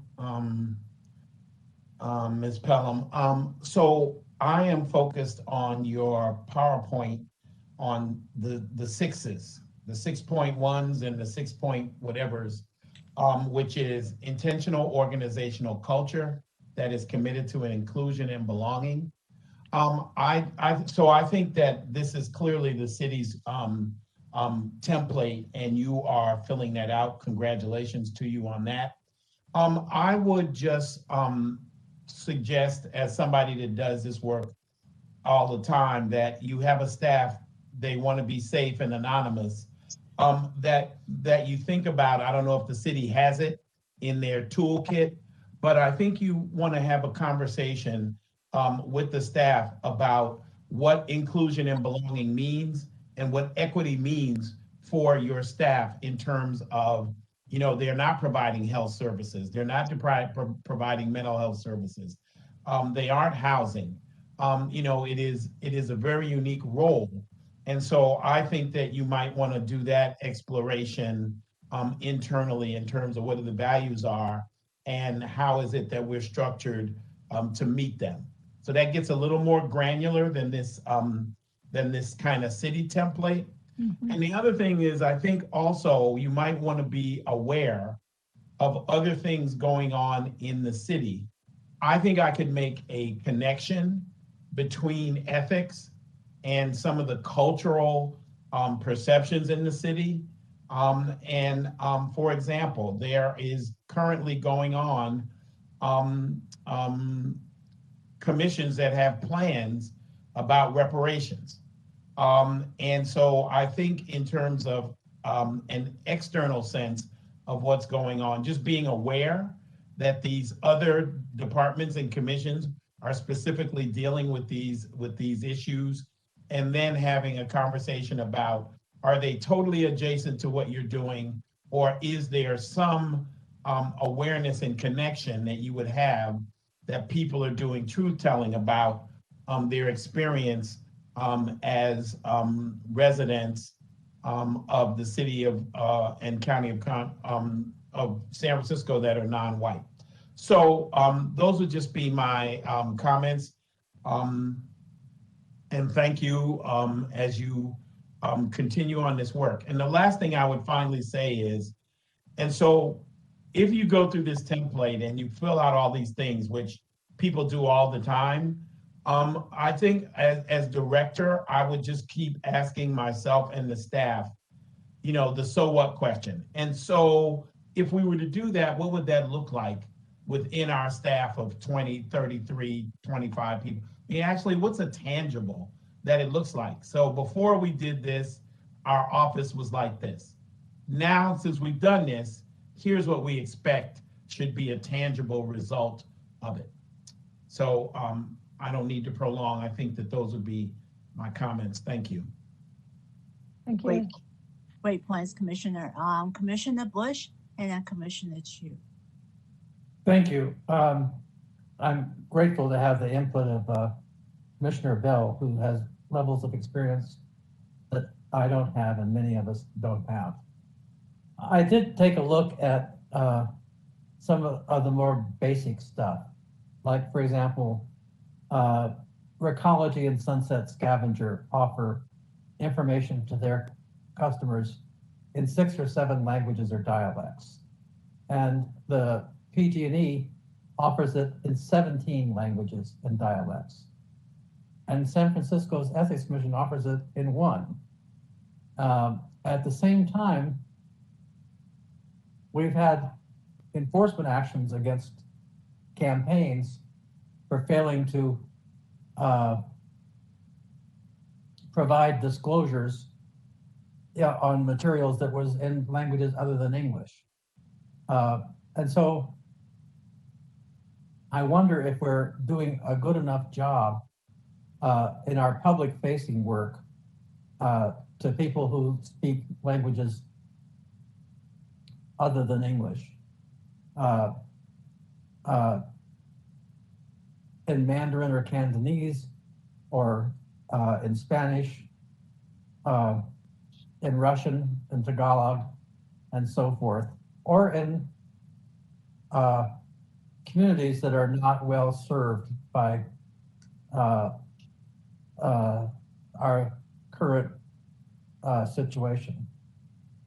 So I would like to recommend that as part of our equity, we plan in the next 12 months to do a teaching or a community meeting that's targeted to individual language groups about what's available at ethics, so that they can make use of what we do, and so they can more accurately participate in our programs. We know that from voter rolls that those are some of the populations that turn in lower voter registrations than others that are English predominantly speaking. And I'd like to see us do a better job of reaching out to those people. So that's the issues that I wanted to bring up in terms of equity. Thank you. Commissioner Chu. Thank you, Chair Lee. I'd like to associate myself with the comments from both Commissioner Bell and Commissioner Bush. And building a little bit on Commissioner Bell's comments around understanding the feelings of staff and the perceptions of staff around inclusion and belonging.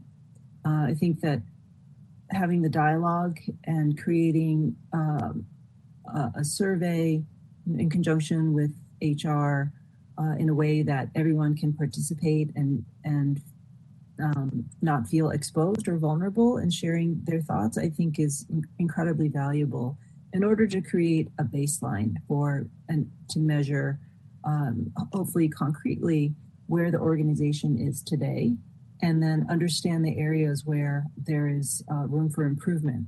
and because people's perceptions, can vary widely, and what we may understand as what's happening is maybe just the tip of the iceberg.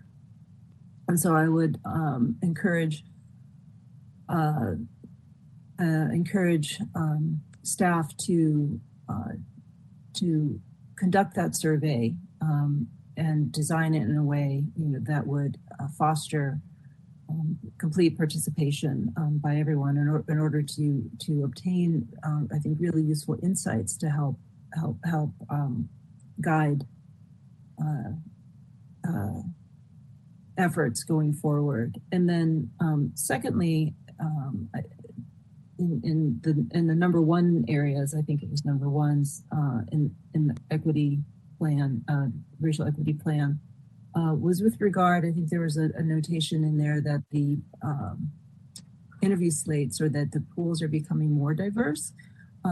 Are we tracking the level of diversity and with a degree of specificity to know? And if not, I think that we should, because it's great that the more diverse applicants are applying, but are we seeing increased applications across all different race and ethnic categories? I'd love to see more Black and Hispanic applicants, eventually, because if people don't apply, we can't hire them. And in my previous life, we looked at who is applying, and where are we posting, and how are we eliciting those applications. Word of mouth can be very powerful as well. But then what happens to the pool as you go through this funnel of applicants, and then selected for interview, and then second interview, and then final offer. And so we can see over time, and with a lot of specificity, where candidates fall out, and we could then pinpoint what actions that we can take. But in the absence of that data, it's really hard to know, and we can just keep, it's like, well, let's just keep doing what we're doing and hope for a different outcome. So I'll pause there, and if I might respond briefly on maybe that and Commissioner Bush's earlier point as well. Absolutely, that is information that we regularly ask DHR, our HR colleagues for over in the Department of Human Resources, so that we can understand exactly the points that you were making as we write job descriptions, as we post them, as we work with others in DHR to post them. What are we seeing from stage to stage? That would, I think, be very informative for us. We haven't always gotten that information, and so that's something that's on our radar, and we will keep it on our radar, because I agree with you. It's important to understand. Secondly, I think just back to a brief note from Commissioner Bush's point, I think the answer that we all sadly know to the question of whether we're doing enough on the language front, we are not. We've not done the job that I think we should with the resources we have, and I think we need to do much more. So I appreciate your comment on that, a reminder about the importance of that as well. But I'm happy to answer any other questions that the Commission might have, and very much would welcome ongoing informal conversations with each of you based on your experiences and organizations and elsewhere to make sure that we're on the right track and putting some real impactful work into play here. The only additional point I would make, and I appreciate the spirit of your comments just now, is whether or not DHR is the right place to go to for experience and assistance, as opposed to going to a nonprofit or a community entity or a university. DHR is has a reputation that's been somewhat tarnished with lawsuits in the past year from minority entities. And I'm not sure that a place that will generate the kind of public confidence that is needed for a project like this. So I just suggest that you look beyond DHR to at least evaluate other options before making a final decision. Thanks for that feedback. I want to echo everything my commissioners have said. I think this offers a great opportunity, in addition to the surveys and a fresh look at your plan, because we are going to have new hires, at least quite a few. And this, given the size of our commission, this can really change the dynamics, the racial, linguistic, cultural diversity within the office. I think I asked this before. When we talked about the linguistic needs of the city, and it's great that we need to meet the needs, but I think under the current staff makeup, I think it would be good for you to look at the new hires, whether the linguistic ability of some of the applicants should be considered. I think that when you talk about the different steps of the applicants, as well as many of us, there is no one size fit all. Every applicant's background experience is different. And I really hope that in addition to the quantitative elements that you consider, you look at the qualitative aspect and the unique background that some applicants can bring to this commission, because that is the best way to bring true racial equity to this department. I want to echo that when you look at the new hires, look at what you are deficient in and how they can really fill in those gaps, because this is the best chance when you have these new openings. I don't know if you want any action from the commission, or I think this is just a presentation for us to follow up with you. So if there's no other comments from the commissioners, let's open. Oh, sorry, Commissioner. I think Chair Lee is suggesting that we build back better.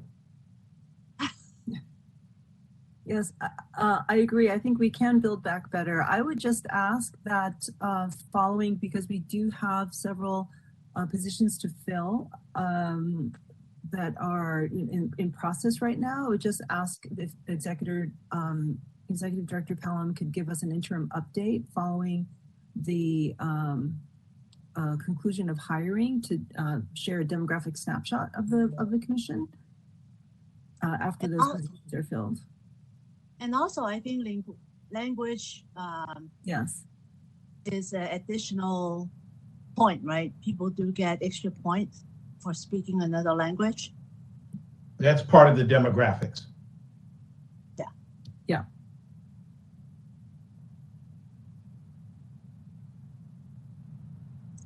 Director Pelham, would you like to respond to Commissioner Chu's question? Oh, yes, I'm sorry. I think happy to provide an ongoing update, as useful, and certainly can provide after our process is completed more information that will probably help. It may sync at the same time for a following update on further progress on the plan. But in any event, we will make sure to give you an update after our hiring process with any insights that we have from that.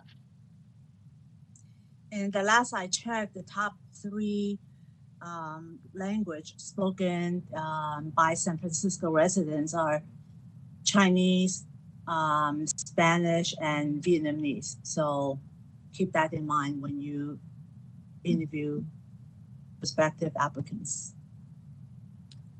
Commissioner Lee, I just wanted to add that we are getting up towards 2:30. I will have to drop off at 2:30, but I'm hoping to be able to come back in maybe 15, 20 minutes. So okay, great. If I disappear, that's where I'm going in a few minutes. Okay. I have a feeling we'll see you again.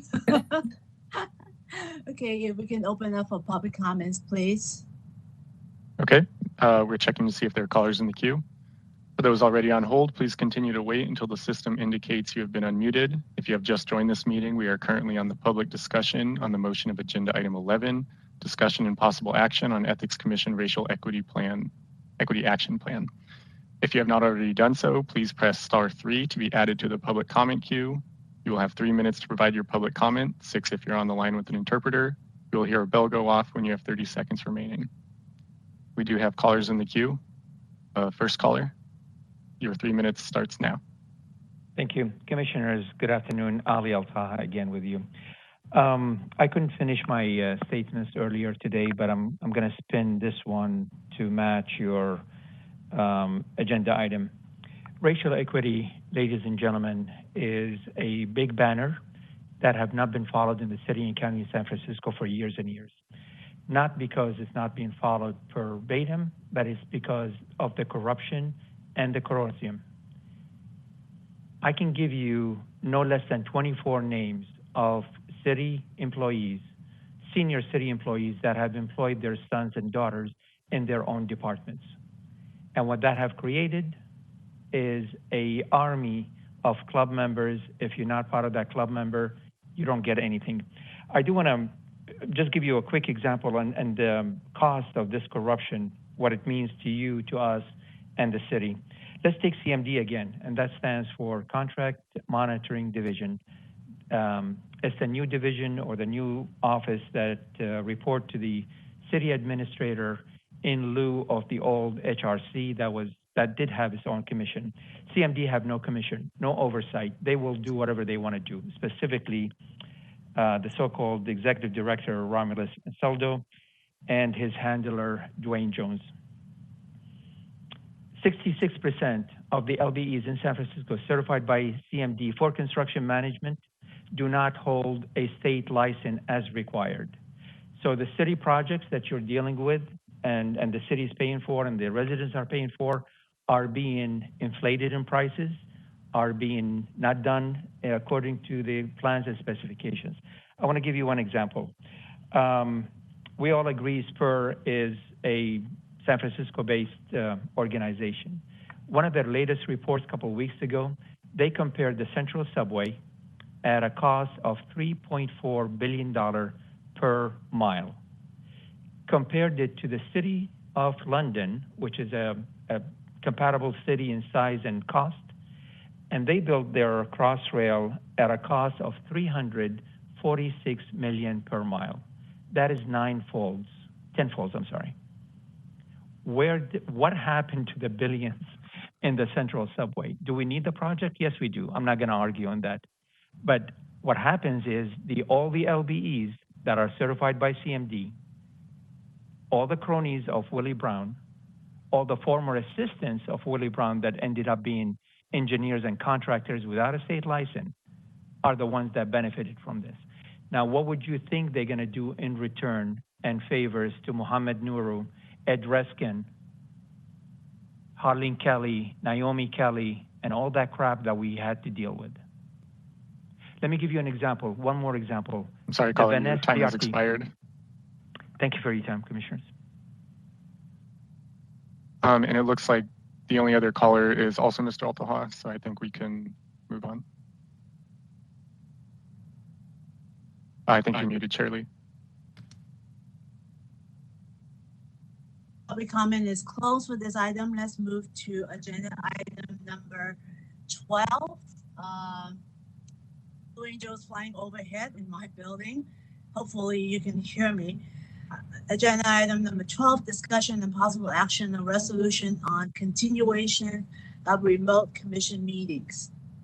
Thank you, Chair Lee. I also, I think that City Attorney Shen is with us as well. Should you have any questions about the provision or the background that was provided by the City Attorney's Office on this, but just in very brief sum, as you know, the circumstances around COVID and public meetings and reopening it continues to evolve.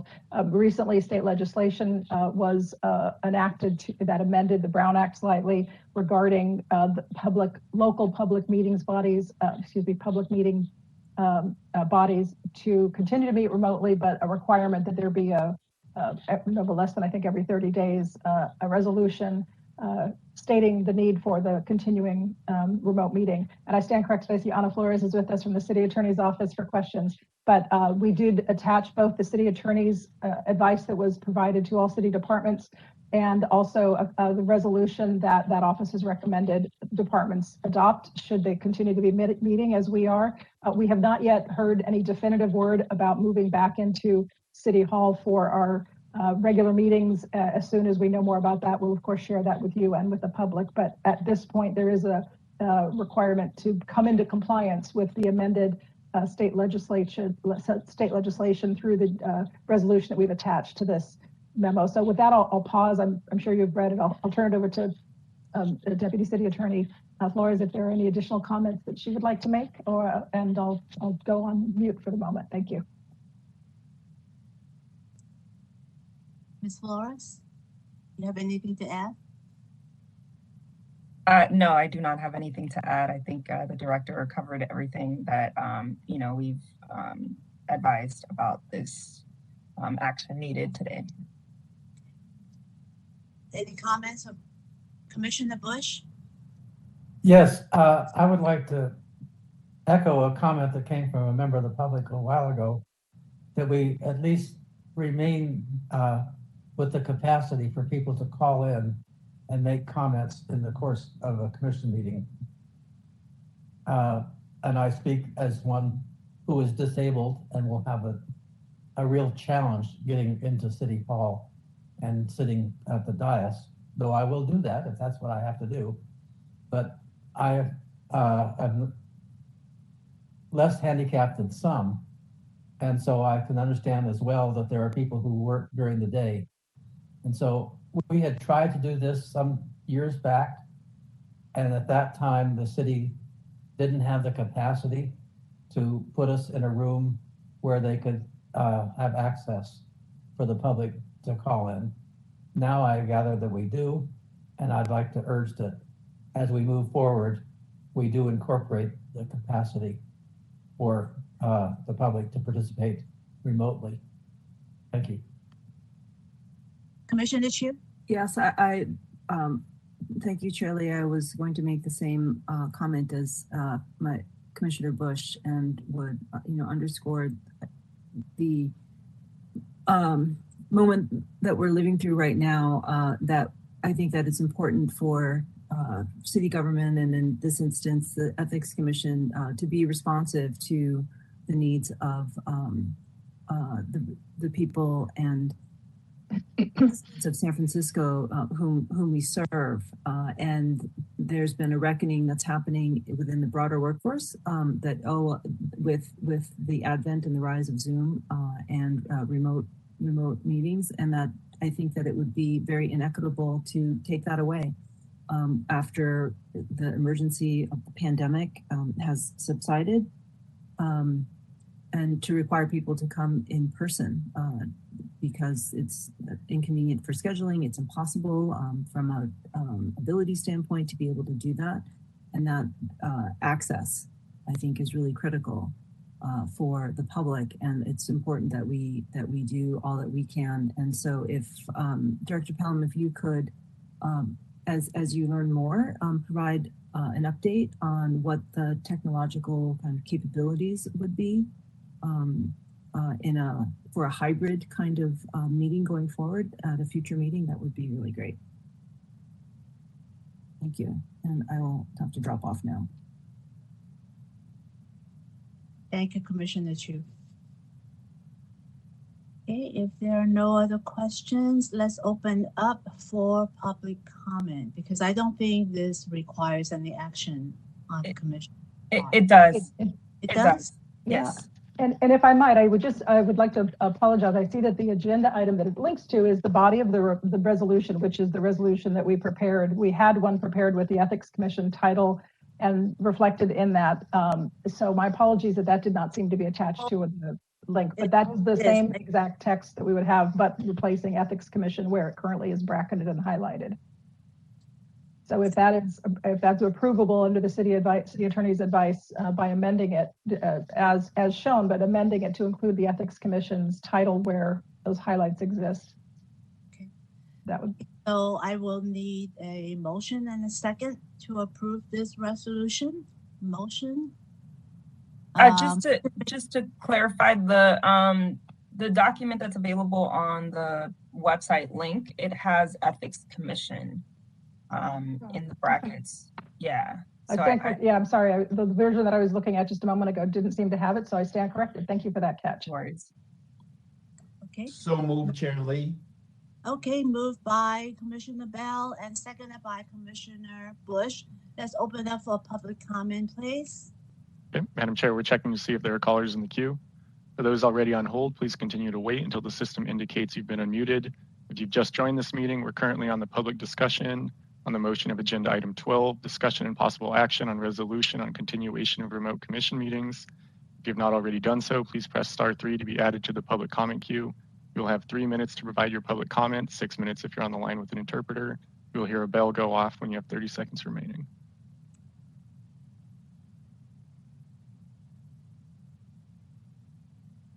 And I'm seeing no callers.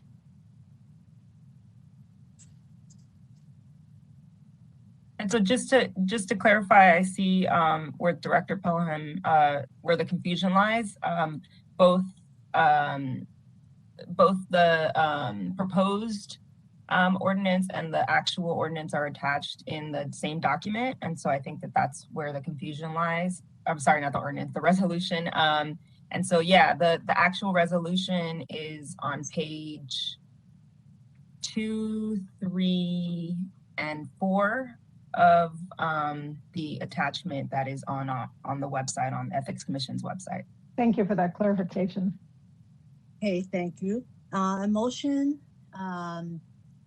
was made and seconded, calling for the resolution making findings to allow teleconference meetings under California Government Code, Section 54953, E.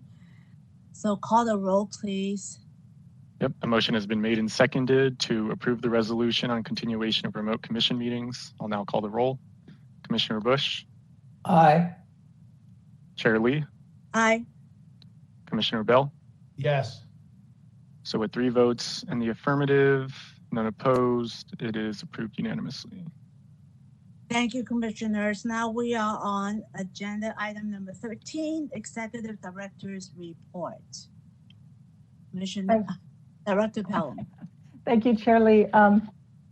I will just highlight for you the bottom line that I'm most excited about, I guess, this month is that we do have some new staff that we will be introducing you to.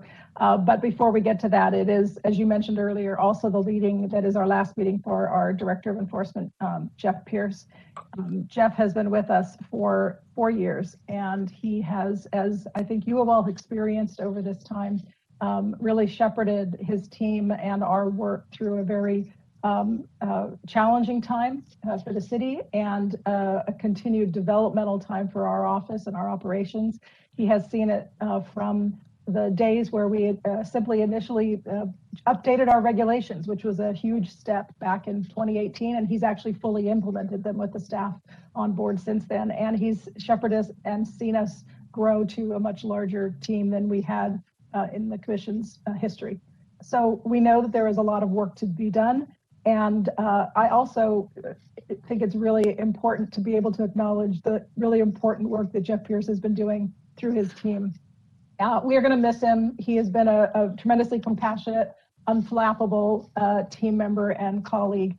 And so, you know, I know the day is long. I could say a lot. And I just want to say that on behalf of all the staff, we very much appreciate Jeff's leadership, his thought partnership, his mind, and his compassion for doing a lot of work during really difficult circumstances and leading us to a tremendous new level where I think we're going to be very impactful and very much aligned with the work that you all are envisioning, as well as what Jeff and the team and we are envisioning.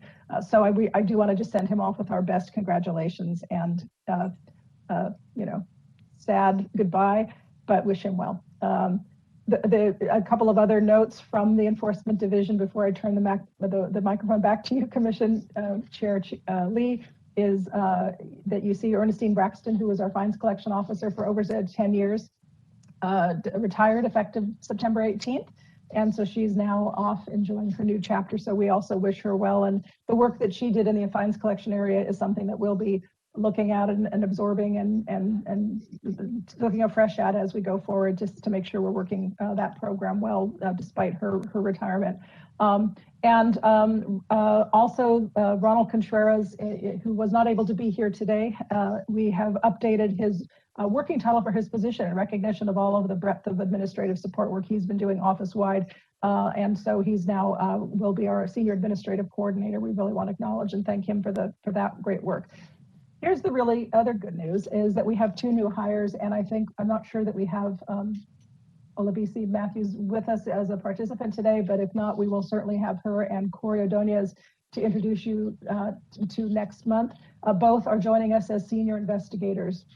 And you can see their backgrounds are both really impressive and astounding, and we're very excited to bring them on board.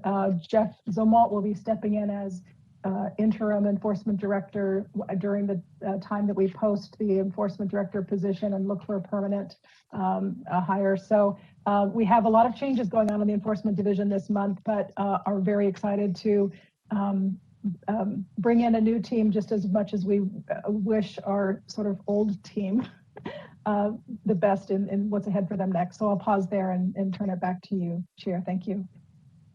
Thank you. And I speak for my colleagues. Thank you for Ernestine and Jeff for the great years of serving the city and this commission. Wish them Godspeed and great ventures ahead.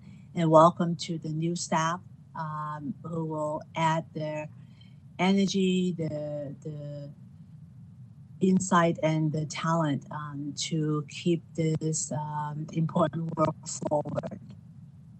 My colleagues, Commissioner Bush, make a comment. Unmute, please. I just want to add my thanks to Jeff in particular, and congratulations to Ron, and hopefully I don't owe any more fines. Commissioner Bell. Yes, I want to. It's been short, but it's been sweet. I want to thank Jeff for doing orientation, answering questions that I have, spending time with me as he goes off to his law firm, and just want to thank him for what he did for me in a very short period of time to bring me up to speed. So all the best, and thank you so much. Terrific. Public comments. Yep, we're checking to see if there are callers in the queue. For those already on hold, please continue to wait until the system indicates you've been unmuted. If you've just joined this meeting, we're currently on the public discussion on the motion of agenda item 13, discussion of Executive Director's Report, an update of various programmatic and operational highlights of Ethics Commission staff activities since the Commission's previous meeting. If you have not already done so, please press *3 to be added to the public comment queue. You will have 3 minutes to provide your public comments, 6 if you are on the line with an interpreter. You'll hear a bell go off when you have 30 seconds remaining. And no callers in the queue. Okay, thank you. This public comment is closed. And I'd like to ask my fellow commissioners if we can take on agenda item number 15 first, because Commissioner Chu mentioned she may be able to join us in another couple of minutes, and I definitely want her participation on agenda item number 14, which is possible actions and items for future meetings. So if Commissioner Bush, you want to object or you want to comment? I'm fine, thank you. Okay, so why don't we go on to agenda item number 15, which is additional opportunity for public comment on matters appearing or not appearing on the agenda. Sure. We're now checking to see if there are callers in the queue. For those already on hold, please continue to wait until the system indicates you've been unmuted. If you've just joined this meeting, we are currently on the public discussion on the motion of agenda item 15, additional opportunity for public comment on matters appearing or not appearing on the agenda. pursuant to Ethics Commission Bylaws, Article 7, Section 2.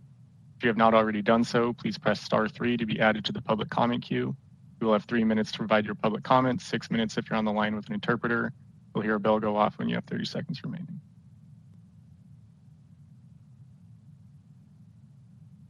And we have no callers in the queue.